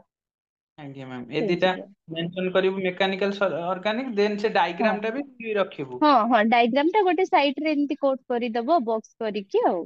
ଆଉ ମ୍ୟାମ ଫଙ୍କସନ କଜ ଆବନର୍ମାଲ ସେଟା ରଖିବୁ ନା ରଖିବୁନି? ଆ ନାଇଁ ସେଇଟା କିଛି ଯଦି ଦେଖ ଡିଭିଜନ ଅଫ ଲେବର ପଡୁଛି ନା, ତମେ ଆଜ୍ଞା 300 ହଁ ଏକ୍ସପ୍ଲେନ ଯଦି ଲେବର ୱିଦିନ 300 ହଁ ୱାର୍ଡସ। ବାସ୍ ଏଇଟା ତମର ଆସିଛି ନା, ଏଇଥର ଓପିଏସସି ବି କୋଶ୍ଚିନ୍ ଆଜ୍ଞା ଆଜ୍ଞା ପକେଇଛି ନା 20 ମାର୍କ। ତ ବେଟର ହବ ତମେ ଯଦି ବି ମାନେ ଆବନର୍ମାଲ ସିଚୁଏସନ କୁ ପୁରା ଡିଫାଇନ ନ କର, ବାକି ତାର 3ଟା ଟାଇପ୍ସ ଅଛି ବୋଲି ବି ଟିକେ ଯଦି ତମେ ଗୋଟେ ପାରା କରିକି ଲେଖି ଦଉଛ ନା, ତମେ ଡିଫାଇନ କରନି ମାନେ ଆନୋମିକ ଡିଭିଜନ ଅଫ ଲେବର କଣ, ଇନଏଡିକୁଏଟ ଡିଭିଜନ ଅଫ ଲେବର କଣ, ବାକି ଲେଖିଦିଅ ଯେ ହଁ ଗୋଟେ ଟାଇପ ବି ଅଛି, ଯେ ଏଇ ଡିଭିଜନ ଅଫ, କାହିଁକି ଡିଭିଜନ ଅଫ ଲେବର ଟା ଗୋଟେ ହୋଲ କନସେପ୍ଟ ନା। ତମେ ଆଜ୍ଞା ମ୍ୟାମ ଯେତେବେଳେ ଅର୍ଗାନିକ ସଲିଡାରିଟି, ମେକାନିକାଲ ସଲିଡାରିଟି କରୁଛ, ସେଇଥିରେ ହିଁ ମାନେ ରିଜିନ କଣ ଥିଲା ସେଇଟା ଡିଫାଇନ ହେଇଯାଉଛି, ତ ତମେ ସେଇଠି ତାକୁ ଗୋଟେ ପାରା କରିକି ଲେଖିଦବ ଚେଞ୍ଜେସ ଟା କେମିତି ହେଲା। ବାକି ଆବନର୍ମାଲ କଣ୍ଡିସନ କୁ ବି ଗୋଟେ ପାର୍ଟ ରଖିବ, ବାକି ତମକୁ କଣ କଣ୍ଟେଣ୍ଟ ଟିକେ କମ କରିବାର ଅଛି। ଏଟା ମୁଁ ତମକୁ ଏତେ ଡିଟେଲସ ରେ ଲେଖିକି ଦେଇଛି ନା, ଏତେ ଡିଟେଲସ ରେ ତମକୁ ଲେଖିବାର ହେଲେ ତ ବହୁତ ସାରା ୱାର୍ଡ ଲିମିଟ କ୍ରସ ହେଇଯିବ ତୁମର। ତମକୁ ବାସ୍ ମାନେ ଟିକେ କିନ୍ତୁ ଲେଖିବ, ସବୁ ପାର୍ଟ କୁ ଡିଫାଇନ କରିବ, ଡିଫାଇନ କଲେ ଆଉ ତମମାନଙ୍କ ପାଇଁ ହିଁ ଟିକେ ଭଲ ରହିବ ଆଉ। ଆଜ୍ଞା। ଆଉ ସେମିତି ଫଙ୍କସନ ଆଉ କଜ୍ କୁ ବି ସ୍ଲାଇଟଲି ପୁଟ୍ କରିବି। ହଁ ହଁ ହଁ। ହଁ ହଁ ସେଇଟା ମ୍ୟାମ୍ ଟିକେ ମାନେ କଣ୍ଟେଣ୍ଟ ମାନେ ଓଭର ଫ୍ଲୋଡେଡ ହେଇଯାଉଛି, ସେଟା ୱାର୍ଡ ଲିମିଟ ଭିତରେ ନାଇଁ ଦେଖ ତମକୁ କଣ ପାଇଁ ଓଭର ଫ୍ଲୋଡେଡ ଏବେ ଲାଗୁଛି କୁହ ତ? ଫାର୍ଷ୍ଟ ଟାଇମ ପାଇଁ କନସେପ୍ଟ ପଢୁଛ ତମେ, ଦେଖ ଗୋଟେ କନସେପ୍ଟ କୁ ତମେ 4 ଥର ପଢ, ତମ ନିଜ ମାଇଣ୍ଡ ରେ ହିଁ ଗୋଟେ ଆଇଡିଆ ଜେନେରେଟ ହେଇଯିବ। ନାଇଁ ମତେ ଏଇ ଜିନିଷକୁ ଛାଡିବାର ଅଛି, ଏଇ ଜିନିଷ ଦେନ୍ ତମେ ଯେତେବେଳେ 4 ଥର ପଢି ସାରିବ ଦେନ୍ ଗୋଟେ ଟପର୍ସ କପି ବି ଦେଖ। ୟୁପିଏସସି ର ହଉ, ଓପିଏସସି ତ ଏଭେଲେବୁଲ ନାହିଁ ବୋଧେ, ୟୁପିଏସସି ରେ ଦେଖ ତାଙ୍କ ଏନ୍ସର ରାଇଟିଂ ଆଉ ଲାଙ୍ଗୁଏଜ କୁ ଟିକେ ଫୋକସ କର। ଦେଖିବ ନିଜ ଲାଙ୍ଗୁଏଜ ଥିବ, ବାକି କିୱାର୍ଡ ଯାକ ସୋସିଓଲୋଜିକାଲ କିୱାର୍ଡ ଯାକ ମେନସନ ଥିବ। ସେଇ ୱାର୍ଡ ସେମିତି ରାଇଟିଂ କୁ ଟିକେ ଫୋକସ କର। କଣ୍ଟେଣ୍ଟ ଯାହା ଲେଖା ହେଇଛି ଜମା ଟ୍ରାଏ କରନି ତାକୁ ହିଁ ଛାପିବାକୁ। ତମ ଏଇ ସବୁ ପଢିଲା ପରେ ତମ ଫାର୍ଷ୍ଟ ଥରରେ ବି ନିଜର ନୋଟ ବନାଉନି, ସେକେଣ୍ଡ ଥର ଆଉ ଥରେ ପଢ, ତାପରେ ନିଜ ହିସାବରେ ଗୋଟେ, କାରଣ ଟାଇମ ଆମ ମାନଙ୍କ ପାଖରେ ଏବେ ବହୁତ କମ ଅଛି। ଡିଟେଲ୍ସ ନୋଟ ଲେଖିକି ଏବେ ତ ଏମିତି ଏଭେଲେବୁଲ ରହୁଛି ତମ ପାଖେ ଡିଟେଲ୍ସ ନୋଟ, ଆକୁ ହିଁ ଦିଥର ପଢ, କନସେପ୍ଟ ବୁଝି ପାରୁନ ନେକ୍ସଟ କ୍ଲାସ ରେ ପଢ। ତମ ମାନେ ବି କିଛି ତମ ମାନଙ୍କର ନୂଆ ଆଇଡିଆ କିଛି ଅଛି ଯଦି କୁହ, ଦେନ୍ ତାପରେ ଏଗେନ ଆଉ ଥରେ ପଢ ଗୋଟେ 2 ଦିନ ଗ୍ୟାପରେ, ତାପରେ ନୋଟ ବନାଅ। ଆଉ ଯୋଉ ସିନୋପ୍ଟିକ ନୋଟ ଟା ବନେଇବ ସେଇଟା ତମେ ଯେମିତି ଏକାଥରେ ଫାଇନାଲ ରେ ହିଁ ତାକୁ ପଢି, ଏକ୍ସାମ ଆଗରୁ ବି ତାକୁ ପଢିବ ନା।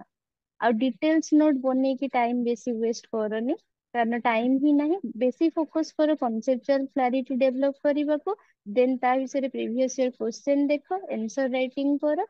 ଯାହା ବି ଲେଖ ଲେଖ, ଯଦି ନ ଲେଖିବ ସେ ଜିନିଷ ଟା ତମେ ଯେତେ ବି ମୁଣ୍ଡରେ ଭାବିଥାଅ ନା ଏଟା ଲେଖିଦେବି, ଏଇଟା କୋଟ କରିଦେବି, ଏଇ ଜିନିଷ ଟା ଏଇଠି ପୁଟ କରିବି, କେବେ ବି ହବନି ଏକ୍ସାମ ହଲରେ ସେ ଜିନିଷ, ଜାଣିଛ ନା? ଯଦି ମାନେ ମିନିମମ୍ 4 ଥର ନ ଲେଖିଛ ତୁମେ, ସେ ଜିନିଷ ଟାକୁ ପ୍ରାକ୍ଟିସ ନ କରିଛ। ତ ସେଇ ହିସାବରେ, କାହିଁକିନା ଟାଇମ ବହୁତ କମ, ତମ ମାନଙ୍କୁ ଏବେ ଜିଏସ୍ ବି ପଢିବାକୁ ପଡୁଥିବ, ଅପସନାଲ ବି ପଢିବ, ଦେନ୍ ଟେଷ୍ଟ ସିରିଜ ବି ଲେଖିବାର ଅଛି। ତ ଏଇ ଜିନିଷ ଗୁଡା ଏବେଠୁ କନସେପଚୁଆଲ କ୍ଲାରିଟି ଆଉ ଗୋଟେ ଗୋଟେ ସେମିତି ସିନୋପ୍ଟିକ ନୋଟ 2 ପେଜ 3 ପେଜ ର ନୋଟ ହେଇ ହେଇ ଚାଲିଲେ, ଯଦି ଡିଟେଲ୍ସ ନୋଟ ତମକୁ ନ ଦିଆ ହଉଥାନ୍ତା, ତମେ ନିଜେ ଯଦି ନୋଟ ବନେଇଥାନ୍ତ ଆଉ ଗୋଟେ ବନେଇଥାନ୍ତ। ତମେ ଏଇ ନୋଟ ରଖ, ଆକୁ 2 ଥର ପଢ। ତମେ ଯଦି କୋଉ ବୁକ୍ ପ୍ରିଫର କରୁଛ ସେଇ ସେମ କନସେପ୍ଟ କୁ ଯାଇକି ଆଉଥରେ ସେଇଠି ପଢ, ନ ବୁଝି ପାରୁଛ ନେକ୍ସଟ କ୍ଲାସ ରେ ପଚାର, ଦେନ୍ ତାପରେ ନିଜର ଗୋଟେ ନୋଟ। ଫାର୍ଷ୍ଟ ଥରରୁ ଯଦି ସେମ ନୋଟ ବନେଇବ ନା, ତମକୁ ଲାଗିବ ସବୁ ହିଁ ଇମ୍ପୋର୍ଟାଣ୍ଟ, ସବୁ ତ ଭଲ ଲାଗୁଛି, ସବୁ ତ ଠିକ ଲାଗୁଛି, ସବୁ ଲେଖିଦେବି କି? ଆଉ ନାଇଁ, ଫାର୍ଷ୍ଟ ଥରରେ କେବେ ବି ନୋଟ ବନେଇବନି, 2 ଥର 3 ଥର ପଢ, ତାପରେ ନୋଟ ବନାଅ ନିଜର। ଆଜ୍ଞା ମ୍ୟାମ୍। ହଁ, okay, thank you ma'am. Wind up କରିବା କ୍ଲାସ। ଆଚ୍ଛା, Yes, ma'am. Yes, ma'am. ହଁ ଠିକ ଅଛି, thank you, good night. Thank you, ma'am. Good Thank night. you, ma'am. Good night, ma'am. ହୁଁ।